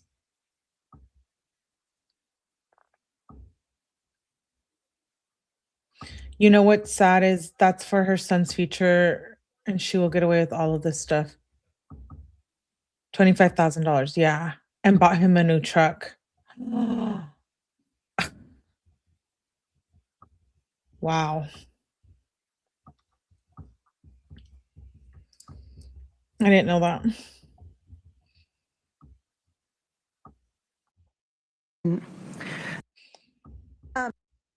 Oh no, Ursula's gonna get on her now.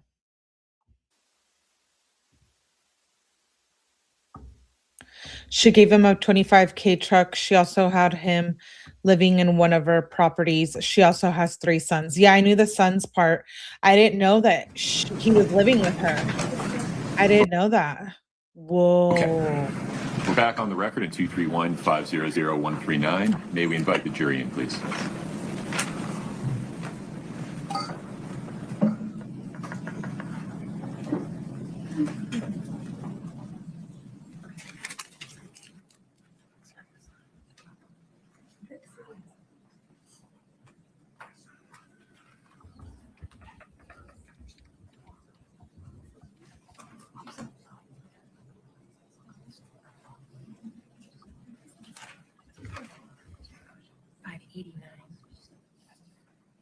Okay, that was good enough. I think it's the same.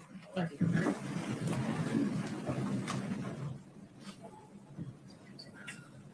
Whoa. Please have a seat. Thank you.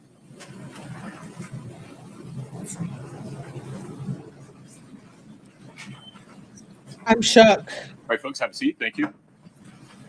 I'm like thinking about what she just did with all that money. Like, Yes. Ms. Nestor, please proceed. Thank you, Your Honor. May I please the court? Good afternoon, Ms. Carrington. Good afternoon, Ms. Nestor. You and I have known each other for some time. Is that We have. accurate? That is accurate. Okay. So I'd like to talk to you about how you got involved in this case. Is it fair to say that you were brought into this case by the gentleman who was working as a private investigator for the trust for the estate? Absolutely, yes. And his name is 𝗠𝗲𝗹𝗆𝗆, correct? That is correct. And Mr. Gabler is also someone you've known for a really long time. I have. Professionally, yeah. Right. Well, of course. I should have said that. I'm sorry. And you guys even share office space, or did at one point? No, never. I thought you did. Sorry. And so initially, when you were brought into this case, Eric Richins' family was really your boss in the matter. I wouldn't look at it that way. I was hired by their attorney, Crystal Bowman-Carter, after Kouri initiated the lawsuit. That's when I came in. But the work you were doing was designed to assist Eric Richins' family in the litigation. Fair? yes, dude. The family wanted Brooke's help, and the prosecution did too. Brooke is a badass. Yeah, yes. All right. And during the time that you were working for the family or the estate or the trust, did you also do some witness interviews with Mr. Gabler? No. You didn't go to any interviews of witnesses with him? No, I did not go to any with him. No, I don't think so. No, I didn't. And then at some point you stopped. Sounds like your work kind of trickled off for the estate or the trust when they got a new lawyer, right? Right. I've known that firm for a long time, and I'm usually on the other side. So they use other people for their forensic accounting. And so I was not surprised when the estate got, when the estate got new lawyers, that they didn't adopt me as well, which is fine. That's okay. Yeah. And then how is it that you became associated with the prosecution team? I don't know how that happened. They reached out to you? They did. And are you aware whether 𝗠𝗲𝗹𝗆𝗆𝗆𝗆 recommended you? I have no idea. And Mr. Bloodworth asked you on direct, he mentioned that they've retained you at your normal rate. Is that right? That's correct. So it looks like you've done quite a bit of work. Quite a bit of work, and she got paid a lot. So shut the F up, Ursula. I have done a lot of work. Binders worth of work. Yes. Did And you so how just much have you been paid by the state or by the county? I don't know exactly, but it's probably about $200,000, which is a lot. well deserved? Shut up, Ursula. Oh my God. All right, now I want to Hold talk to me you back. a little bit before we get into details about it, the nature of the house flipping business.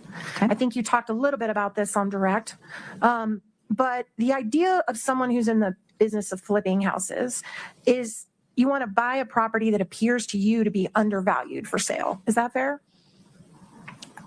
Well, you want to get a good deal on it. Is that what you mean? Sure. Yes. So you look for something that maybe is a little below the value of the property. Fair enough. Yes. And the idea is you do just a little bit of rehabbing, right? You don't want to sink a ton of money into it or you're going to not make a profit. Well, it depends, right? It depends. I mean, it depends on where where it's located and what's the upside. Miss Richins' properties spanned a lot of those. Some of them were very small, easy fixes and flips. And then like the one that we were talking about, the Mill Creek project, that was enormous. The Provo project was enormous. So it could be any of the above. Sure. But if you want to make money, the goal is to do as little rehabbing as you need to flip the property. Is that fair? I think that's fair. Sure. And as I would say, put a little spit and polish on it and then get it ready for sale, right? Fair enough. Okay. And then the goal is to flip it as quickly as you can for more than you paid for it. That's correct. And enough more that it covers whatever you paid to spit and polish it. That's the idea. All right. And the nature of this business is the goal is to hold that property for as short a time as you possibly can before you flip it. Absolutely, especially because of the way the financing works. Right. And let's talk about that. Okay. So because you know the goal is only to hold that property for just a really short time, you often use what are called hard money lenders, right? That is true. And we did hear you talk about that on direct, but just as a quick refresh, because I think that was 20 years ago, the hard money lenders lend money without all of the formalities that a bank requires to lend money, right? For example, that is correct. For example, the underwriting process is almost nil. And to sound really kind of juvenile about it, it's basically wealthy people that are willing to loan you money short term for a short period of time at a super high interest rate, right? Right. And they assume the risk of that. And in exchange, they have very strict zero tolerance default clauses that make a loan just skyrocket in cost and interest if it's not met, if those terms are not met. And the reason for that is this is a risky business, yes? For both sides. Why is she doing that? Like, why is she talking like that? I'd say it's risky for the borrower. What the? And for the lender, because they're not putting someone through all the vetting that a bank would. They're just trusting them that they're going to show back up in 90 days and pay them off. But you're missing a key piece. They secure that property with their trust deed so they've secured their collateral. Totally fair. That's absolutely right. So riskier for the person that's doing the flipping than for the hard money lenders. Yes. But the hard money lenders generally do not expect to get paid monthly payments in between when they loan the money and when they get paid back. Fair? Well, it depends. And I think that's usually a true statement. Kouri Richins had most of her loans that were like that were 6-month balloons. There was nothing expected. In fact, when the subpoenas went out, I expected to get all these ledgers back, and nobody has a ledger because they didn't care. They just knew when the balloon was due, and they were going to get their money or their property. Exactly right. Miss Richins had 3 property. Well, she had 2 lenders that had monthly payments. And because of what you just said, the Yeah. hard money lenders have what we call a promissory note, just a promise Slap your that if hand. I don't pay you like I promise on this note, you can get the value, you can get the property and sell it yourself and recoup your money, right? Yeah, there's a promissory note on any kind of a loan. So when you put all those loans up there, they're backed by the collateral, the house. Stop slapping your hands. Like, you're not above her. Can you clarify which loans they put up where? Sure. And that was a broad statement. So I just want to make sure we're talking about because the loans I put up there are the payday loans, and those are different. I'm talking about the hard money lenders. Okay. When you showed some notes, for example, where I think Matt Strong paid a couple $1 million on one property, somebody else paid $300,000 on another property. All those loans were backed by the property. They were totally secured. For the first position lender, they're totally secured. The others are secured with the property, with the caveat that they are in second, third, and fourth position. For example, the Midway house, the Legacy Way house, the second, third, and fourth position lenders did not recoup any of their funds on Okay, that. well, we'll get to that in a minute. Okay. But if Kouri were to default on a promissory note and they went after the property and took it and sold it, Kouri would owe zero because they would have recouped their note from the sale of the property, That's true. She'd owe zero and she would have made zero. right? But she'd owe zero. That's true. That's true. Yes. Okay.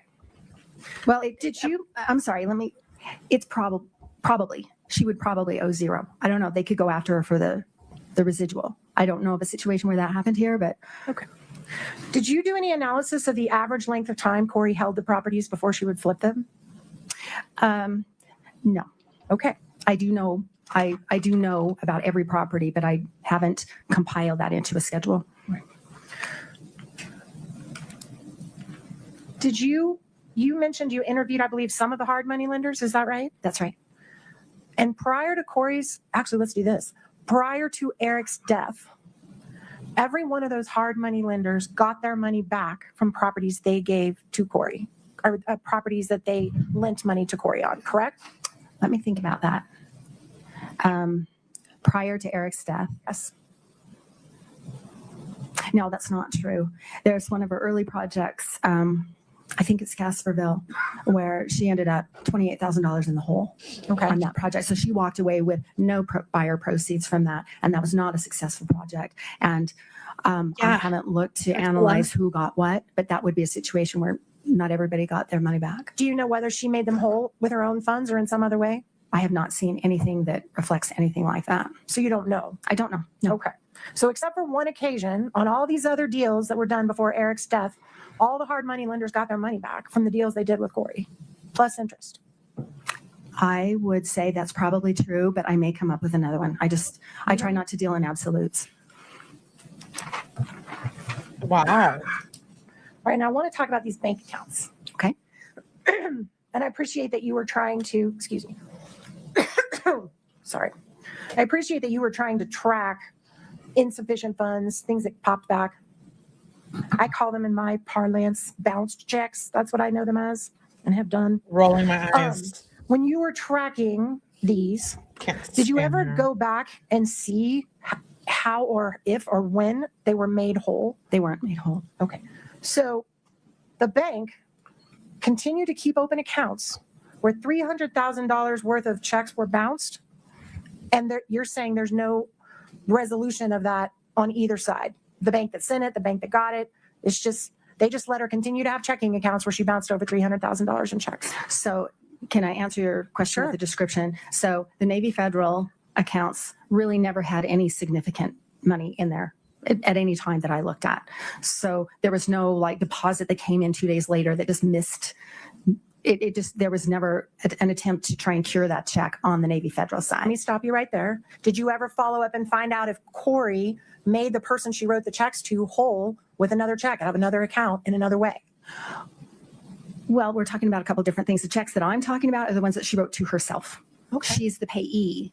So then, can I come back to What? that question? I'm trying to answer the prior one. Okay. So on the Navy Federal side, no, there was never an attempt to cure that. Okay, but wait, stop right there. What On the Navy Federal account, she was writing checks to herself. That's right. So did you track whether she actually put money in the account where she put the hot check, as I would say, to cover it later?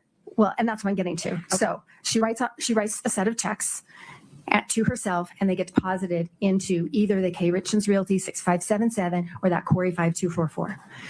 Those checks go in, and eventually, they're returned unpaid by the bank, and so that makes the balance go way in the hole. Sure. Eventually, there are funds that go back to the account. That's my point. And my understanding of how banks work, banks and credit unions, they work, in answer to your question or your wondering about why would they allow her to continue going if she's bouncing all these checks. Financial institutions don't look at just this account or just the accounts by this person. They look at the relationship.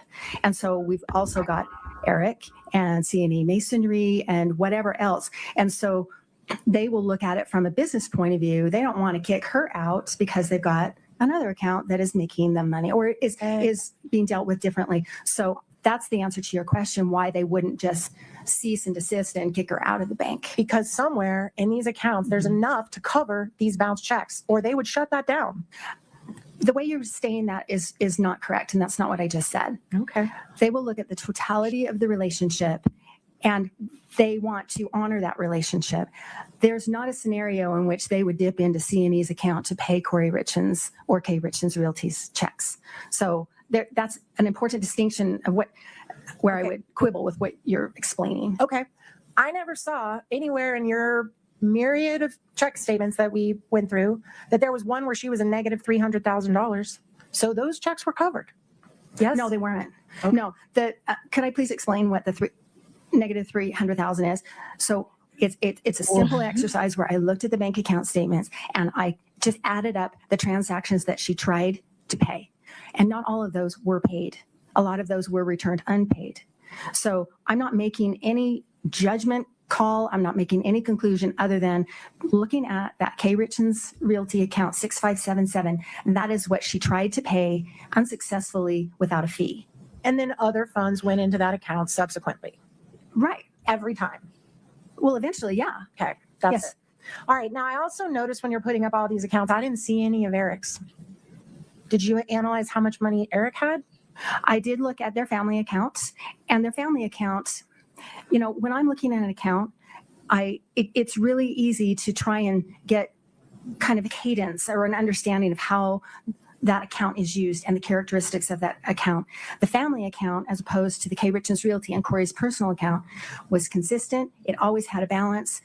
That's where Eric's paycheck went in. Let me stop you right there. Mhm. Apart from Eric's paycheck, where else did all the money from the family account come from? Apart from Eric's paycheck. There were distributions that came in from Eric's work, and there were occasionally, I know you've asked me this question before, and Kouri Richins did not put more money into that account than Eric Richins did. Into that account? She did put a lot of money into it, yes. And that account was used for family, for Mhm. paying mortgage, for paying Finance, trips, other mommy. personal expenses, right? Not all of them, but that is the family account. That's where the kids' expenses were paid. Not all credit cards were paid from there because not all credit cards were family credit cards. And Kouri was regularly contributing to that account out of her business accounts. I would Yes. not agree with that statement. Okay. So we know Eric's paycheck goes into the family account. That's What right. about the other accounts you mentioned for Eric? You said Eric had a separate account. There was a personal checking account, and I had reviewed that initially. It looked like it was squarely Eric's account, and the 5244 was squarely Kouri's personal account, and so I kind of set those aside. She used her personal account for her personal expenses, and he used his for things that appeared to be his. And you do not know the arrangements that Kouri Richins and Eric Richins had as a couple about when they would make money available to each other, did you? I don't. Okay, so how much money was in Eric's personal account? Habitually, there was enough to pay whatever was attempted to be paid from it. I know that my recollection is it had, 10,000, 20,000, something like that. I don't recall it bouncing checks, and I don't recall it going into the negative. Okay, but you did not provide that to the jury to review in terms of assets that were out there for this family. Objection, Your Honor. Based on, Your Honor, can we approach? of course. What? You know what? Go, Brooke. We love Brooke here. Ursula, you know what? Ursula, I'm about to have had it with you, man. Oh, I gotta go back. Come on. Oh, Your Honor. So just to be clear, we have not seen today in the multiple hours of your direct anything about that account that Eric had. No, that's correct. And you also mentioned you Yeah. looked into C&E accounts. That's right. And C&E is the name of Eric's business, Eric and Cody, right, his business partner. right? And that's where he kept his business profits, correct? They kept theirs, yes. Okay. And I didn't see those accounts today. We haven't talked about how much Eric was worth while he was alive, have we? No, Kouri didn't have any control or access to the C&E account. You understand they're married. I understand that they're married, but that is not, that's a business account that was shared between two business partners. Okay, but business owners can do something called a draw, right? What's a That's draw? Your Honor, objection, scope. Yeah, you're gonna have to help me out. Do you want to approach for a minute?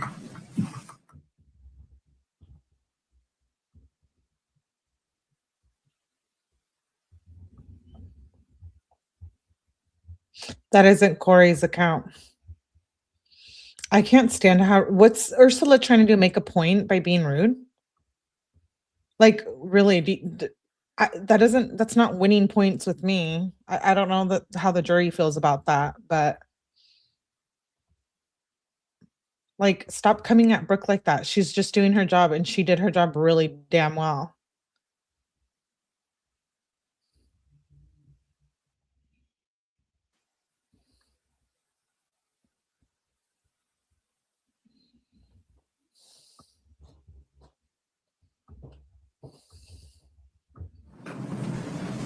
Okay.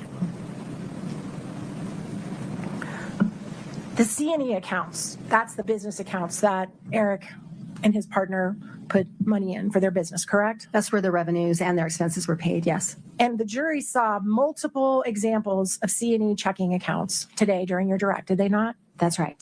And routinely, the dollar amounts in those accounts were in the strong six figures, correct? Routinely, yes. Okay.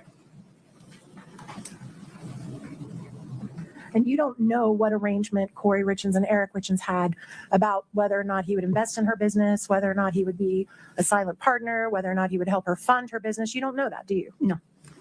Okay.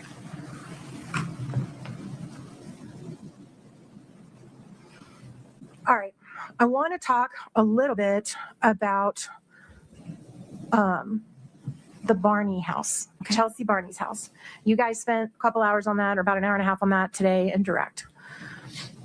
And as I understand your testimony, Ms. Barney was going to provide $45,000, or did provide $45,000, which you traced all through Ms. Richins' accounts, to Ms. Richins to be used at a closing in the future, correct? To be used at a closing that day. Thought they never had the closing. Well, they didn't. Right. My understanding Wow. of that whole text string is that there was this closing that was going to happen imminently, and this was the $45,000 down payment that 𝗡𝗲 was paying toward the house to then be in her name. Right. And the $45,000, well, strike that. Let me back it up just a little bit so it's not confusing.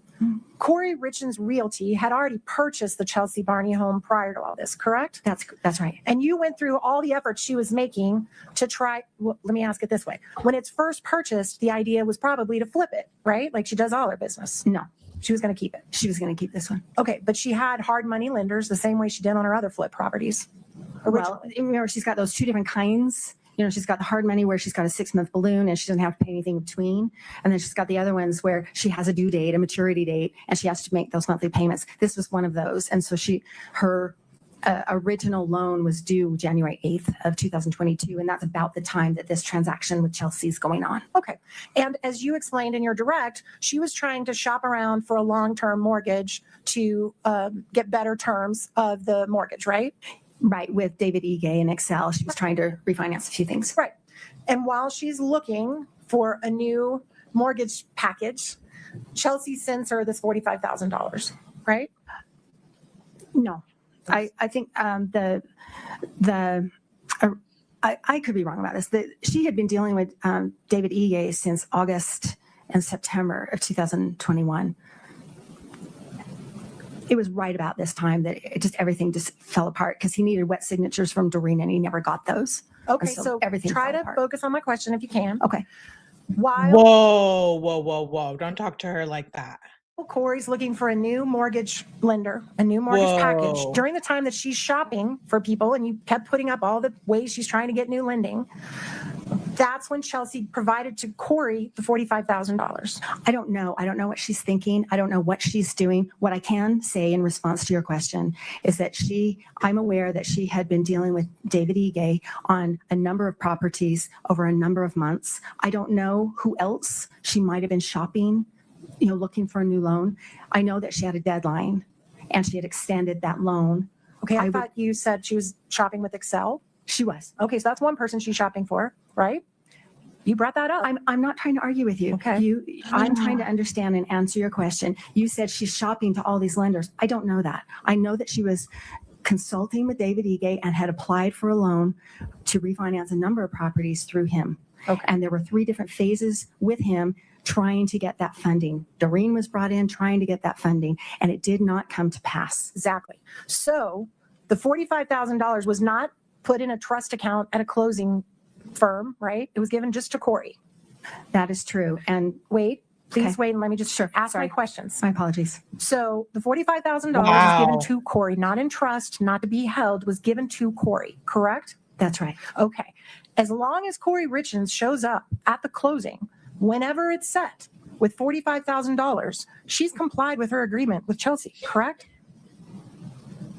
I suppose that would be true. So if Kouri knows that she's got money coming prior to that closing that will more than cover the $45,000, and she uses the money quickly to pay some quick debt, she still hasn't violated her agreement with 𝗠𝗲𝗋 if she shows up at the closing with $45,000, correct? Your Honor, foundation.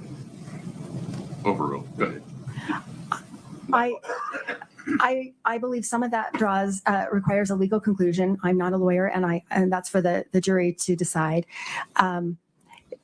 If in that scenario that you've described, that would be her kind of floating that money, Right. just saying, I know eventually I have to come up with $45,000. Right. So in your scenario, okay. Okay. And then Wow. what happened before they got to the closing? Do you happen to know? I'm sorry, that's a big ambiguous question. No, I don't. Okay. I don't know what you're after. Do you know whether Kouri was arrested before they were able to do the closing? Kouri was arrested 14 months later. Are you talking about the Wow, closing on that 𝗠𝗲𝗋𝗆𝗄𝗆 long? Barney's house? I think what you're asking me is, so 𝗠𝗲𝗋𝗆𝗄𝗆 Barney gave her the money in January of 2022. Mhm. Eric died in March of 2022. Kouri was arrested in May of 2023, coming out of the title company in which she borrowed $95,000, using that home as collateral. Okay. Along with the Roy house that Kouri also owned. And then she used that $95,000 for debt payments of her own. Okay. So is that the closing you're talking about? Yes. Okay. All right. So then I want to talk to you about the HELOC. Katie, can you please bring up 5-89D? This is in evidence, Your Honor. All right. Wow. All right. And that's where you kind of kept track of the balance on the HELOC, right? This is correct. And Katie, can you blow up the dates across the top line? Make them bigger. That's good. So this begins in March of 2019 when the first 50,000 or so was drawn down out of the HELOC, correct? Yeah, 60,000. Yes. And can I say something about the dates before you continue? No, I Okay. appreciate you waiting on my question. Whoa. So from 2019 until 2020, Why is she so freaking rude? there was a significant amount drawn down on the line of credit, correct? That's correct. And then it looks like in November of 2020, there was a nice little payment made that made it smaller. It was in October. October, thank Yes. you. Looks like November on that, but I believe you.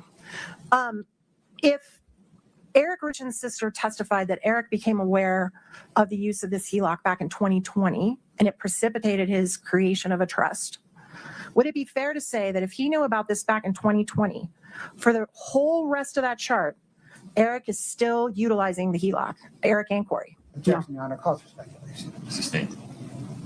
Is it fair to say that there's no more significant payments made by either Eric or Kouri all the way up until Eric's death? There's never evidence that Eric made a payment. So, All right. yes, So is it fair then to conclude that if he knew about this in 2020 and never made a payment until his death 2 years later, that he was aware of this and could have checked it at any time? His name is on the account, right? Objection, Your Honor, calls for speculation. Sustained. His name was on the HELOC, right? that's correct. So is in all your experience and your expertise, if he calls the bank and says, hey, what's the balance on my HELOC? And it's in his name, as you said on your exhibit, they're certainly going to tell him, right? Objection, Your Honor, calls for speculation. It lacks foundation. Your Honor. Okay, I'm asking Wow. another way. She's like, Your Eric's name Honor, is on the really? HELOC. You put that evidence in yourself, right? Yes, That's correct. Yes, As an owner of a HELOC, do you have access to your own statement balance at any time you want to look at it? yes. Okay. All right, now I want to talk about, you can take that down, thank you. I want to talk about the tax returns. And I just want to make sure I got this right, because I hear the word tax and it's not my favorite word. Ew. You're basically saying that she over-reported her income on her taxes. Is that fair? Well, the net income.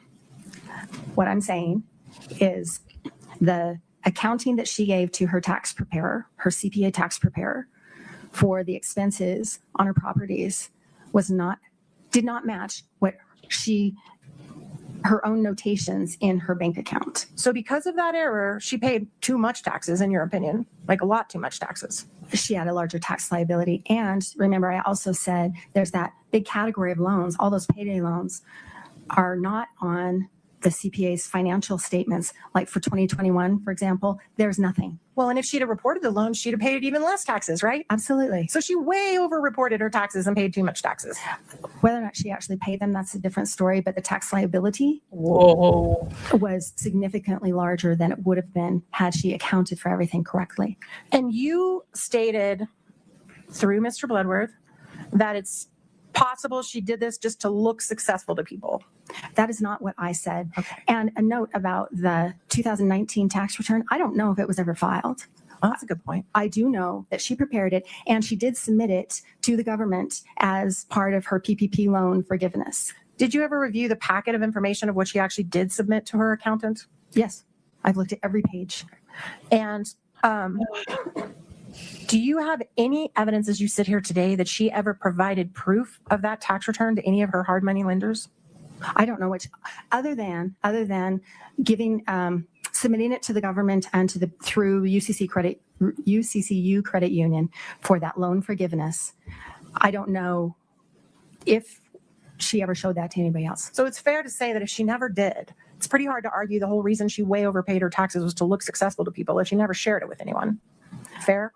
No, because you're talking about just that one tax return. Greg White did not prepare that tax return. Greg White prepared other tax returns for her. Do you know how Greg White is related to Eric Richins or to Cody Wright? I'm sorry, his business partner? No, I don't. Did you know they were family? No. Okay, so now I want to talk about What does that matter? also just very quickly, because I'm about to wrap up and I don't want to leave this behind. When we were talking about the bank statements that you put on, you don't know, you don't have any personal knowledge as to how Kouri got the C&E bank statements, do you? I do. You know how she got them? Yes, I do. How do you know that? I've interviewed Cody Wright, and he has, there was a time when, well, there are two reasons why she would have had access to those. Okay, let me stop you. So you're speculating on how she could have gotten them, right? No, I'm telling you what I understand from my work. Okay. Okay, so Yeah, Ursula. there was a time when Cody Wright and Eric Richins, being the business partners, had their wives associated with the back office kind of stuff, you know, doing the books for the business and that sort of thing.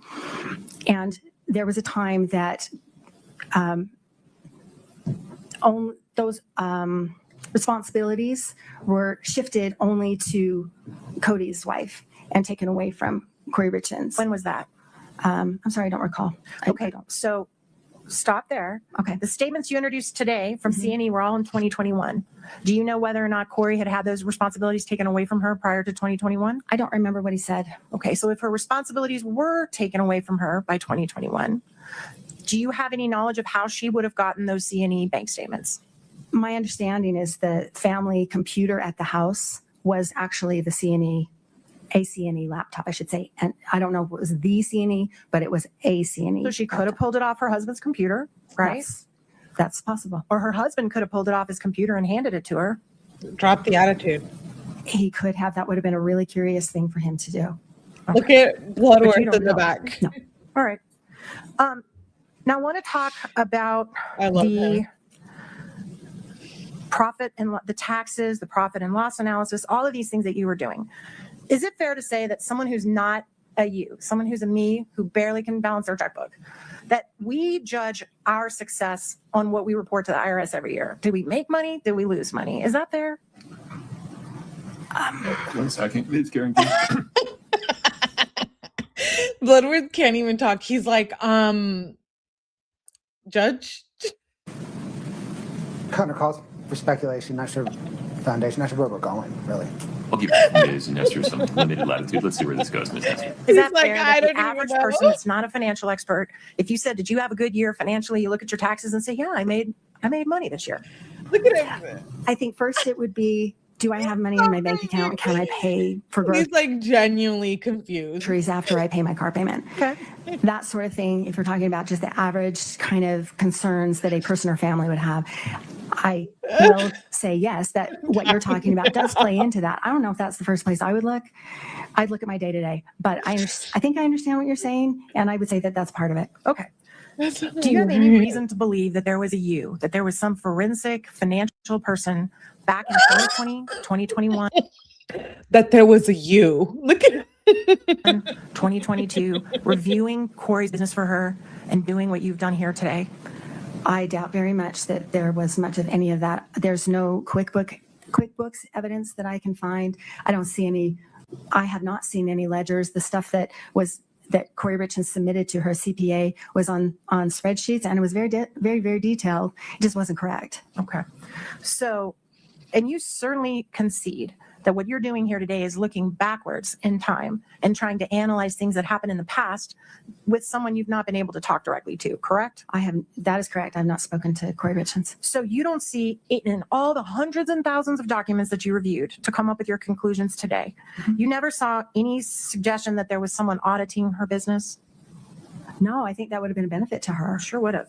You never saw anybody doing a profit and loss analysis by property in her company, in her business for her? You know, her tax accountant was doing that based on the stuff that she gave to him. Yeah, and you said he got it wrong, right? Based on the stuff that she gave to him, sure. And you didn't see that she was conferring, you didn't see emails with financial advisors or business advisors?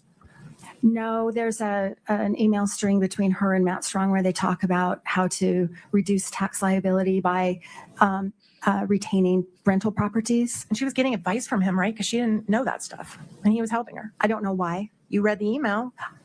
In that specific instance, but I'm sorry, I thought your question was a little more general. No, I think she was so busy running her business, acquiring properties, trying to fix them up, acquiring funding, capital, wherever she could grab it, that the tracking of finances was completely just not on the priority list. And you don't have any personal knowledge as to how involved Eric was with her, if she talked with him about it every night, if she talked with him about it every morning. You don't know. No, I do not. And did you even know that the day he died, he was out working on one of her properties, spreading gravel? Did you even I do know that. Okay. And you don't know whether or not she got advice from other people besides her husband, Matt Strong. You don't know. I don't. Objection, Your Honor, misstates the testimony. Overruled. The jury can hear both pieces of what Ms. Carrington just said. And speaking of Matt Strong, there was one thing I did want to bring up. Katie, just for the witness only, Your Honor, could we please pull up Exhibit 1066? Did you review this when you were looking at all of your documents? Yes, I did. And you relied upon this in terms of making conclusions about potential rehab of the Midway Mansion? I did, absolutely. Okay, Your Honor, I move to admit Exhibit 1066. I can't, Kate, can you zoom in? I can't see what it is. Okay, from Kouri. So the bottom half is from Kouri, right? Yes, sir. And are you seeking to admit the entire thing or just the top half? Yes, sir, the entire thing.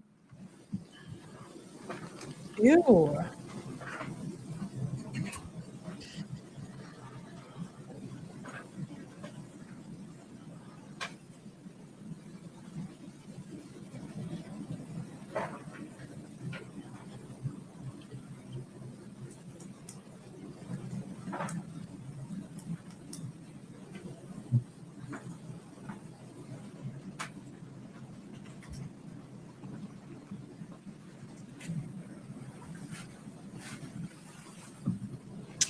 Yeah. Ursula ain't got shit on Brooke. Nope. Ew.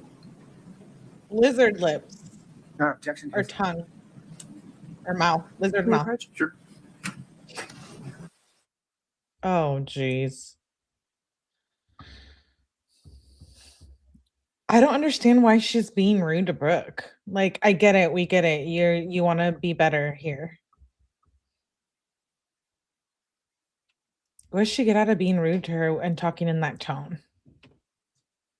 I hope the jury is feeling all of this.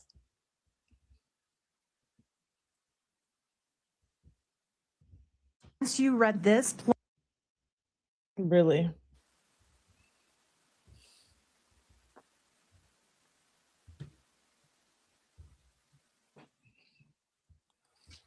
The state's hearsay objection regarding Kouri's side of this conversation is sustained. without revealing what is in this email or commenting on what was said in the email, once you read this, plus the email that we put up on the screen that showed Ms. Richins did not have the $3 million available to rehab, is it your understanding as you were doing your analysis that there was never an intent to do a significant rehab on the Midway property? I understand that's kind of where she landed.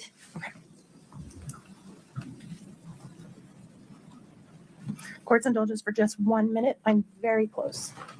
No problem.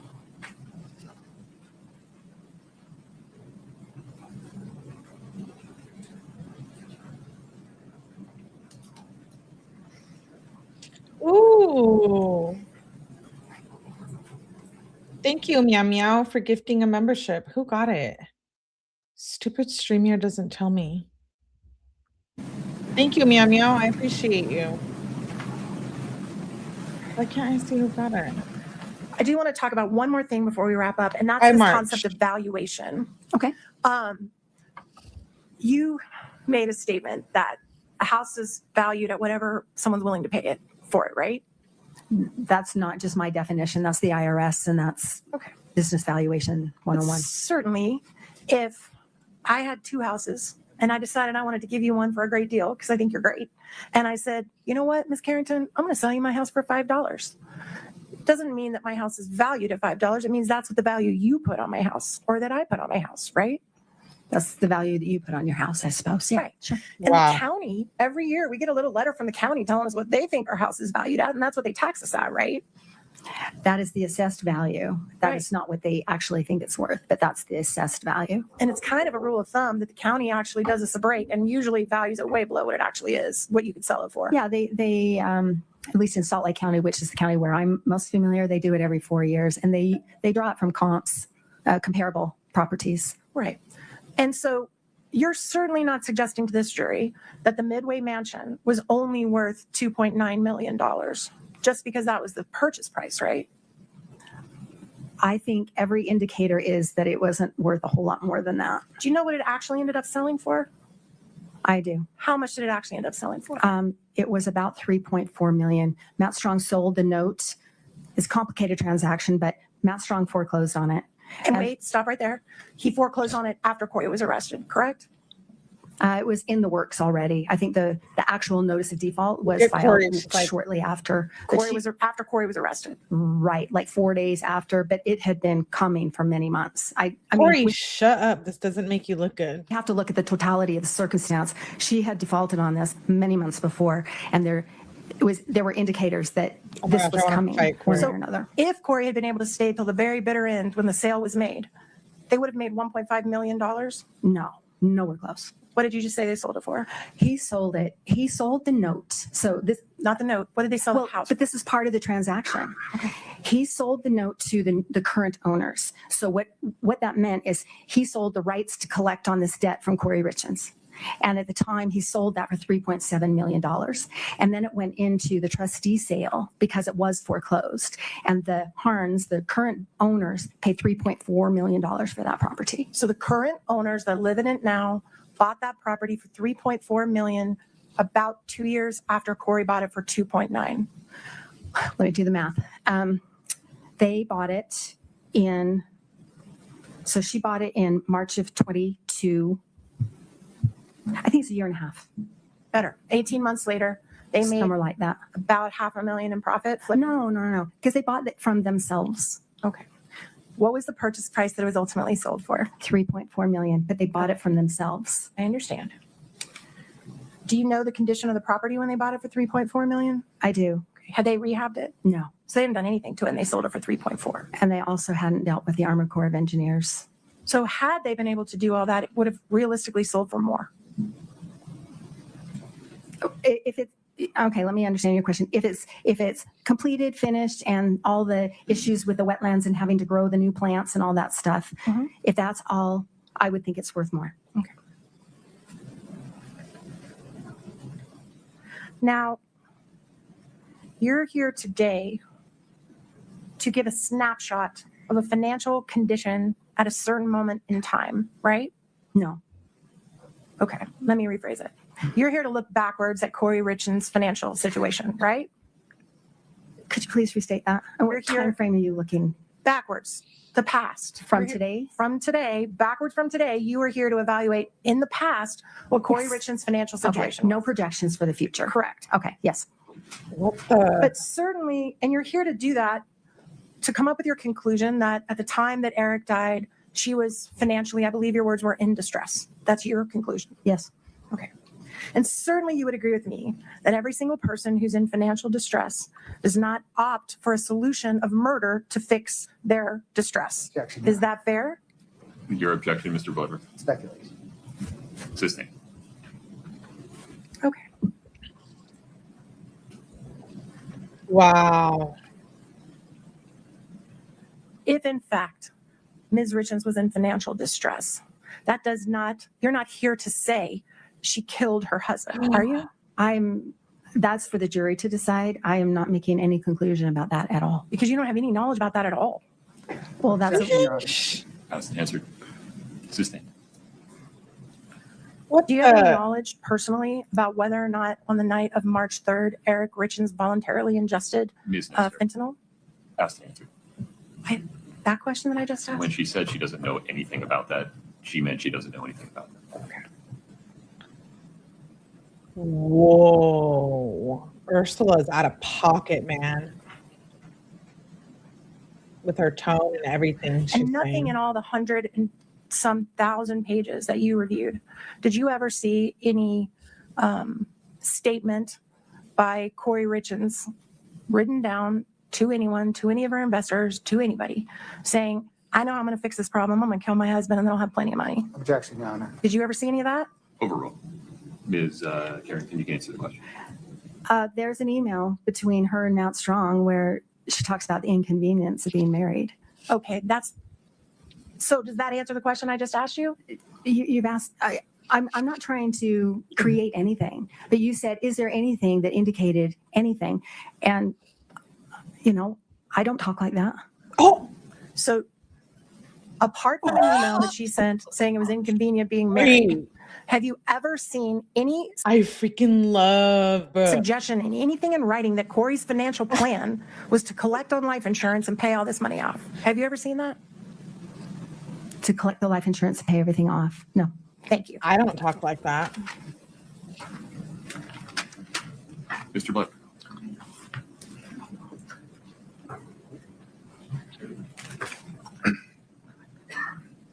Thank you, Your Honor. Ms. Carrington, in analyzing Kouri Richins and K. Richins Realty's finance, did you see any evidence that Eric Richins or C&E was investing in her business? Not really. There's the Franson Lane house in Oakley, where I can see some checks that were paid and they indicate a draw. So they're from 𝗠𝗎, they get deposited into Kouri Richins' bank account. And then when she sells that project in March of 2021, that's that big spike in my graph, that orange line that's bumping along the bottom and it spikes up. As soon as she sells that Franson Lane, the Oakley house, she pays 𝗠𝗎 $217,000. That's about what they had paid in. And the memos on the check say, draw number 1, draw number 2, and they indicate that house. And I have talked to Cody Wright about that. And he said, he's explained to me what the arrangement was for that particular house. It was related to the fact that Eric had just learned about the HELOC and he was afraid of losing his house. And so that's why 𝗠𝗎 was involved with that particular project. Absent that, I don't see any indicator that 𝗠𝗎 or Eric was an investor or a participant in any of the transactions. He's not on any of the bank accounts. He's not on any of the real estate documents or loans or anything like that. Does the accounting suggest that 𝗠𝗎 money put into the Franson Lane project was a bailout? I don't understand what you mean.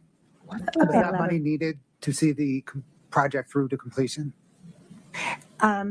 It spanned the rest of the project, if that's what you mean. And it was significant, and then they were paid $217,000, which was about, so Richins Realty and Kouri Richins got $406,000 from that. And then Kouri got $60,000 in commissions from that project. And then once that hit the bank account, other expenses, let me say that, were paid for that project, and then the 217. So whether or not that was a bailout, I don't know if that's how they would term it, but it's my understanding it was not expected as she went. Eric Richins and 𝗠𝗎 did not expect to be participating in that project at the outset. It was somewhere in the middle. Other than that Franson Lane project, any other 𝗠𝗎 or Eric Richins involvement in Kouri Richins or her business activities? No. Turning back to the Midway Mansion, she closed March 5th, 2022. The value was $2.9 million, but she took out $3.2 million in loans. Oh, she closed the day after his death. You said at some it point was the through day various of. trust sales, trust auctions, the house sold for $3.4 million. That's right. And before that, it was foreclosed on. Do you know when That's it was? right, pretend. That's right. Eric found out about the HELOC and didn't leave her. He invested in another home. Wow. Foreclosed on. It was foreclosed in May of 2023. So between purchase March 5th, 2022 and foreclosure on May of 2023, did the $3.2 million in debt on the house stay static? No. Did it grow? It did. The clauses in the lending agreements, for example, the loan, the $2.6 million that the Sierra West and Mount Strong loaned to her, that loan agreement says you got 6 months to repay this $2.6 million plus 15% interest. So it's due on September 4th of 2022. That's 6 months. And then the loan agreement also says if that does not happen, then there's a 2% default fee. And then that's about $50,000 tacked onto it. And then every month after that, it's another 2% that is tacked onto it. And it's still accruing interest. So, and it's capitalized, which makes a big difference. It's not just something else that's out there. It makes the loan principal larger. So that also increases the interest. And upon default, it goes from 15%, which is already expensive, to 28%. So the whole thing just kind of blows up. So at the point Matt Strong and Sierra West foreclosed on Kouri Richins, how much did she owe on the Midway Mansion? Let me think back. Wow. I think it's about 3.8 million at that time that she owed, that she owed on that note, and then it grew after that, continued to grow after that. Thank you, ma'am. No further questions. Ms. Nestor, within the scope of redirect, please. Okay, you just testified that you were not aware of Eric being involved in any of the properties other than the Fransom Lane. Ew. Is that right? That's right. Okay, Katie, can you please bring up 5-93D2 just for the witness?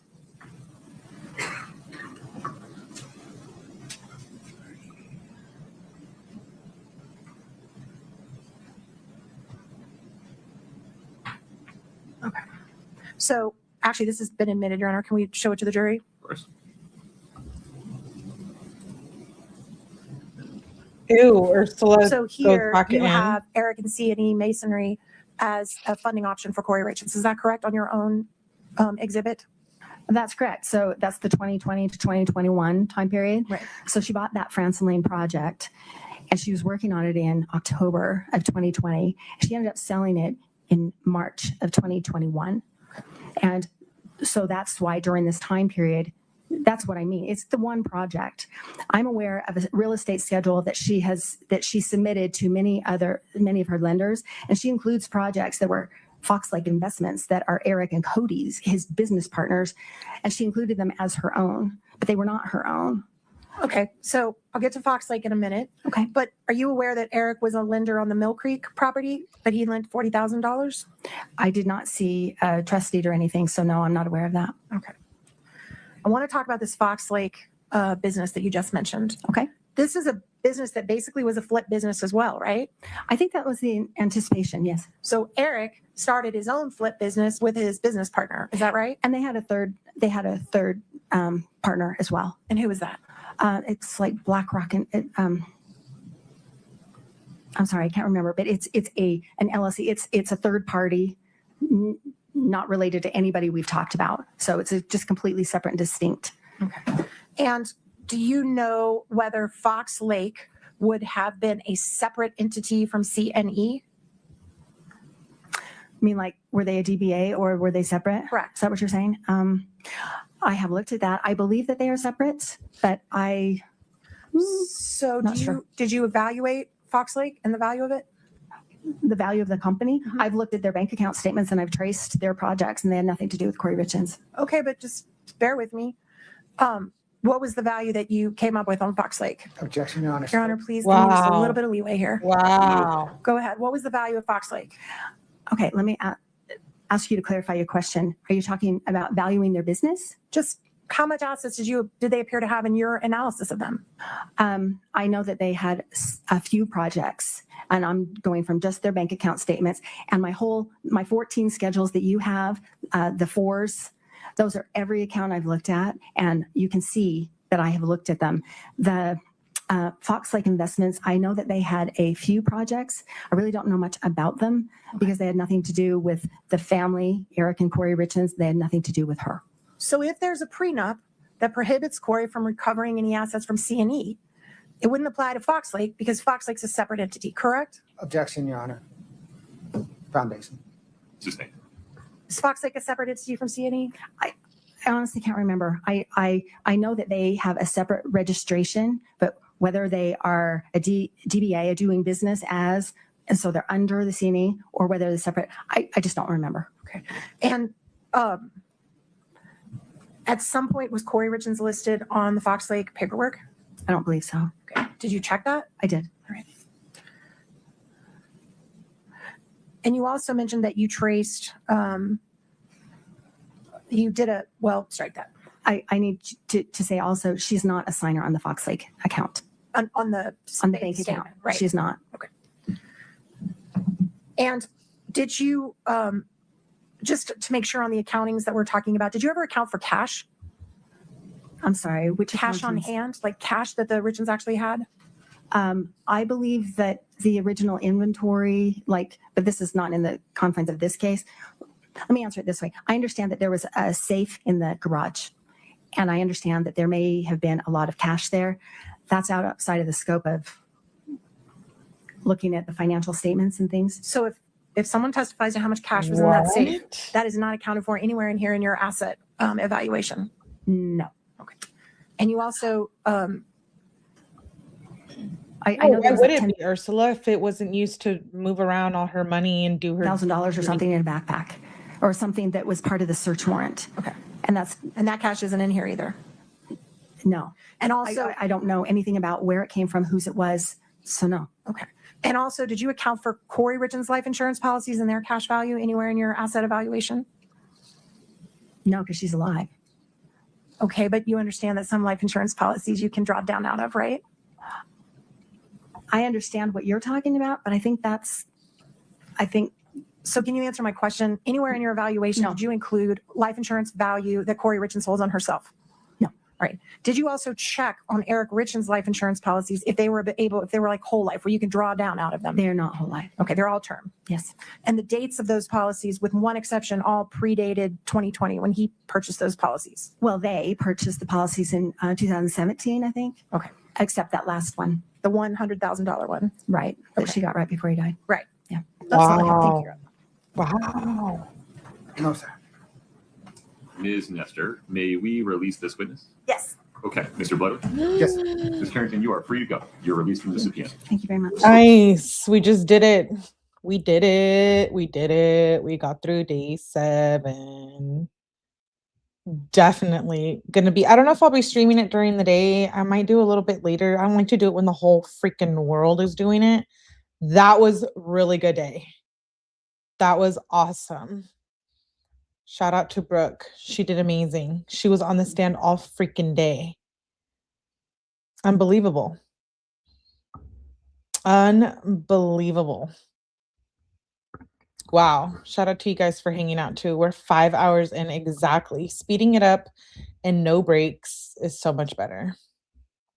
So much better. What do you guys think? Whoa. The poll says 79% guilty, 2% not guilty, 19% undecided. I will have to replay those. Yeah, we do. We cover Epstein here, pretend judge. I'm gonna be dropping some Epstein videos, and we're gonna actually get back to it this week. I stayed up till like 4 a.m. last night, reading emails and stuff. So we're into it. We made it. I will be watching Waiting for Her Lover and Friend to Take the Stand. Yeah, Alicia, thanks for watching with us. Even if I don't go over it early in the day, we'll definitely do it in the evenings like this. I'm not missing it. It's a good trial. I'm enjoying it way more than Walsh. I think that was a good trial, but I'm enjoying this one more.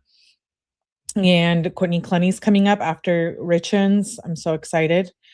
That one I'll be doing during the day, pretty sure. Yeah, on time live. I've been waiting. Hats off to you. Yeah, shout out to you guys. Thank you for hanging out. I'm on the edge of my seat. I know, Evie, don't watch. I can't do Epstein files alone. It's good to, yeah, we do it. We do it here and they try to shut me down for it. Pretend judge. YouTube demonetizes and they don't like it. So, but I still been doing it. She's something else, right? This is crazy. I didn't know I knew a lot of the details, but some key ones, like right, the finances, I didn't. And I feel like I'm not like a math person. So with Brooke, the way she explained it, I understood it. It was crazy. She's good. We like Brooke. We went over Bubba's testimony. I know we were live pretty much all day. We did go over Bubba's testimony, and we're going to go over Hillary's tomorrow, and we're going to do Caleb Flynn body cam. There's a lot, so I'll have to do it in 2 parts for sure. So don't cheat. Wait for me. I want to watch that 48 hours. Yeah, I'm going to watch that in the background while I work and do stuff. So shout out to you guys. Thank you for hanging out. Please hit the like button on the way out. I love and appreciate you guys for being here. Epstein is getting in a lot of people's head. It's in my head. I could have stayed up all night last night and kept reading the emails. I'm preparing for the next few lives. So it's wild. I'll never cheat. Thanks, Rudy. Don't cheat on me. Shout out to all of you for being here, and Vanjie, Rudy, Kat Randall, all of you that donated. I appreciate you very much. And thank you guys for being here and watching and hanging out. Yeah, Pretend Judge, we're glad you're here with us. So many great things forward. Yes, I had a lot of lives planned today. I started a little late, so I'll try to start earlier tomorrow. Maybe I can squeeze in another live, but we'll see. Appreciate you guys for being here. Thank you for being here. Evie, Chris probably fell asleep. I will see you guys tomorrow. Bye.